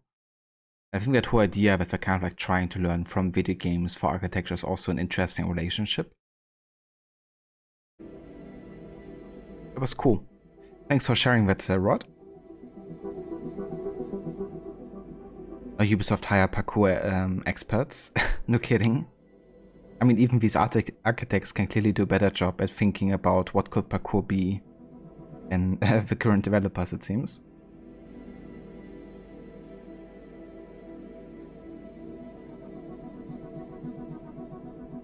Architecture is such an awesome blend of art and math. Wish you were smart enough for it. Since we're young, sir, you're still young. Seriously, they look your age. You do love to see it. Yeah. But yeah, that's true, I guess, with architecture. You know, I would also love to be like better at thinking about like certain spaces and stuff, you know, but I guess it was never really my strength thinking in like architectural terms. But I do think it's super interesting, and I always love learning about it.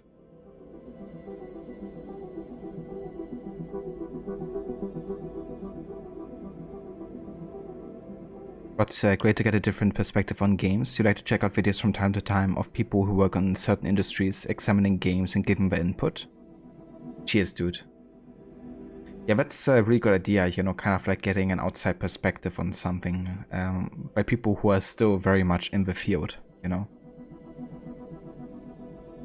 Because obviously, hearing from the game developers themselves, there's always kind of like a certain bias, which, you know, is no issue. But it's always good to have like another perspective on things sometimes.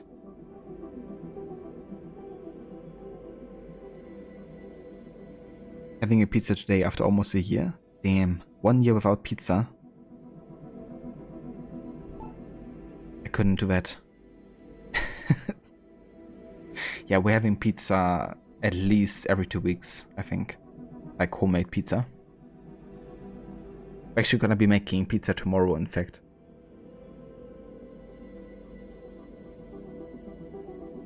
You're just bad at math. That's fair too, I guess. Yeah, definitely have to be, I guess, to be good in architecture as well. Right, but yeah, let's do some main story. However, I might actually be buying some more gear that might be better for stealth, to be honest, because we're gonna be having quite a difficult stealth mission soon. So looking for chess piece here, anything that gives us like better restricted area detection time is great.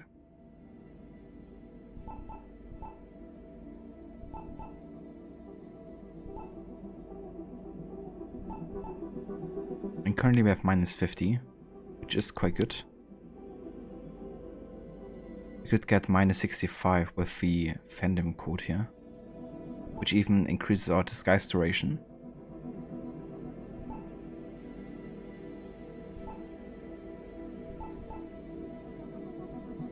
Yeah, I think I'm gonna get the improved Sansalot code maybe. But never mind, the Taylor one is actually even better. Yeah, it's gonna be the Sansalot code here. I'm gonna upgrade it too.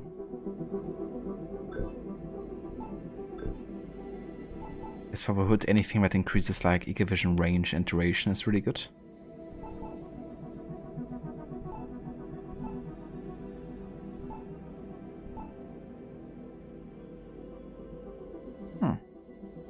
Powder hood is actually really good with the stats.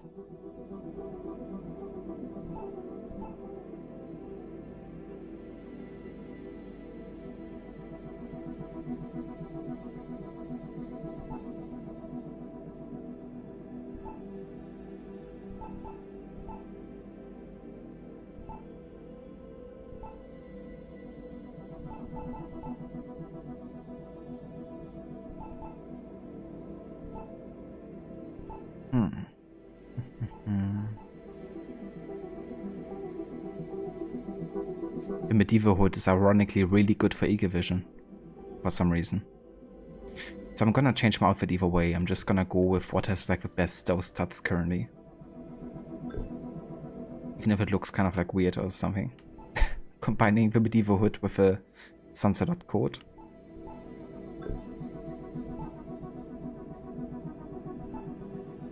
So anything that gives us like additional phantom blades would be really nice, yeah?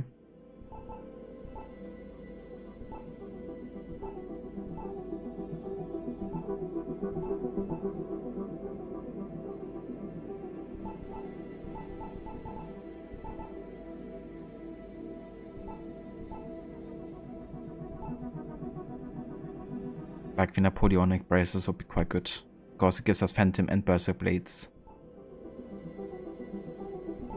Would have the military braces even better in that regard.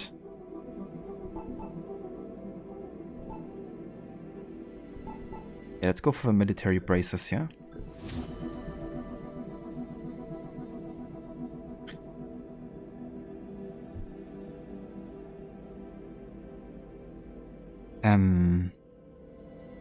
Abja, you don't like experimenting with pizza toppings. If you don't like one, you have to eat it anyway or it will be wasted.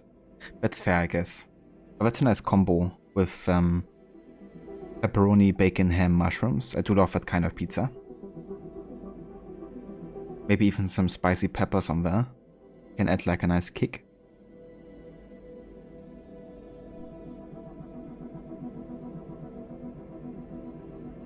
Love a good margarita pizza. Yeah, that's a classic and it's always delicious.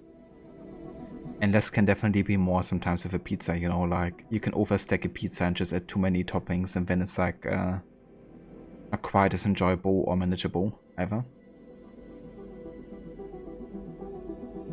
It drains you might buy an Xbox Series S. Oh, very nice. What are you currently playing on? Are you on PC or PlayStation or another Xbox? You feel like Unity is the first AC game to introduce the stats mechanic for equipment? Well, there definitely have been stats before. Like for example in AC2 you had like damage and speed, and you had health of course and stuff. And then in AC3 you have even more detailed stats, I guess. Though it is only slightly, I guess. But Unity is definitely the one having like the most focus on it so far. You know, and the stats also become a bit more important in Unity 2, especially with like stealth and all that type of stuff.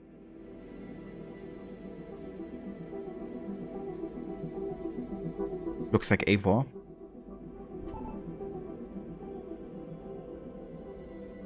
A little bit, I guess, with a hood and everything.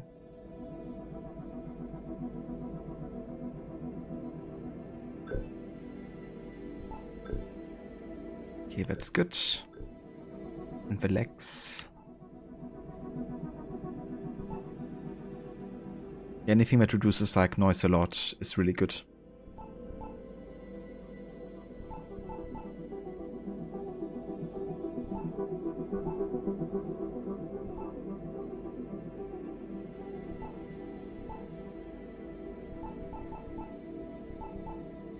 Like the military breaches would be quite good actually for that.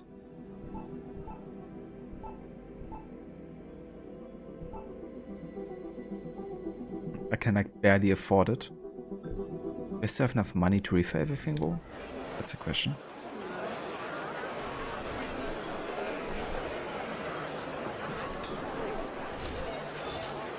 Yeah, I guess not. Because I still need more phantom blades and stuff. So in that case I'm just gonna keep my current ones. What I'm doing is I'm gonna choose a different outfit here just so it looks a bit better overall. An outfit that I love is Arno's Fearless outfit because it's like very much the default look for Arno in a lot of the like promotional material, I guess. It's also like one of the earliest concept arts for Arno and his style.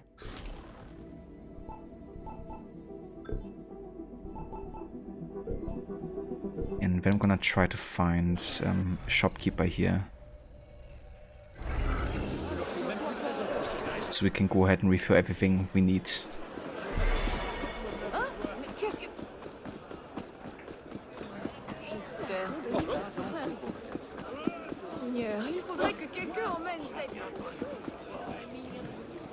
Ravi de te voir, citoyen.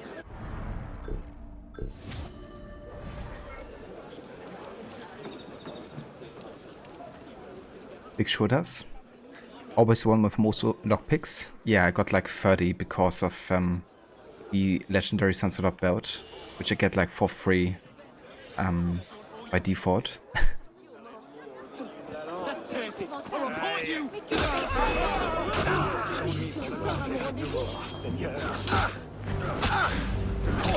Lead the bastard.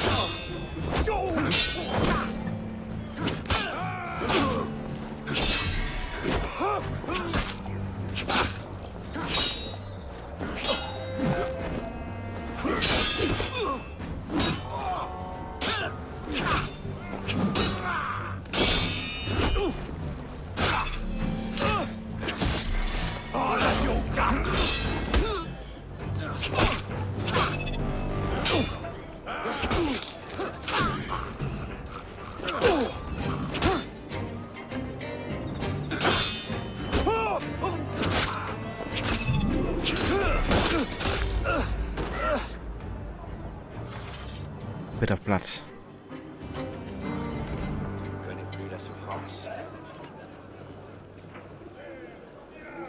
On the Xbox One, it rains a gacha.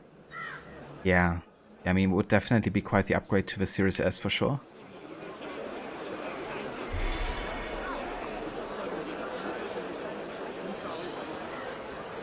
I'm not sure Unity runs in 60 FPS on the Series S, but that would also be quite the upgrade, I guess, if it was.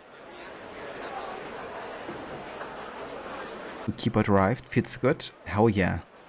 What kind of keyboard did you get, Anakin? The shoulder part, you mean, Harbinger? Yeah, I guess it's true. It does look quite similar.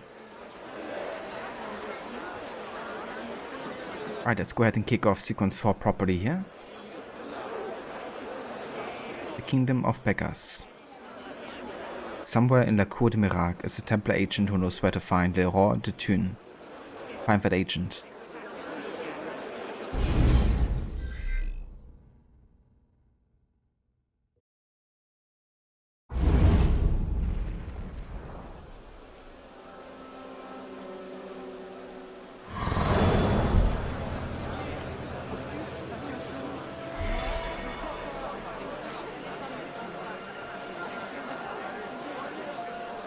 The Loki keys MX. Very nice, Anakin.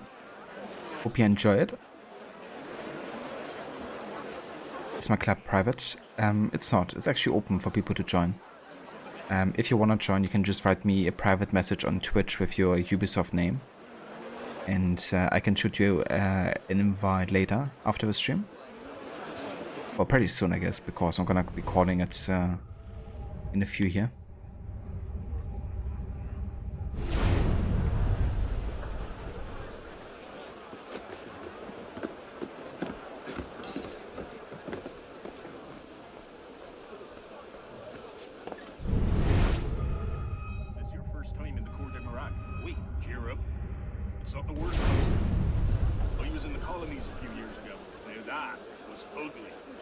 In your purse and you'll be fine.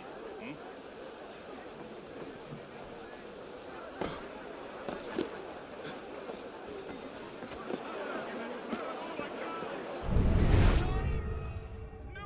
no call for that. Move away. He doesn't care about excuses. He cares about results. If you can't make your quotas, he makes adjustments. Dr. Cut his fault. No! No, please! God, no!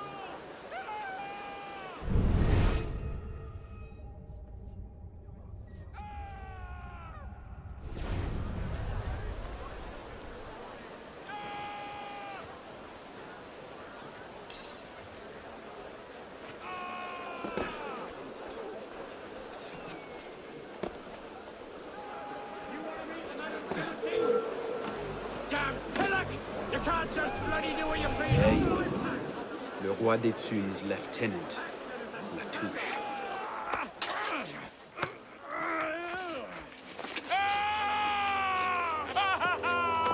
Oh, I wouldn't do that. Look.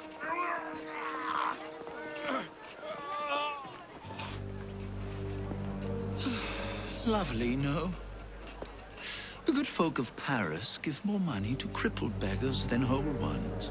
Le Roi des Thunes sees in that bit of trivia an opportunity to motivate his less successful employees. That man has lost a foot. Now you can charge in there, cause a great disturbance, and send all the rats scurrying back to their holes. Or you can disappear into the swarm and follow the rats back to their king. Either way, that man has lost a foot. It's done. Take him to the clinic for a proper cauterization, then send him back to the street. Come on, up you get. I appreciate the advice. Not yet. Who are you, precisely? And why help me? Oh, I've had my eye on you for some time now. I feel it my sovereign duty to aid all those who suffered in cruelest bondage with me at the Bastille. And I have a vested interest in seeing the King of Rats caught in a trap. As to my name, I have the pleasure of being Donatien Alphonse François, Marquis de Sade. Do pay me a visit when you've tired of chasing vermin. Oh, he's left a lovely trail. Good luck.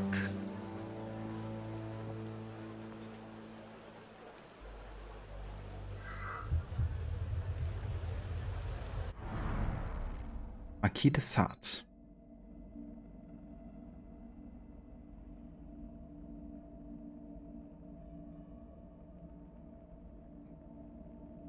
You never got the hang of the clubs in Unity.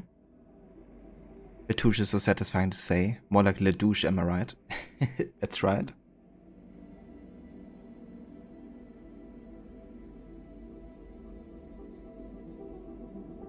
Marquis must be a descendant from Alcibiades. Yeah, we definitely have some similarities, I guess, being like also more open in some regards, I guess, is the best way to say it. But it's kind of funny because there actually is a goat later when he becomes the king of beggars, right? And you arrive back at his house and he's like celebrating a party. There's like literally a goat running around too. And somebody chasing it, I think.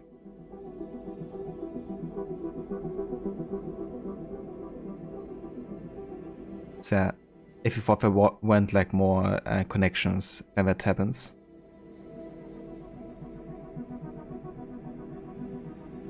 Donatien Alphonse François de Sade was born in 1740. He came from a typical noble French family, full of soldiers and clergymen, and entered the army at the age of 14. Apparently, he didn't find it to his liking because he left at the age of 31. De Sade was the quintessential black sheep. An atheist and great lover of the performing arts, he was above all a libertine and used his family's wealth and influence to get away with an astonishing array of crimes. Lucky that could never happen nowadays. It's a telling symptom of the ancient regime's corruption that he was considered merely a scandalous figure, not a violent criminal. Much of his adult life was spent shuffled between different prisons where he wrote numerous texts, nearly all of which were deemed obscene and heavily censored. He was liberated in 1790 and, sensing the change that was in the air, renounced his title and got himself elected to the convention.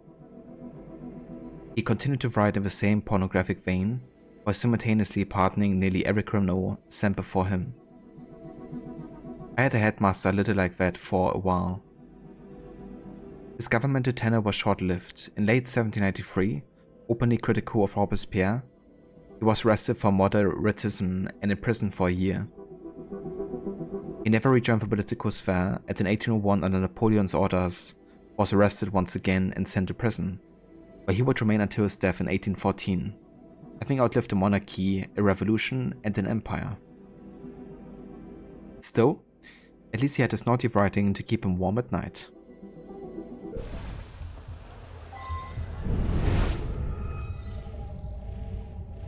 Nights are getting cold again. I know where Watch him. What's his grace had put in when he took over down below. Sleep with your nose. You'll be as warm as a babe in arms.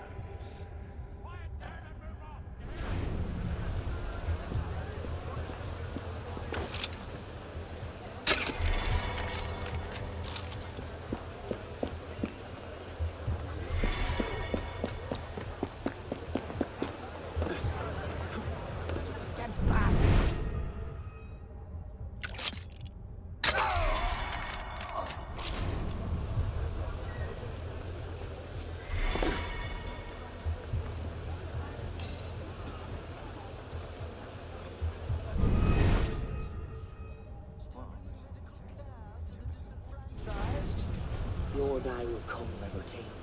Rather sooner than you think, I'm sure.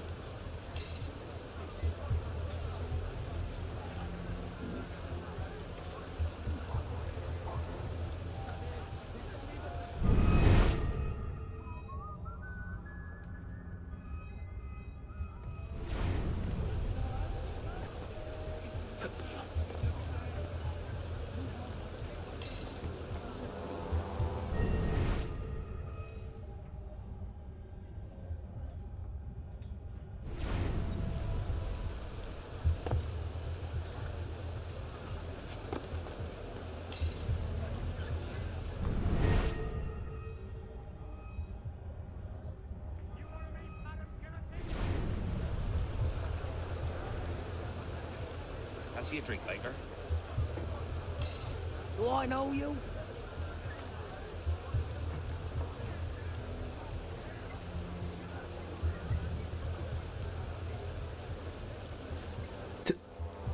Wanna go for a drink? I don't know you. Who are you?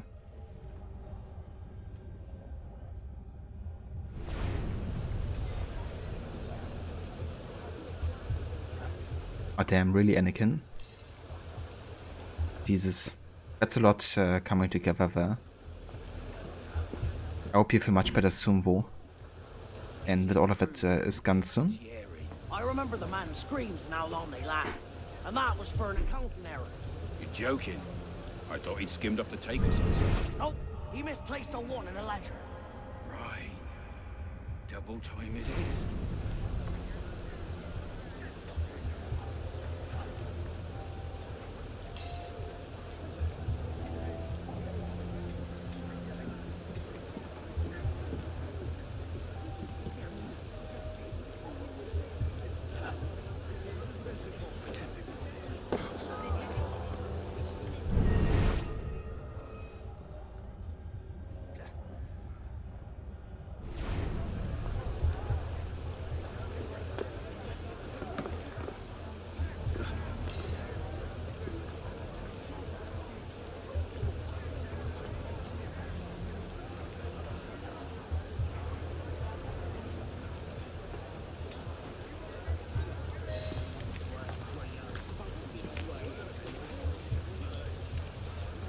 Get him inside, quickly.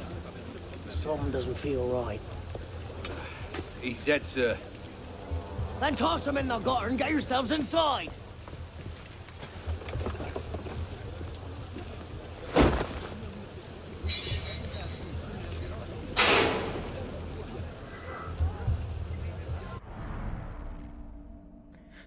Alain Latouche.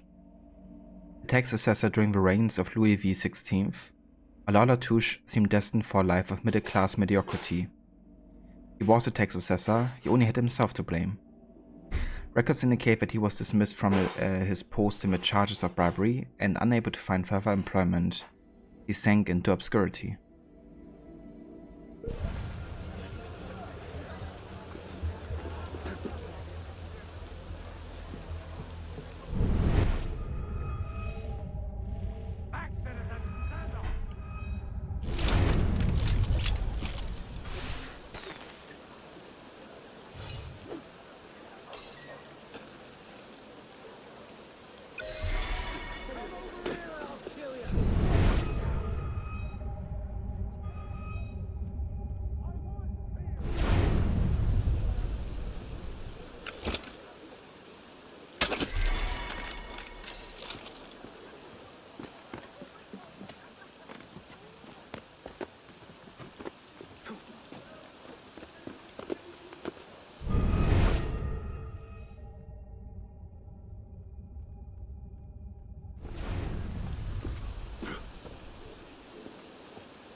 What's the order for the unfortunate in bed 6? Horribly burned in a fire that killed his family and drove him mad. A burn job? Do you know how hard those are to get right without burning half the district to ash? Use a few drops of the strong acid. Layman can't tell the difference.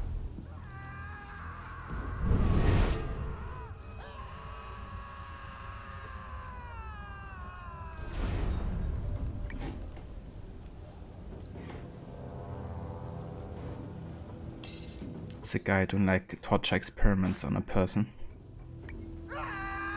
Unfortunately, you can't stop this guy. You can like throw smoke bombs, you can shoot him. Nothing stops him. And it can that's pretty much everywhere. You couldn't even work today. Damn. It really sucks. Did you go to a doctor yet? I can imagine, you know, all of what's coming together. It's only natural you wouldn't, you know, be able to. Or if it's gotta be the same voice actor as Arno's mentor, right? Are you talking about one of the guards that the Touche was talking to? I'm not sure, to be honest. Couldn't tell you. Taking tons of meds, I gotcha. Yeah, hopefully you won't have to soon again.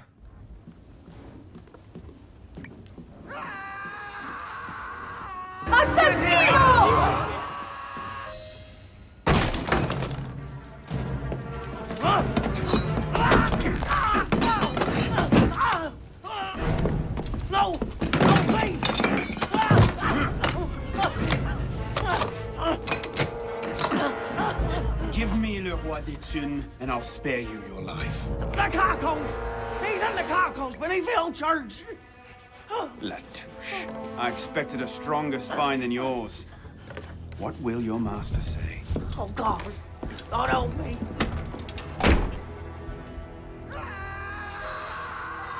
I doubt he's gonna say that.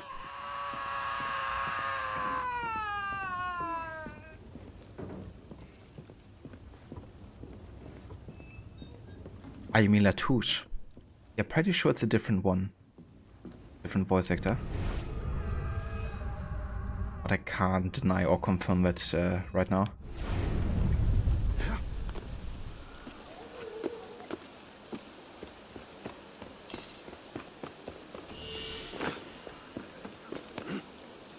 Give me a name. There's only two ways.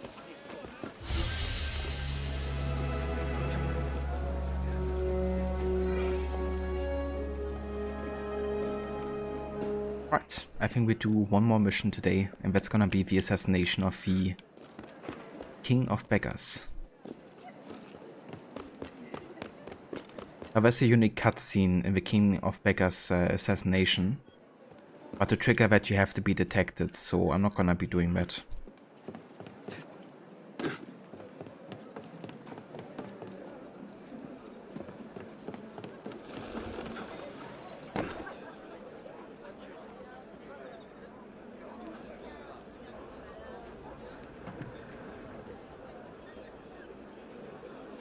Yeah, Rod, that's the one. Le Douche. Do actually want to go ahead and refill my ammunition bowl. Bonjour, monsieur, et bienvenue.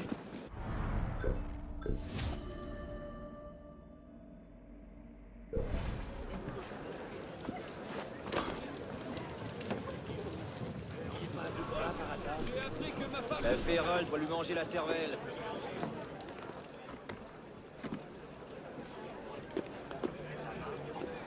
He would die in La Bouche.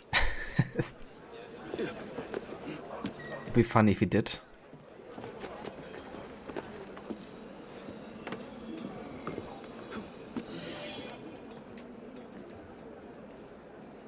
Le roi est mort. The roi de Thune is skulking somewhere in the sewers below La Cour des Miracles. Find him and end him.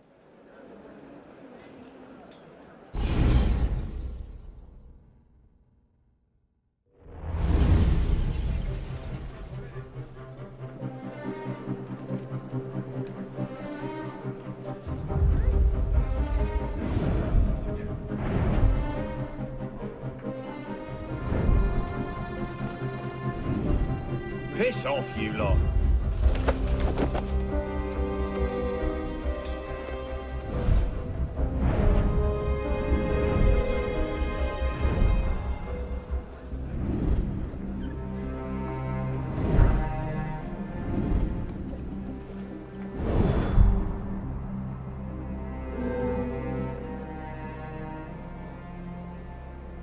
Getting hit in La Mouche.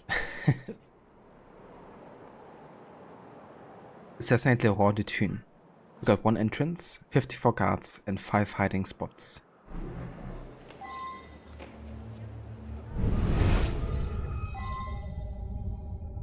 I'll knock your left ear into your right.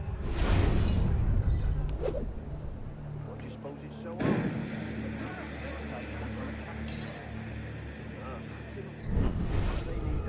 But I could assassinate from here.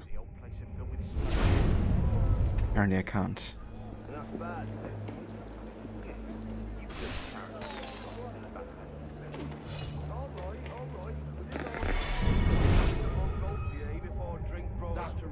What was that? Firecracker? One time I whatever you say.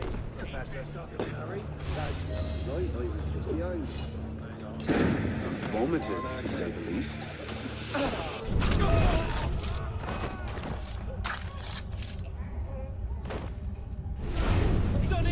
So we can sabotage the chimneys here to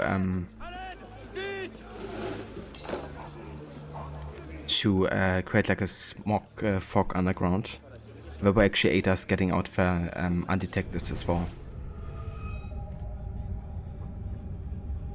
I still gotta do air assassinations as well, 3 of them total. So I want to make sure we take care of that too.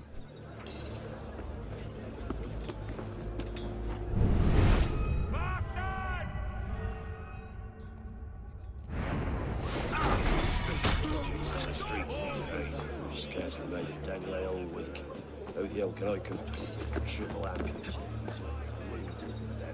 Miss another tribute, and you'll be remembering your own brave service of Brunberg.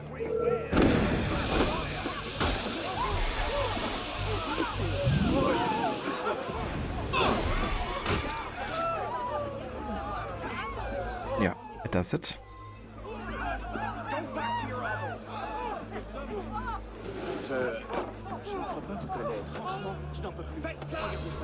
There's also distraction opportunity here.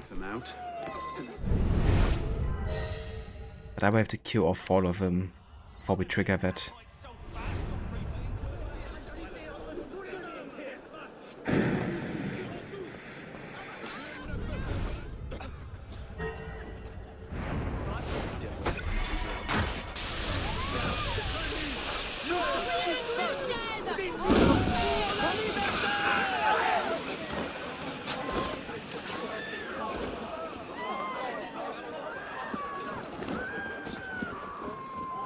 These guys will now go in there and actually attract the attention of other guards.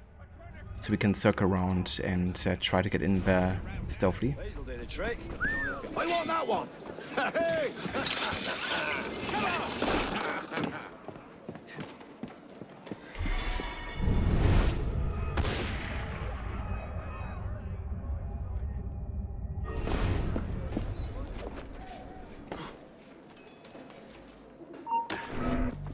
Odd.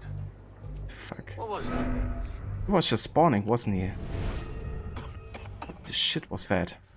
Did you see that? He wasn't there before, was he? Maybe I didn't see him because of the target here? Where are you, you bleeding pillock?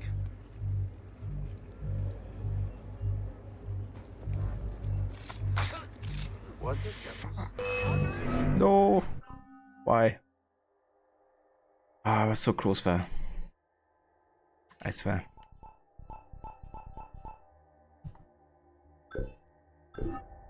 I have no idea either when the last checkpoint was. It might actually be at the start of the mission.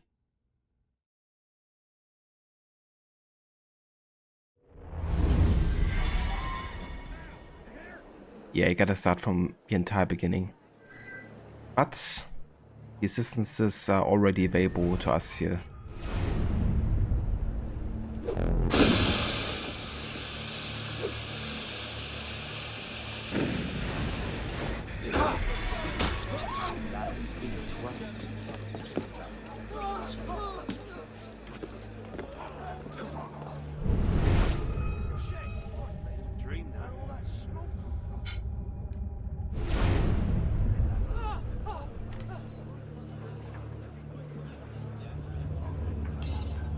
Hey Vafure.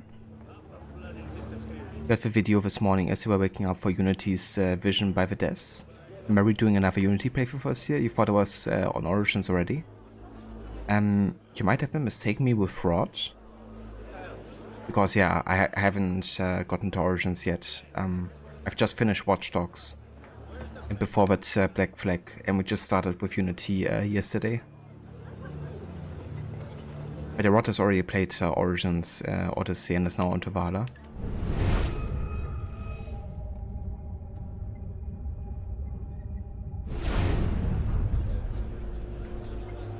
Was bleeding Pilox, no kidding.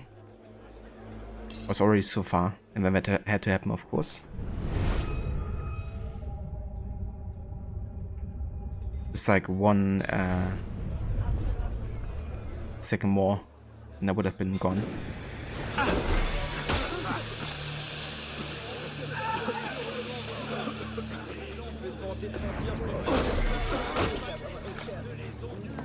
Okay.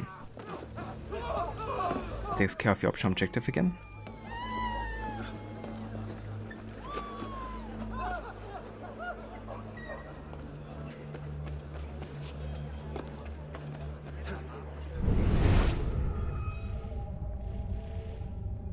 Oh yeah, Rod? If it's gonna be for your celebration playthrough, right? For Black Flag? 10-year anniversary?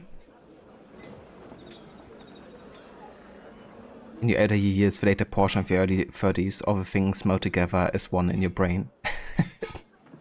The elderly years.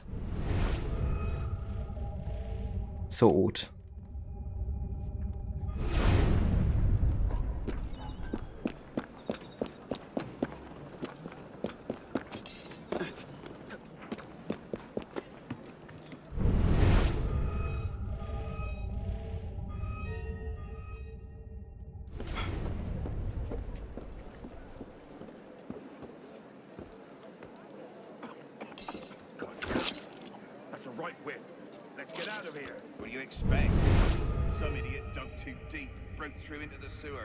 Let's get out of here.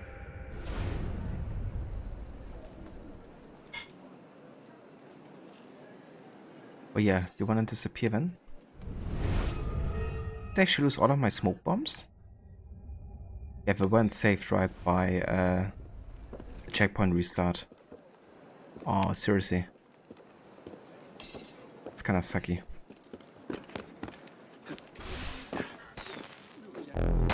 Jesus Christ, Arno. I was like holding it. Aim over there.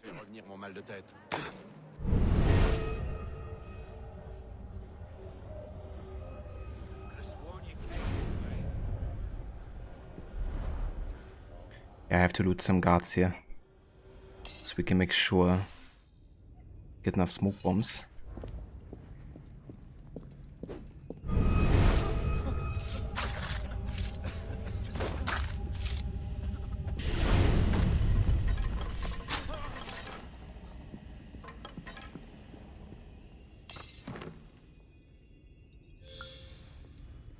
Garlic. That's not what I needed.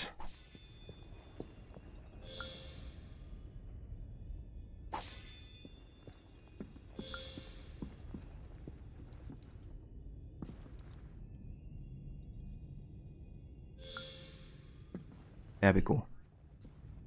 What's happened? The beggars. They're rioting all throughout the district. You men, with me.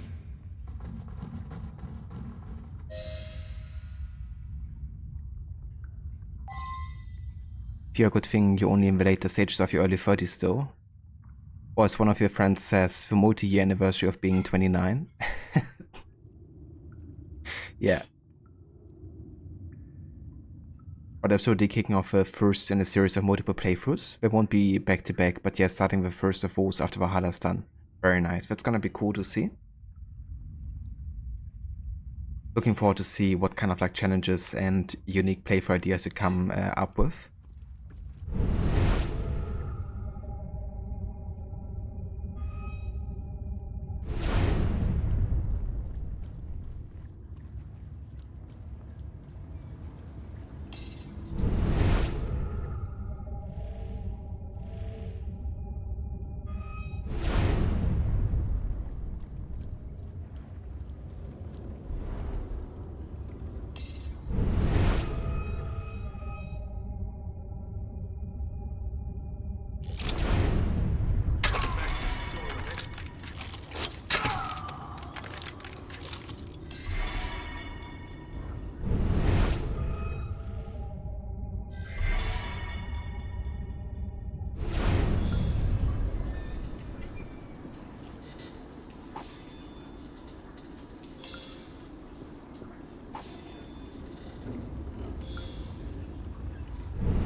I've heard reliable reports that an assassin is nearby and that you are his intended target. The worm has grown a spine. Now he's a snake. Damn. It was only a matter of time I knew that much. This is far too soon. Oh, oui, my lord. The assassins are, well connected.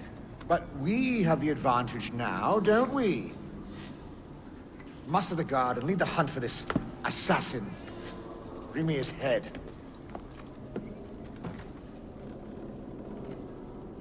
Assassino! But my lord, our men are out dealing with uprisings among the beggars. Why is everyone so dirty and ugly and nasty?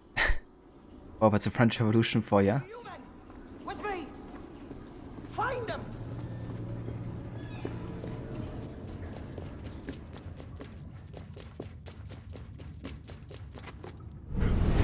Do not let him pass!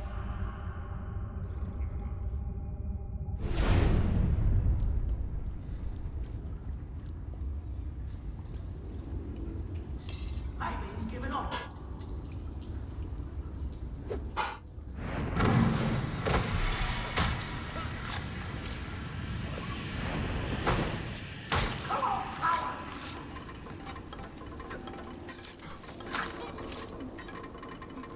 I just had to make it.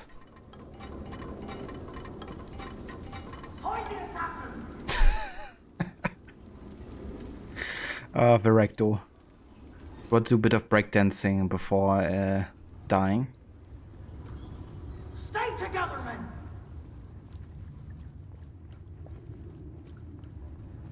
Okay, that's kind of a force detection because it's like scripted that Latouche will actually discover you here.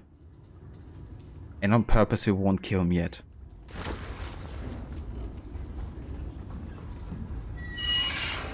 He's through there! Embarrassing.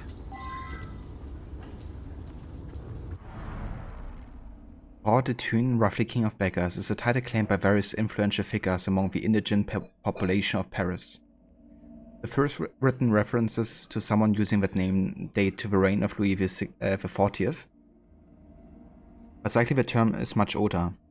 Some were benevolent spokespeople and organizers, others were ruthless extortioners and murderers. But it's fair to say that whoever they were, if they walked around called themselves the King of Beggars, you could be pretty sure they were completely jackwagons. Direct attestations are difficult to come by, but anecdotal evidence suggests that the man claiming the title in 1791 may have been the unacknowledged, illegitimate son of a minor nobleman who rose to a position of power in the Cour des Miracles district sometime in the late 1770s.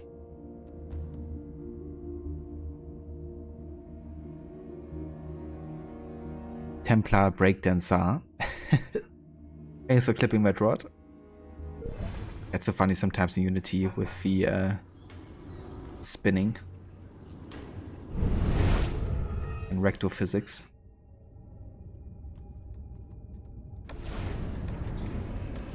Okay, so we gotta kill 2 people with the Phantom Blade here actually.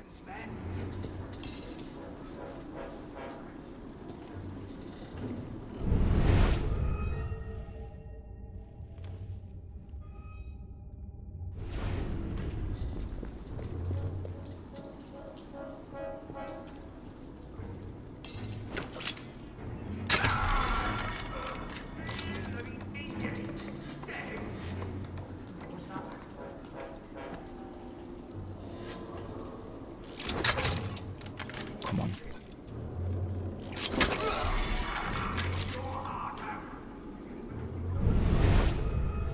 And now the difficult part here is getting past this guy. Because he's gonna like look directly over here and we have to get there, not be detected. What I'm gonna try is I'm gonna try to throw a smoke bomb here.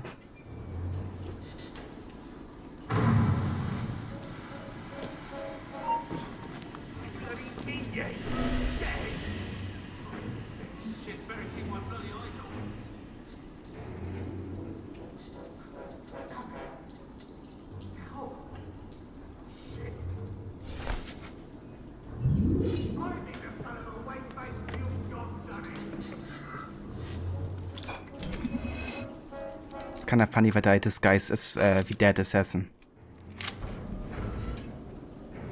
Because that's the guy that they killed, the assassin. That's how he looks like. To lay like a trap for us.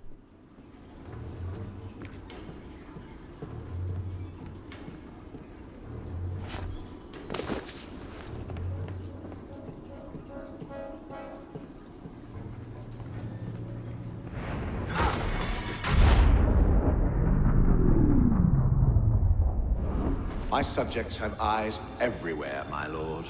I offer their knowledge to the service of the Order. What knowledge could a king of the gutters offer us? The intrigues of rats? You may go. The intrigues of rats? Pompous fool, if I could lay my hands on him. My master would be pleased to arrange that. Brother. You all right, monsieur? Too much of the king's champagne? Cité, come away! It's done. Delacer is dead. Grand Master. Good.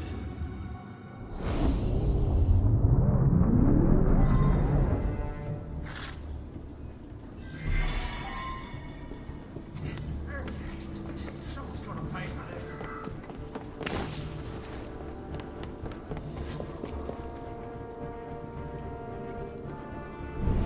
Did I just lose that kid?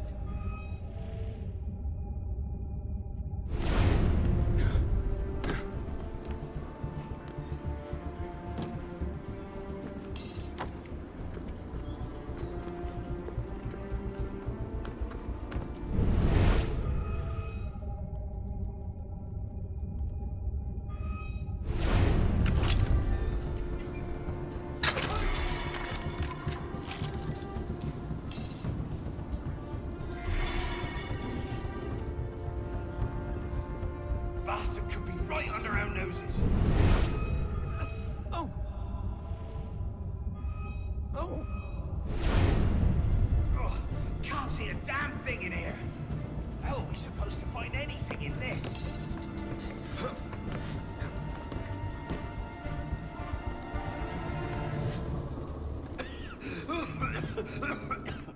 Bastard could be right under our noses.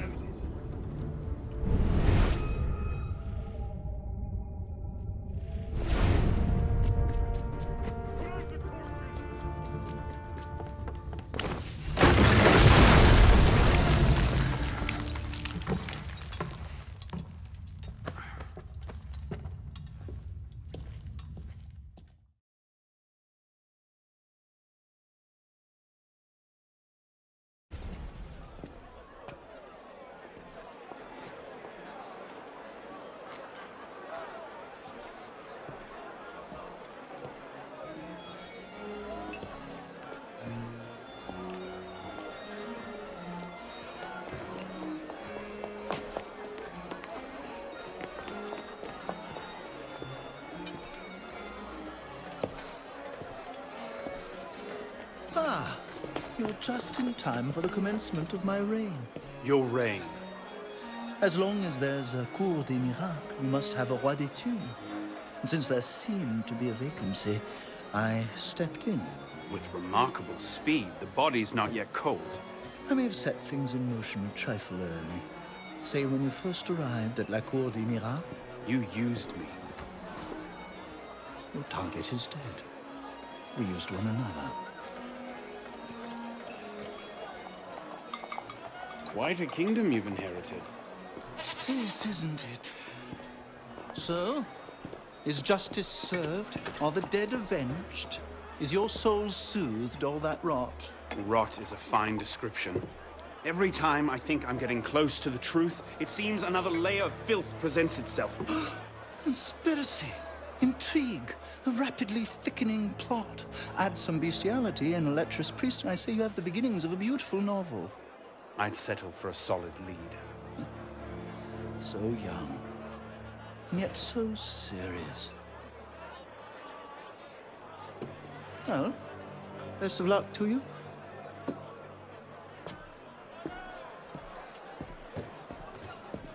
You have, I trust, looked into this. Where did you get that? One of my newly loyal subjects brought it to me as a token of esteem, as it were. It's a curious piece. I know of only one silversmith who works metal like this. A blade of this make killed Monsieur de la Serre. I can only assume you knew this already. Why didn't you say? Well, where would man be if he never had to ask questions? If everything he could ever want to know was simply handed to him, he might no longer think to ask questions. Or he might accomplish a great deal more unburdened by ignorance. Perhaps. The smith's name is François Thomas Germain. You'll find his shop near Léal. Thank you. Bonne chance.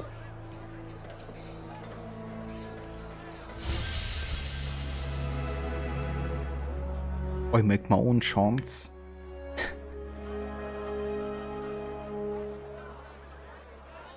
But Alex does a great job with his role, and he sounds so different to Lorenzo Medici and Bartolomeo. Yeah, it's like a completely different vibe, you know. Then also characters like Shakulu in Revelations, you know. Like, this guy has such a range, and is always super convincing. But yeah, if it finishes, Leroy is more stealthily from start to finish. I'm happy with that. Because that part to get to the King of Beggars stealthily can be a bit tricky, you know. It's all like a matter of timing. But I feel like throwing the smoke bomb early really saved us there in a way, because we still have like a pretty fast detection time in restricted areas. And then of course making use of disguise to kind of like get up there, because in disguise nobody will notice you either.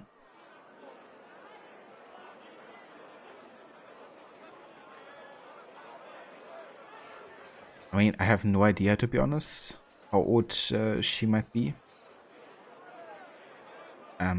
She definitely looks to me like she could be in her 20s, but that's just speculation.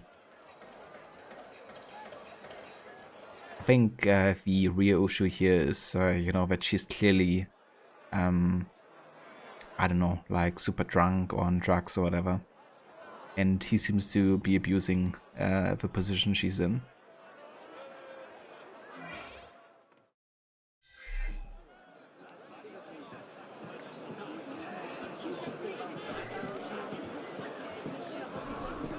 But yeah, that finishes also sequence 4, I believe.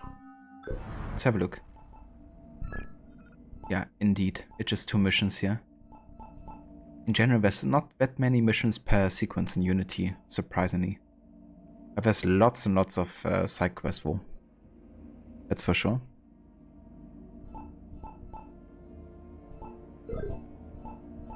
But yeah, this is gonna be where I will call it today for AC Unity. At about 20% total sync, and definitely a decent bit of side missions done. But yeah, there's much more to do in this game, and of course doing a stealth challenge will add extra time on top of it.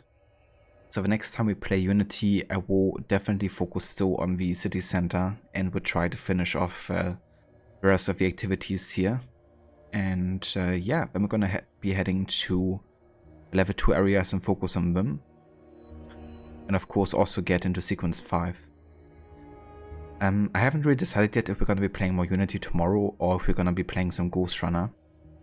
I might just play some Ghost Runner and play until I feel like a fatigue, I guess, and then switch over to some Unity. Because it is kind of like a very fast-paced, high action kind of game. But yeah, we're gonna decide that tomorrow. And I'm gonna see what I'm in the mood for. But yeah, I want to thank you all so much for being here and for joining me for more of Unity today. And yeah, we might continue here tomorrow. Gonna see, I guess.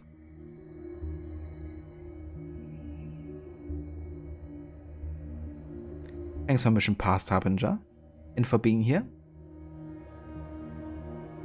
No worries, Aura. Thank you also for being here. And you too, Rod. Thanks also again for the raid earlier. Yeah, no worries, Shabata. I'm gonna make sure of that.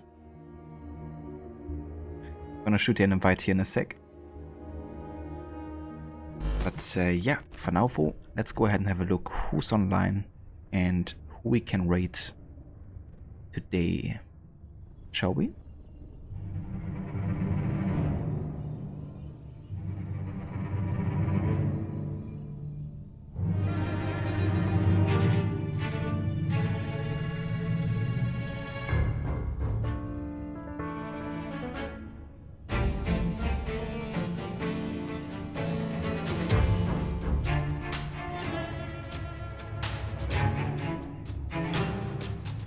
Okay, I think we're gonna go head over to Lucinda.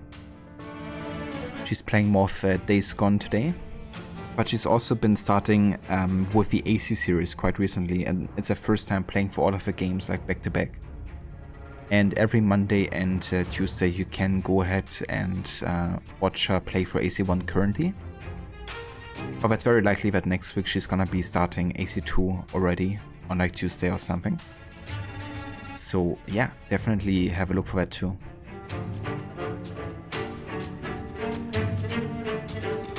Thanks, Shabata. You too.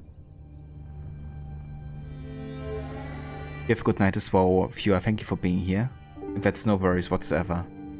Always happy to be here to stream some AC. But yeah, for now, let's go ahead and start a raid to Lucinda. And as always, if you want to come along with a raid, we got raid emotes you can copy and paste if you like.